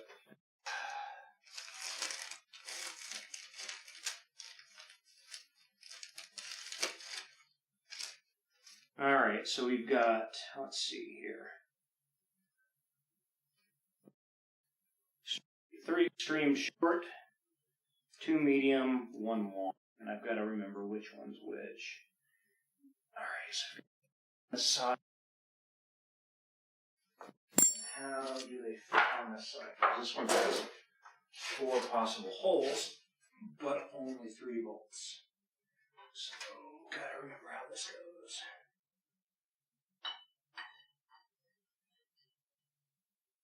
Okay, so yeah, this one. That top bolt is not used. I think that is... What was that bolt used for? Something that my car doesn't use. Oh, man. Alright, so let me now, again, Google which bolts go where. Oh, and then we can get those on.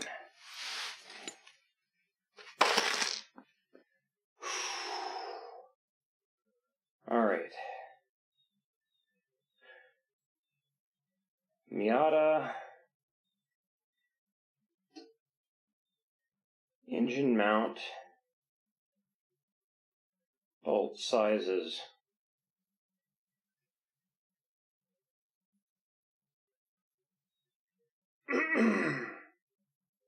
Okay, driver's side, all 3 bolts are the same length, so those are the 3 short ones.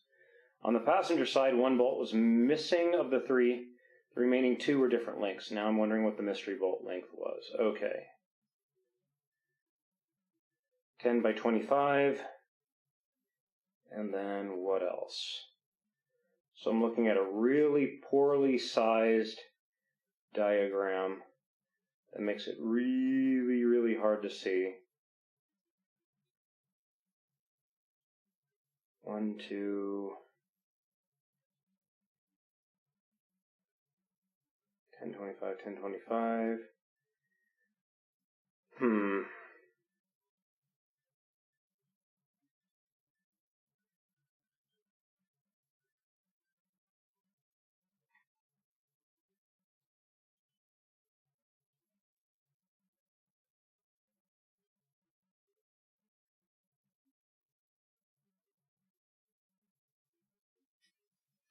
And of course a bug crawls into my leg. Okay. The upper bolt also supports the starter motor bracket, except mine doesn't. Top bolt is 20 millimeter, bottom front is 25, back is 15.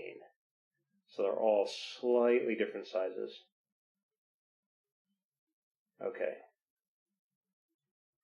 Bottom front 30. Okay. Awesome.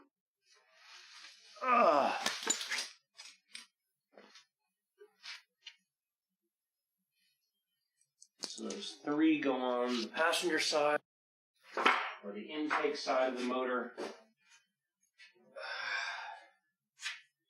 And which one's the deeper one? That one on top. Okay. So we're going to put that.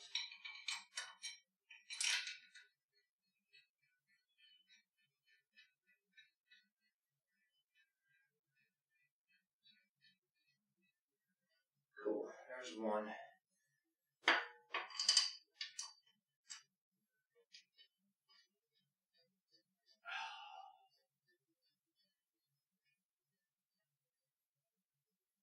There's 2.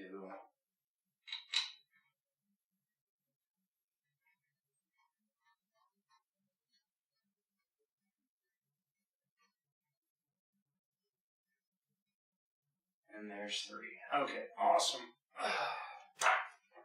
On the driver's side now.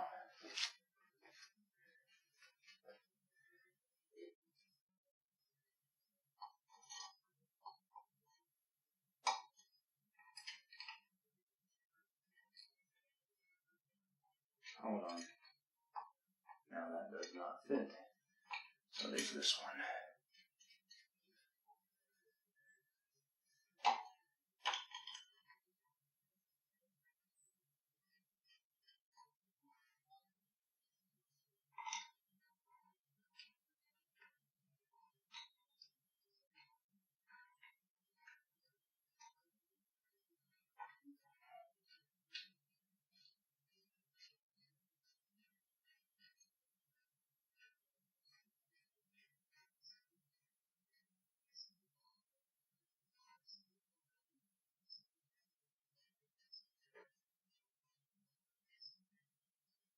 Alright. Oh, man.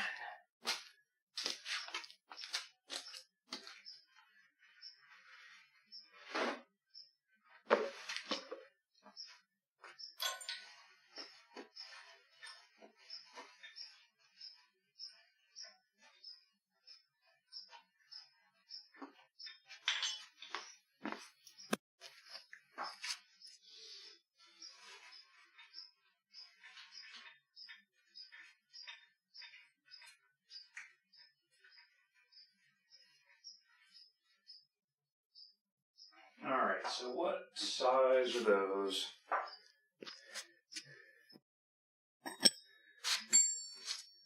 14s? Yep, 14s. Cool. So let's figure out the... You guys can still hear me, right?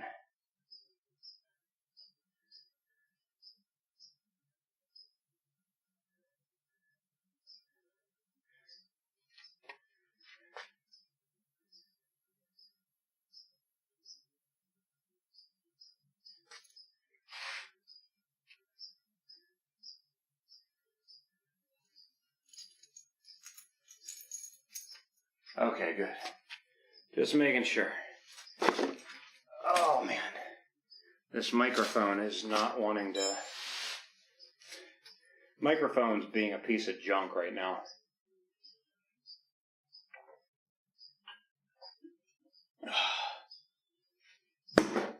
Alright. Intake manifold. No.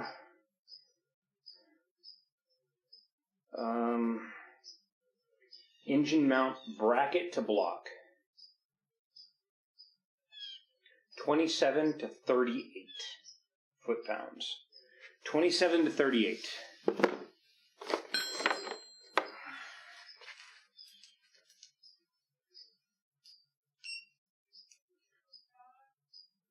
So we're going to go to 27.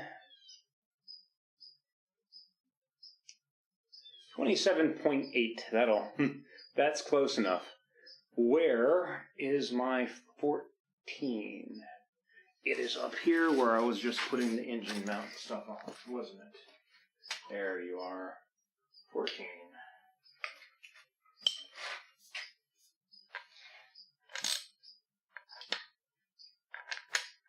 Cool.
And what did I say the upper limit was on that?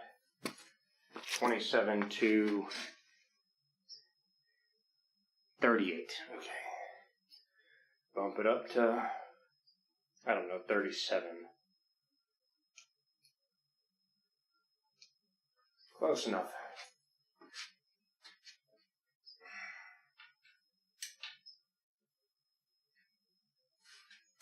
If we can get the transmission from stop swinging everywhere.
Okay. Oh, man. Okay, engine mounts are on. Let's see if I can get the oil feed line on here. See if I can find the oil feed line. Where the hell did I put that thing? Oh, shoot.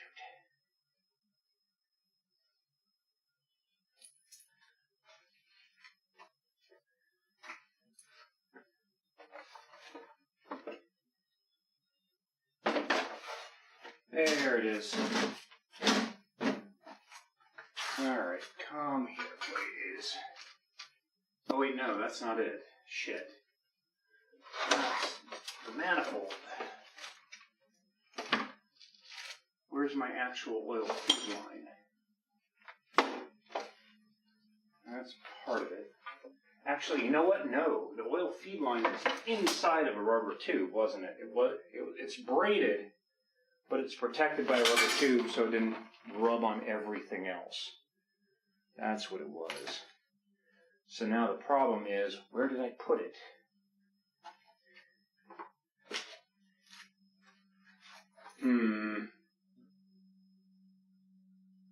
Right there.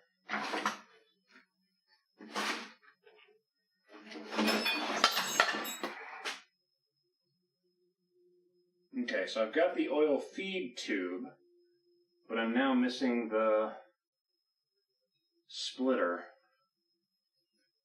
There's a T-block that splits the oil supply. So you get the oil supply and the pressure sender. Where did that go now?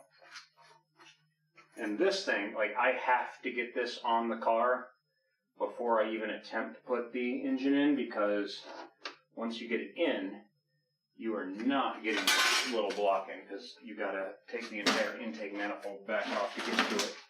So I found the little block, but now, again, we're missing the oil pressure sensor.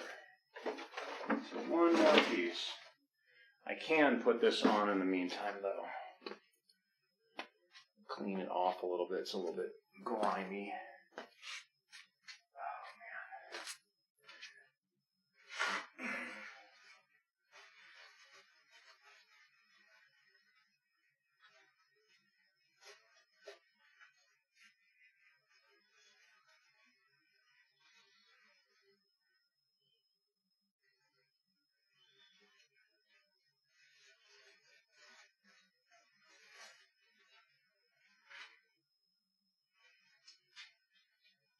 Just now trying to remember where the oil pressure sensor went. I think I had a brand new one sitting over here, but it was, I think the one that I have was actually made for the RX-7.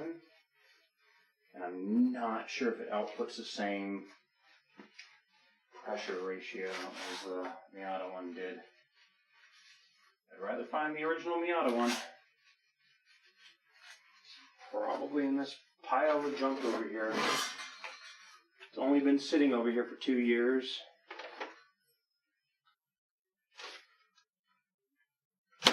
Where are you?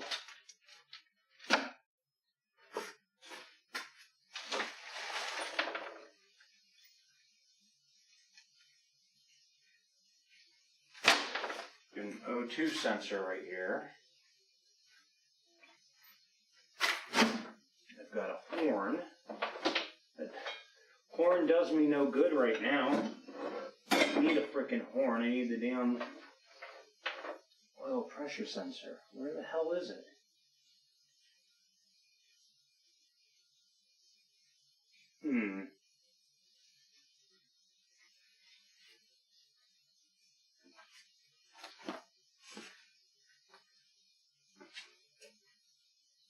Uh-oh. I'm hearing water.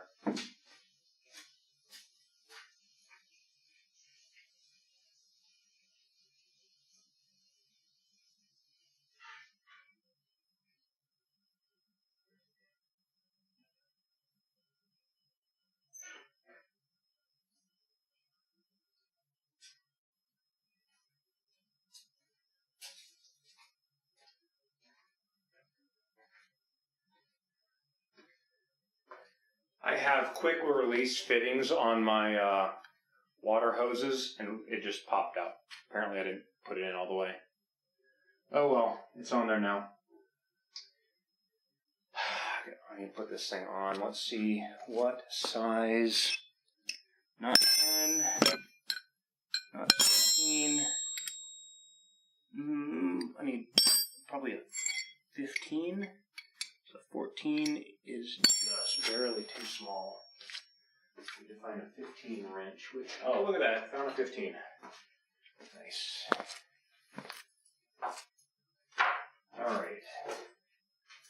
get this little thing installed.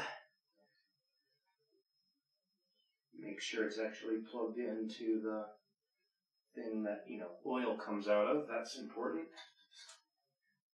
You get a light. You don't want to put this into the wrong port. And then next thing you know, it's puking all the oil out the side and it's not feeding the turbo. I'd rather have the oil in the turbo than not in the turbo. Alright.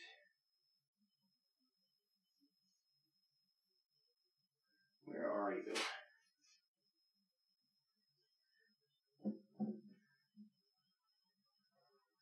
I think it's you. Yeah, there it is. There's the oil port.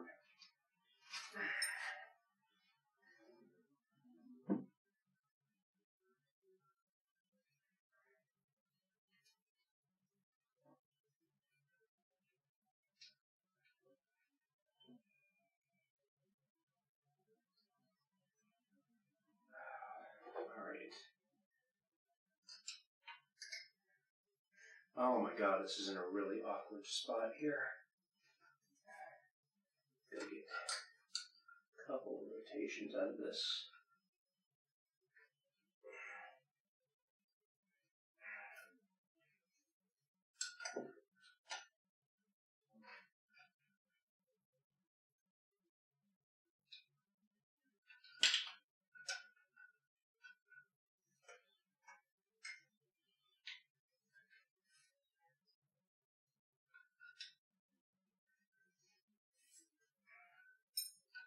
One more. Alright, there we go. Cool. So that's now in. Alright. I need to find this oil pressure sensor.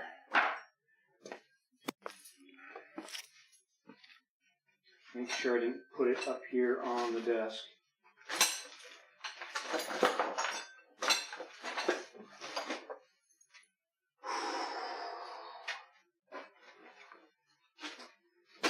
Got a throttle body, which is another thing I'm a little bit wondering about because I've lost the bolts for it.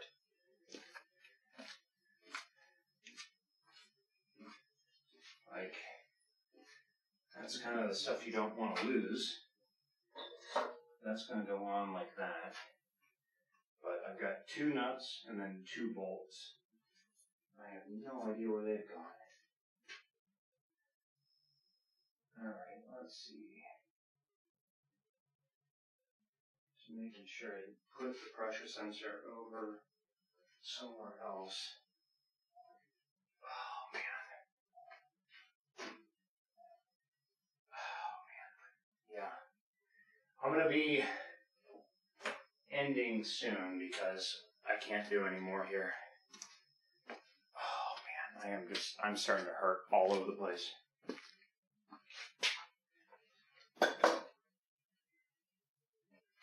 And towel. Put my headphones back on.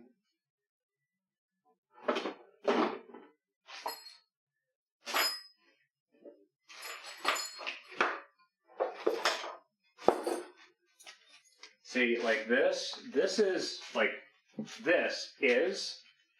an oil pressure sensor, but this one's made for an RX-7, and I'm not sure if it's the same kind. So that's why I don't want to put it on the Miata in case, but that's the device I'm looking for.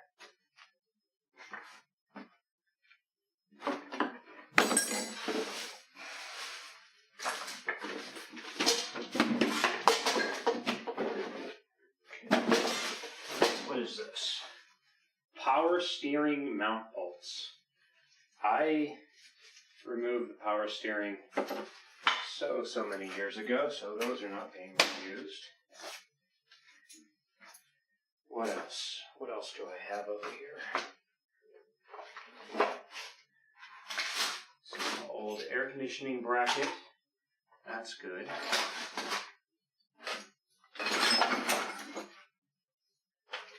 is this? Mechanic's stethoscope. Okay.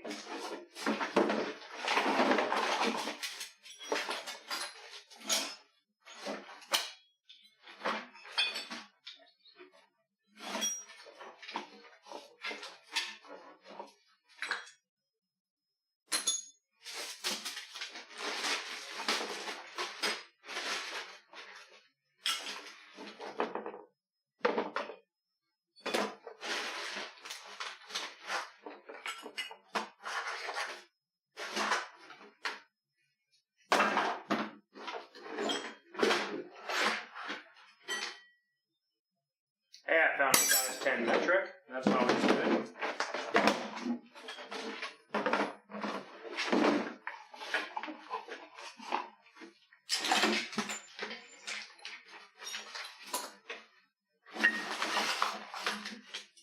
I've got an axe and a bucking bar.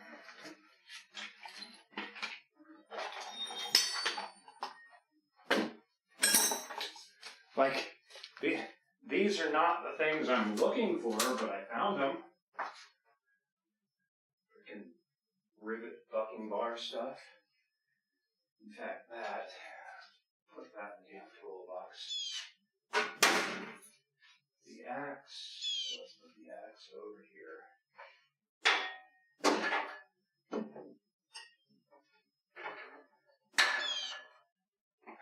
Alright, let's see. Just confirm I don't have anything important stuff up here. Oh, wait, what is this?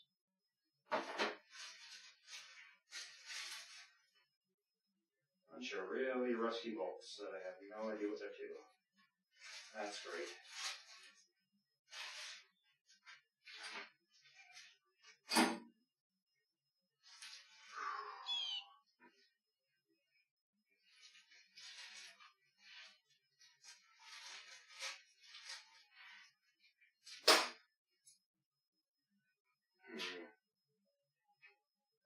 Okay.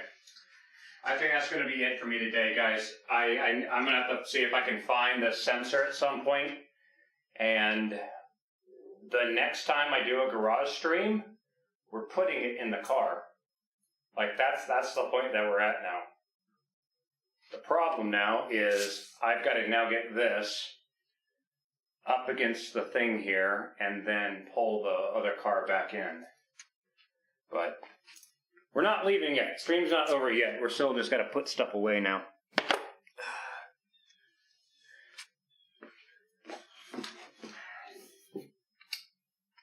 Time? 1806. Yeah. 14.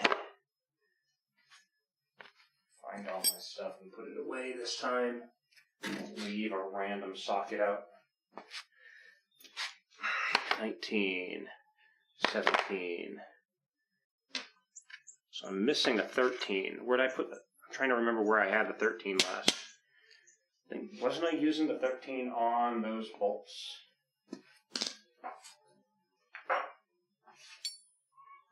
Where's the 13? That can be trashed.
everything falls out of its spot.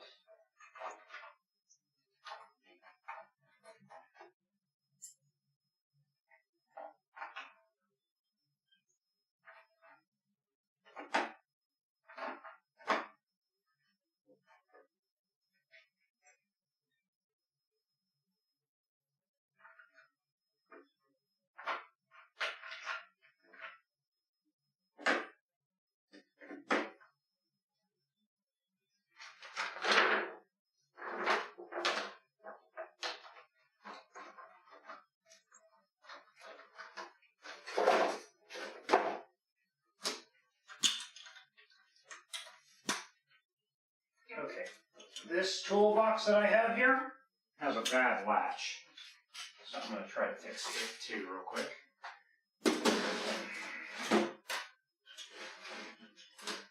That latch right there is a little bit mangled. So let's get the pliers and bend that back into shape.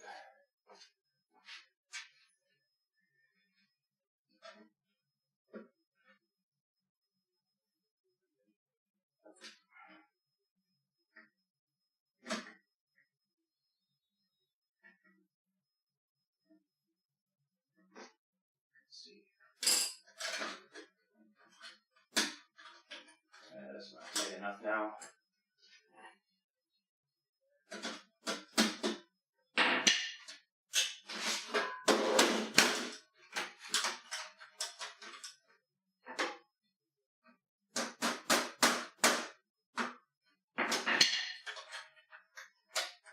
There we go. That's better. It actually latches now. Cool. So put that away.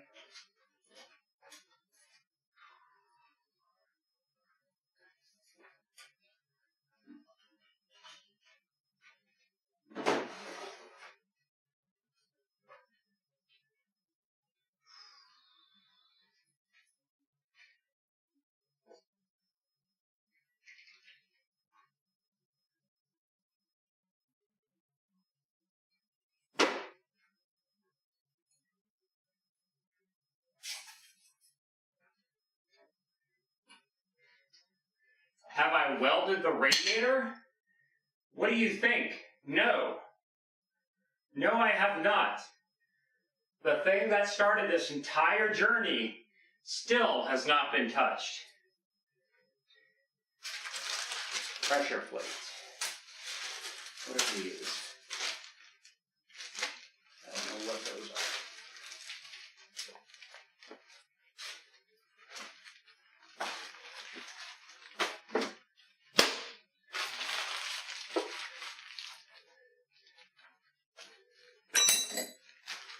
Nah, the thing with this entire deal is the radiator's aluminum, and if I'm going to get it welded, I'm going to do it, right?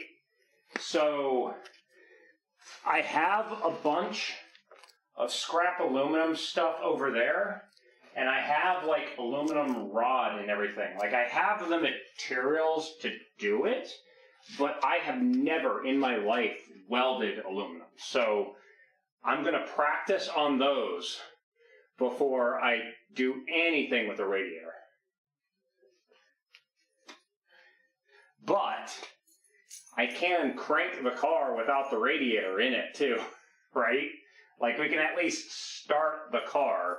It won't be, like I can't run it for a long period of time because it technically won't have a cooling system. But we can get the car running, which is a lot closer than what it is right now, right? Ooh, that didn't feel good. That really didn't feel good. Okay. Ooh, okay, yeah, I think I just pulled something in my back.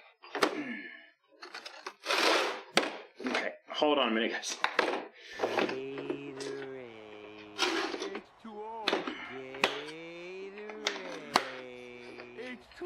Water sucks. It really, really sucks.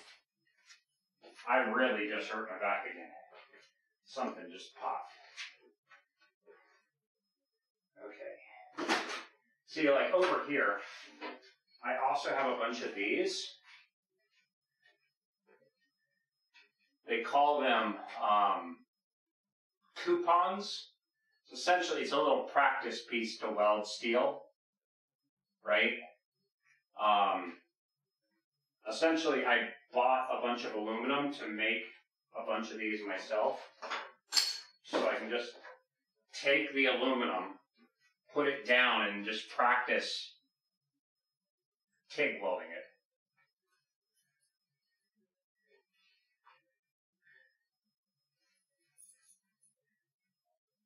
All right.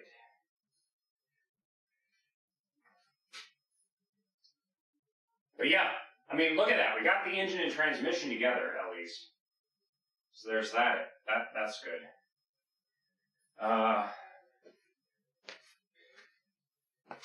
Red Loctite. Let's get all these tools. Ooh, yeah, I just pulled something in my shoulder, too. Red Loctite goes with the blue Loctite. And all of that goes into the toolbox.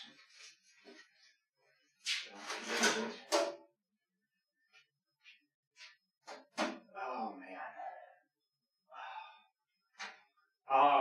Oh, I got something else to tell you guys. I bought a second 3D printer. So, I now own a Core XY printer.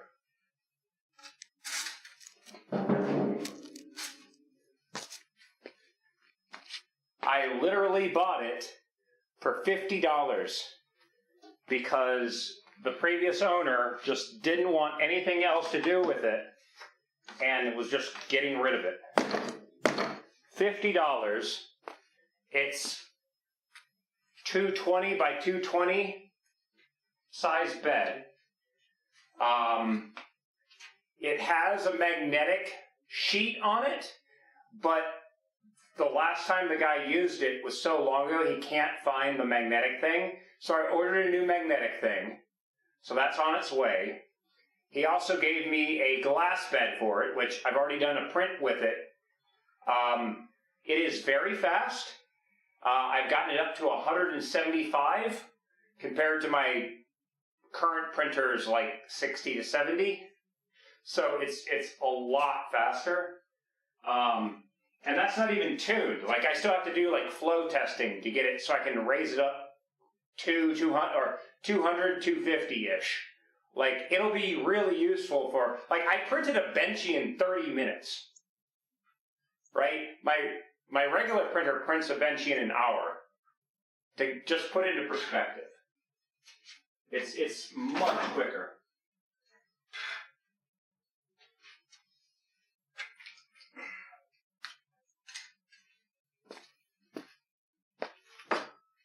But it'll be very useful for printing prototypes. My big printer, I did figure out what was wrong with it and why it was not printing PET-G properly. So I've now been able to print PET-G reliably, so I can now print high temperature stuff. I want to use the printers to make some hooks that will hold some tools on the exterior of the toolbox, things like hammers and stuff, so it won't be taking up space inside. And who was asking me earlier about this? I have one. I technically have two of these because I had one and I thought I lost it, so I bought another. So I have two of them, but it's quicker to Google than to actually go through the book. That's the crazy part. Okay. Oh, crap. I've got one more thing I want to do today. Shit. Crap. Okay, guys, bear with me one moment. So again, I'm now missing my size 14 socket. Where did I put it? That's a, no, wait, no, that's a size 12. Oh, no. There's a size 12 that was out. I've got them all. There they are. Okay. They're all in there. Got all of those in there. That there so it doesn't get lost. This is still a very weird shaped hammer. Like, I don't know why. It's too close to whatever you're hitting. Like, it'll work really good for things on like the edge, but not so much for other stuff. Alright, let's get this. Gotta get all this crap out of the way. That's trash. That's trash bags. I need those. Alright.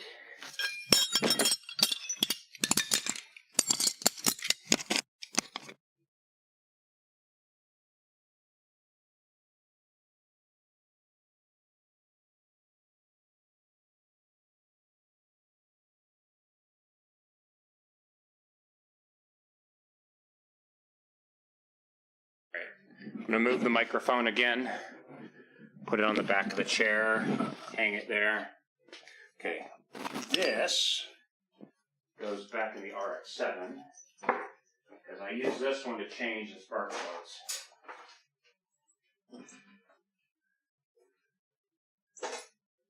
All right, that's a 15. That'll get moved over there. Engine mounts, trash, that's trash. All this is trash.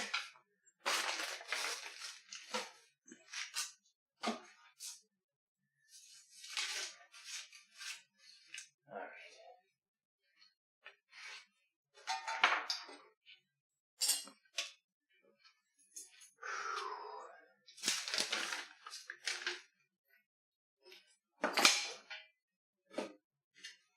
Alcohol.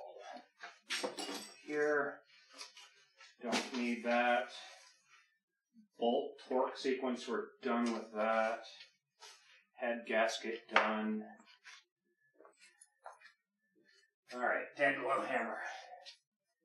Put this in here where all the hammers go.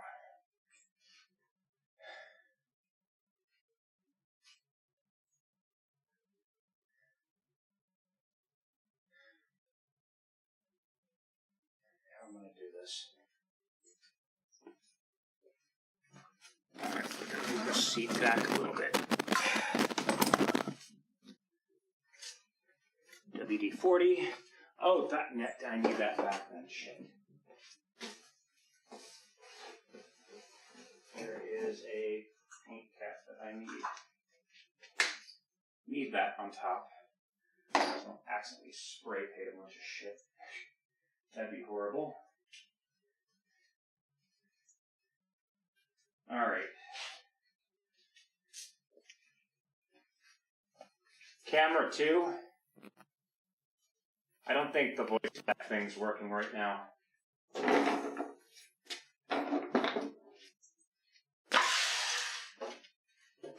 So we're going to take this, move it over here. Move it way the hell over here. Okay.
once all the engine stuff is done, I'm going to have so much more room to do stuff in the garage.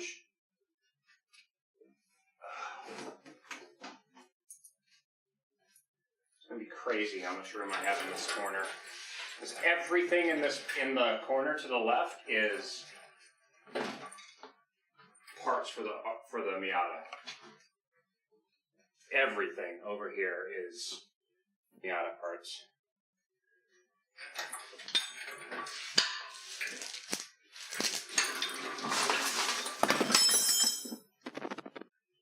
Okay. Stabilize the engine.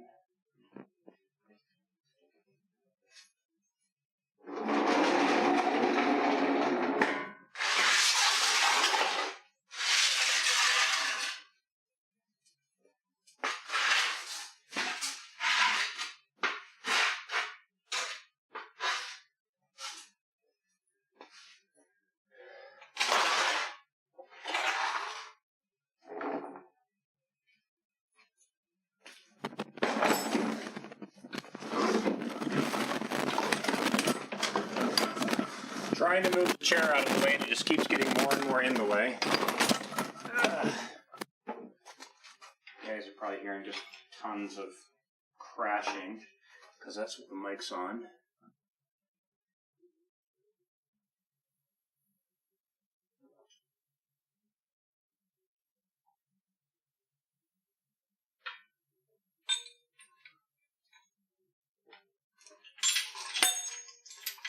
Alright. Cool. Pressure's off the lift.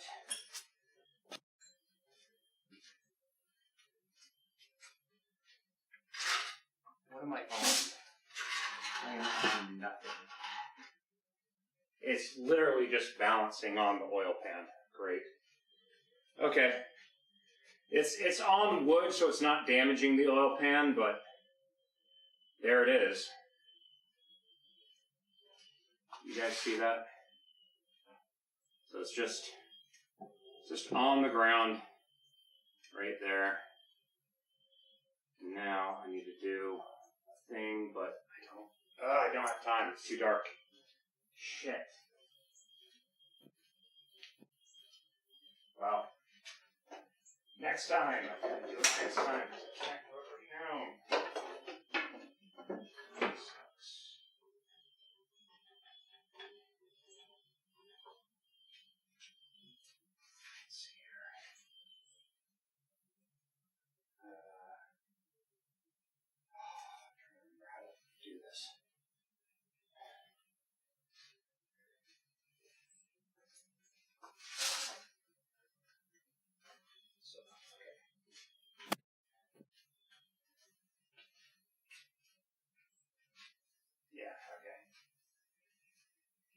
Wrap it in a figure eight like this, and that prevents the cable from tangling when you unspool it later.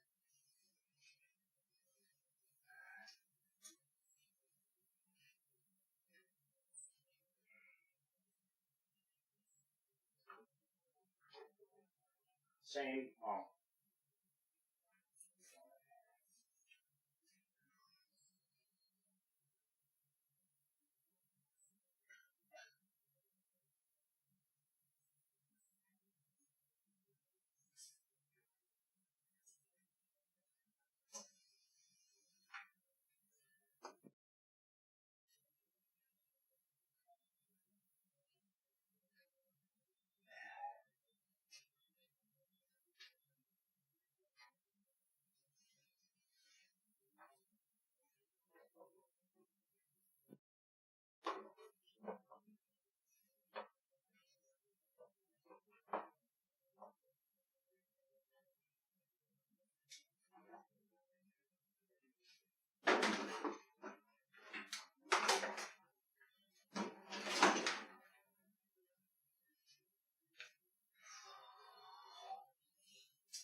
that there for now. Holy shit.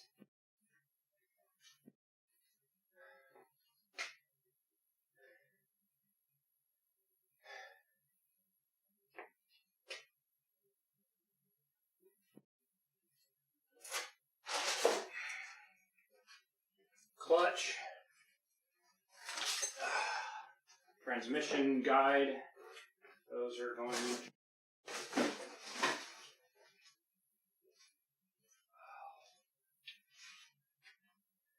I've got these headphones on. They're pretty damn good headphones. They have the ability of doing like noise canceling and whatever. I don't have those on right now, but because they're sealing up against my head, I can literally hear my spine popping and rubbing up against each other as I like turn my neck. God, that's not a nice sound. I can hear that too.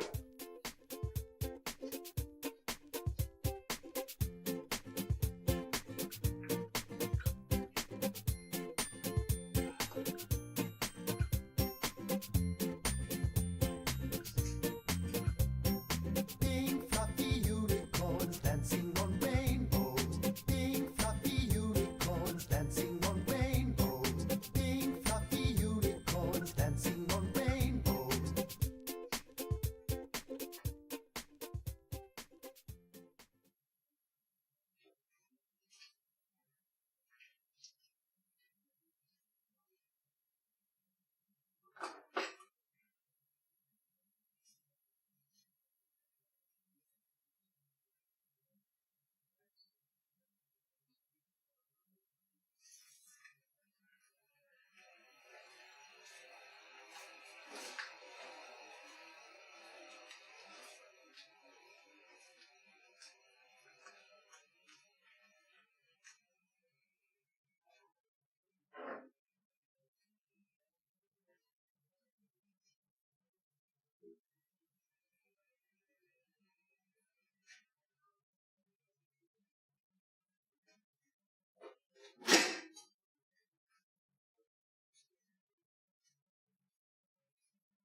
I bought that bicycle in 2003. Those are still the original tires on it.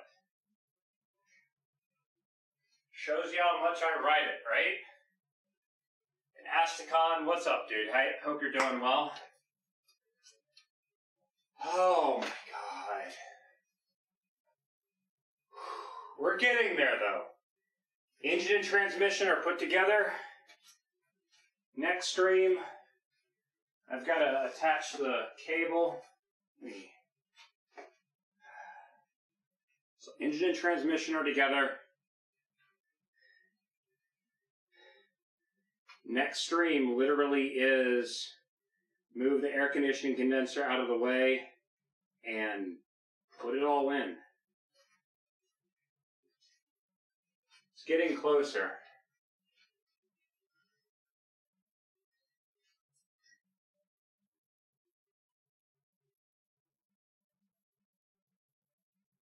I can't remember if the air conditioning compressor bolts directly to the side or if there's a bracket. I think there's a bracket. So I might need to put that bracket back on.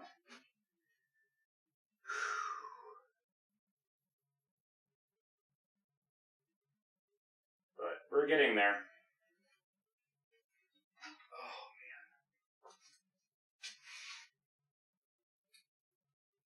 man. We are getting there. The other valve cover used to run a cheaper bike for 12 months and I got a new one. Do you know why I bought that specific bike? I bought it in 2003 because I was joining the Air Force, okay?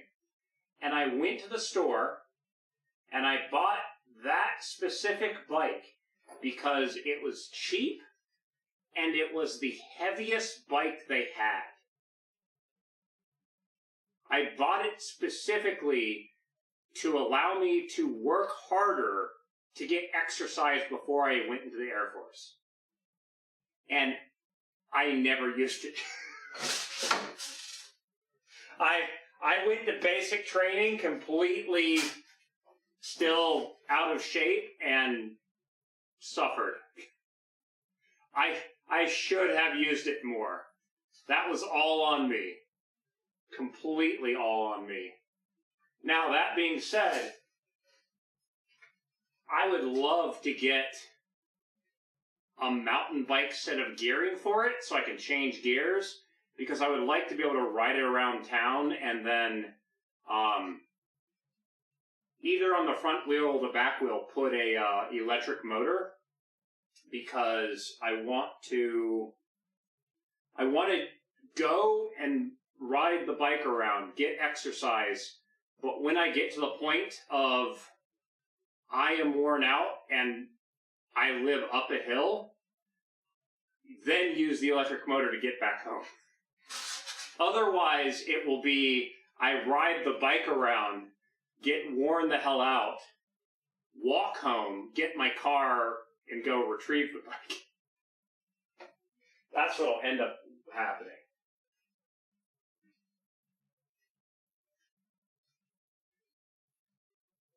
Oh, man.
I would like to get this car up and running again before it gets cold. Shit, what are my other plans? This car is still the only car that I have that actually has a proper set of winter tires.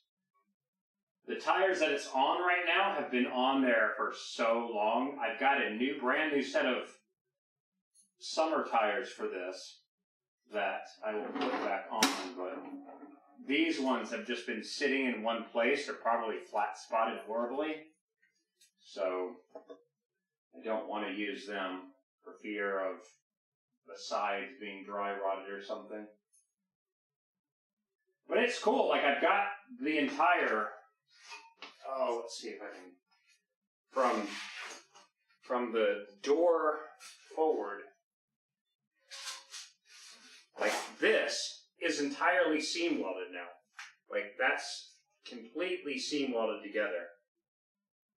The only other seam welding I need to do on this car requires me to pull the seats and the carpet out, because I need to seam weld from here down along the door and then back up. But for that, you got to take the interior off. Semi-slicks, yeah, I would like to get the really nice summer tires, but stuff that I have is what I can afford. Like, really good tires for this car, they're like $120 a piece. Tires that I got right now are like $50 a piece. They're cheaper. But then again, I'm gonna initially it's just tuning the car and getting the power back. Because it'll probably roast the back tires anyway. But, yeah. Let's see. Trying to think what else. See, like, I have enough room in this garage where, like, if I didn't have all this stuff on the walls, I would have so much more space. But because I've got... I mean, look how much space there is between the two cars. Right? Like, you could park another car here. Right? It's huge. And then, check this out. Like, I mean, the RX-7's not exactly a small vehicle. Right? There's the RX-7. And the tractor's freaking behind it. Right? Like, the hood of the Miata's behind the tractor, which I need to pull it out soon. I still got to get the snowblower attachment back on the front of the tractor. And then the tractor and the Miata, they can go into each other with the snowblowers. Because what will happen is that the RX-7 will move into the spot that the Miata's in right now. So it'll take the primary spot. And then the Miata and the tractor will share that side of the garage. And what that will let me do is that I'll pull the Miata in as far as it'll go. The tractor will be at the garage door. And then when we get snow, it essentially lets me open the door, and I can start the tractor and the snowblower while still in the garage, and the moment I'm going out, I'm blowing snow away from the house.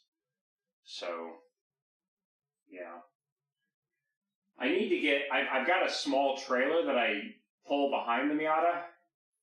I need to get the stuff to weld up and get a trailer hitch for the RX-7. I also probably need to put a new wheel bearing in the one wheel, but yeah.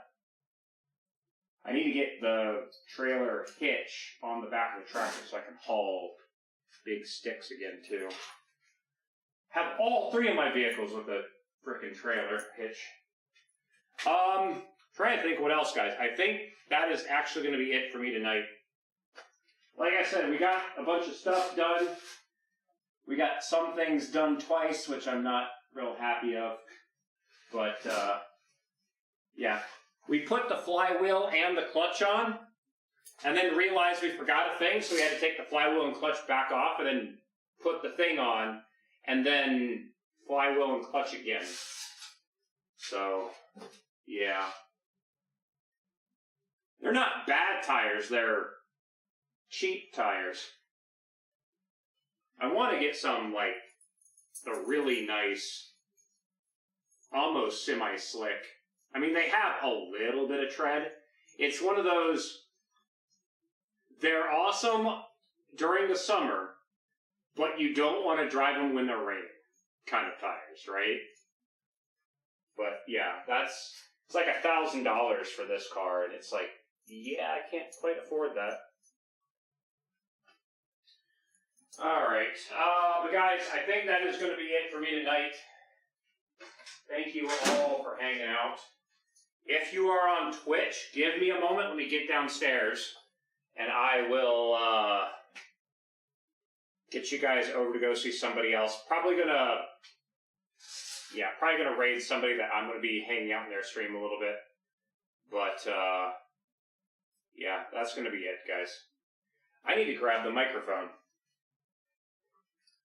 Oh man. Did do a little bit of rearrangement in here today. So I can actually get over to the driver's door of the RX-7 a little bit easier as well, so that's good too. Yeah. Oh yeah, so when I moved to Utah, okay, when I moved there, I had a bunch of people. I was in the Air Force at the time, right? So you can kind of get an idea of the mentality of the people that were around me. I get to Hill Air Force Base, and they're like, "Oh, you need to get a 4-wheel drive. You're going to get stuck in the snow." I got some winter tires for the vehicle.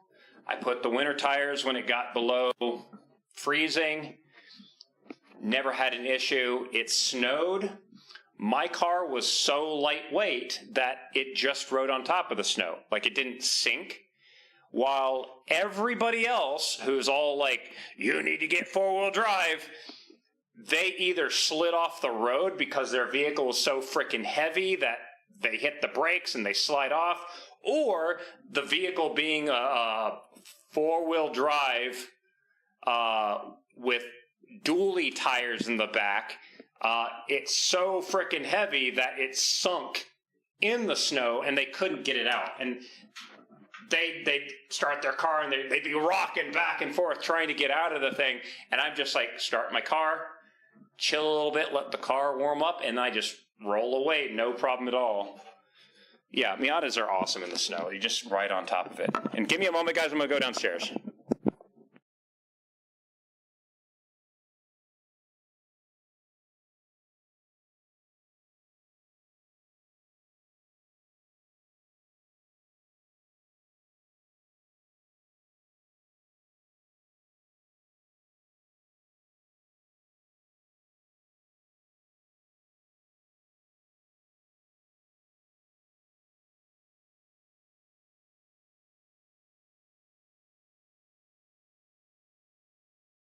Right.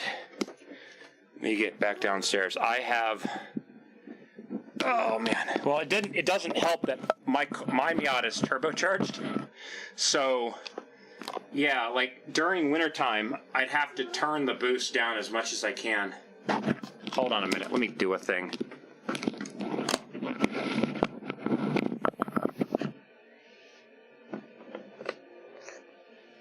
Alright, so I've got 2 microphones in this room now. One of the microphones is right in front of my cat. So, we'll see if he tries to get my attention. Hold on, Malcolm.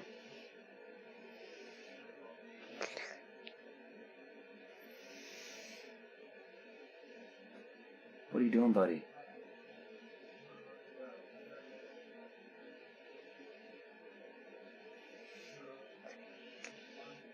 I'm trying to get him to meow.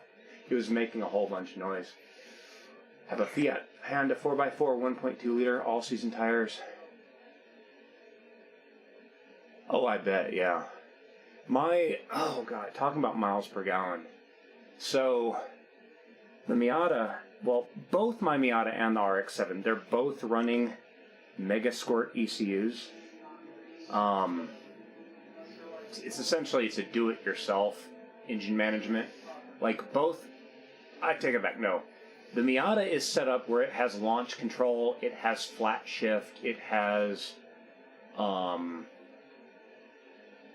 boost control, it has a whole bunch of crazy shit.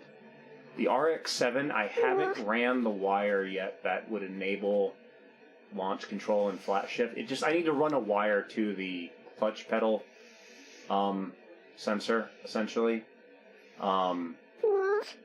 Are you hearing Malcolm? What's up, buddy?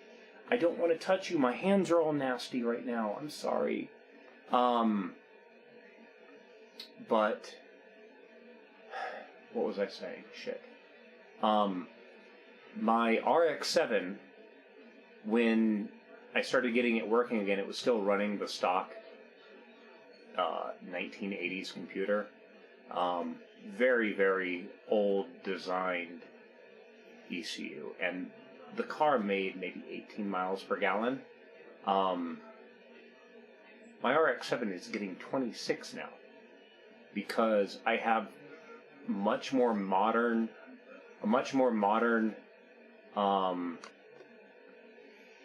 engine computer.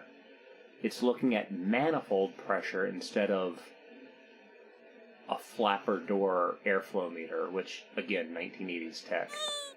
Camera 0. Camera 1. Camera 0. Camera 2. No. For some reason, it's not sending my microphone to the... Again, me messing with the audio stuff earlier, it broke my voice text stuff, so I gotta fix that at some point. I was telling a story and I forgot what I was saying. Shit. Oh, miles per gallon. Yeah, the Miata would get 32 if I was trying to save fuel mileage. But in normal, like, everyday driving, I would get, like, 25 because I have a heavy foot, right? Got to have all the turbo sounds, right? So you're going to be using up all the fuel. After I put the turbo on, though, I got like 18 miles per gallon in town because, again, turbo, you want to get speed, right? However, once you get it on the highway, it got 42. And the best way I can, like, what I think is happening is that because the turbo's in the system, and at that point you're going for fuel mileage, you're just maintaining a speed. Well, the turbo's taking that wasted energy in the exhaust and just helping with air going in. And it got really efficient highway after that. Of course, I would just ruin that with, I'm going to pass the semi-truck now. And then you go to pass the semi-truck, and you're doing 70. And by the time you reach the cab of the semi-truck, you're already doing 100 because of turbo. It just accelerates like a bat out of hell, right? Good microphone. We can hear the TV in the other room. Let me do this. If I do that, does the TV sound cut out?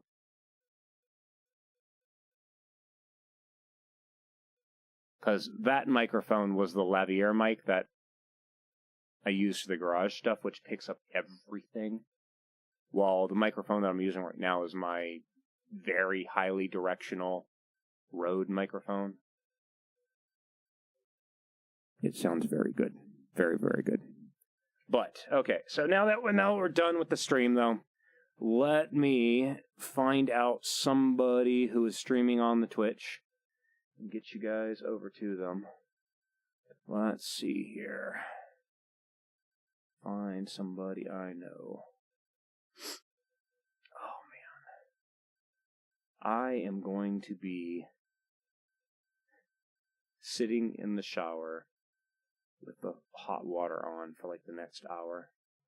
I think that would be good. Again, guys, thank you all very much for hanging out with me today. I've got, let's see, tomorrow's Saturday. I've got stuff with my family tomorrow, so I don't know if I'm going to stream tomorrow. I think I'm at that weird point again where my sleep schedule is absolutely wrecked. So I'm probably going to wake up extremely late tomorrow, go and see my family for stuff in the afternoon, and then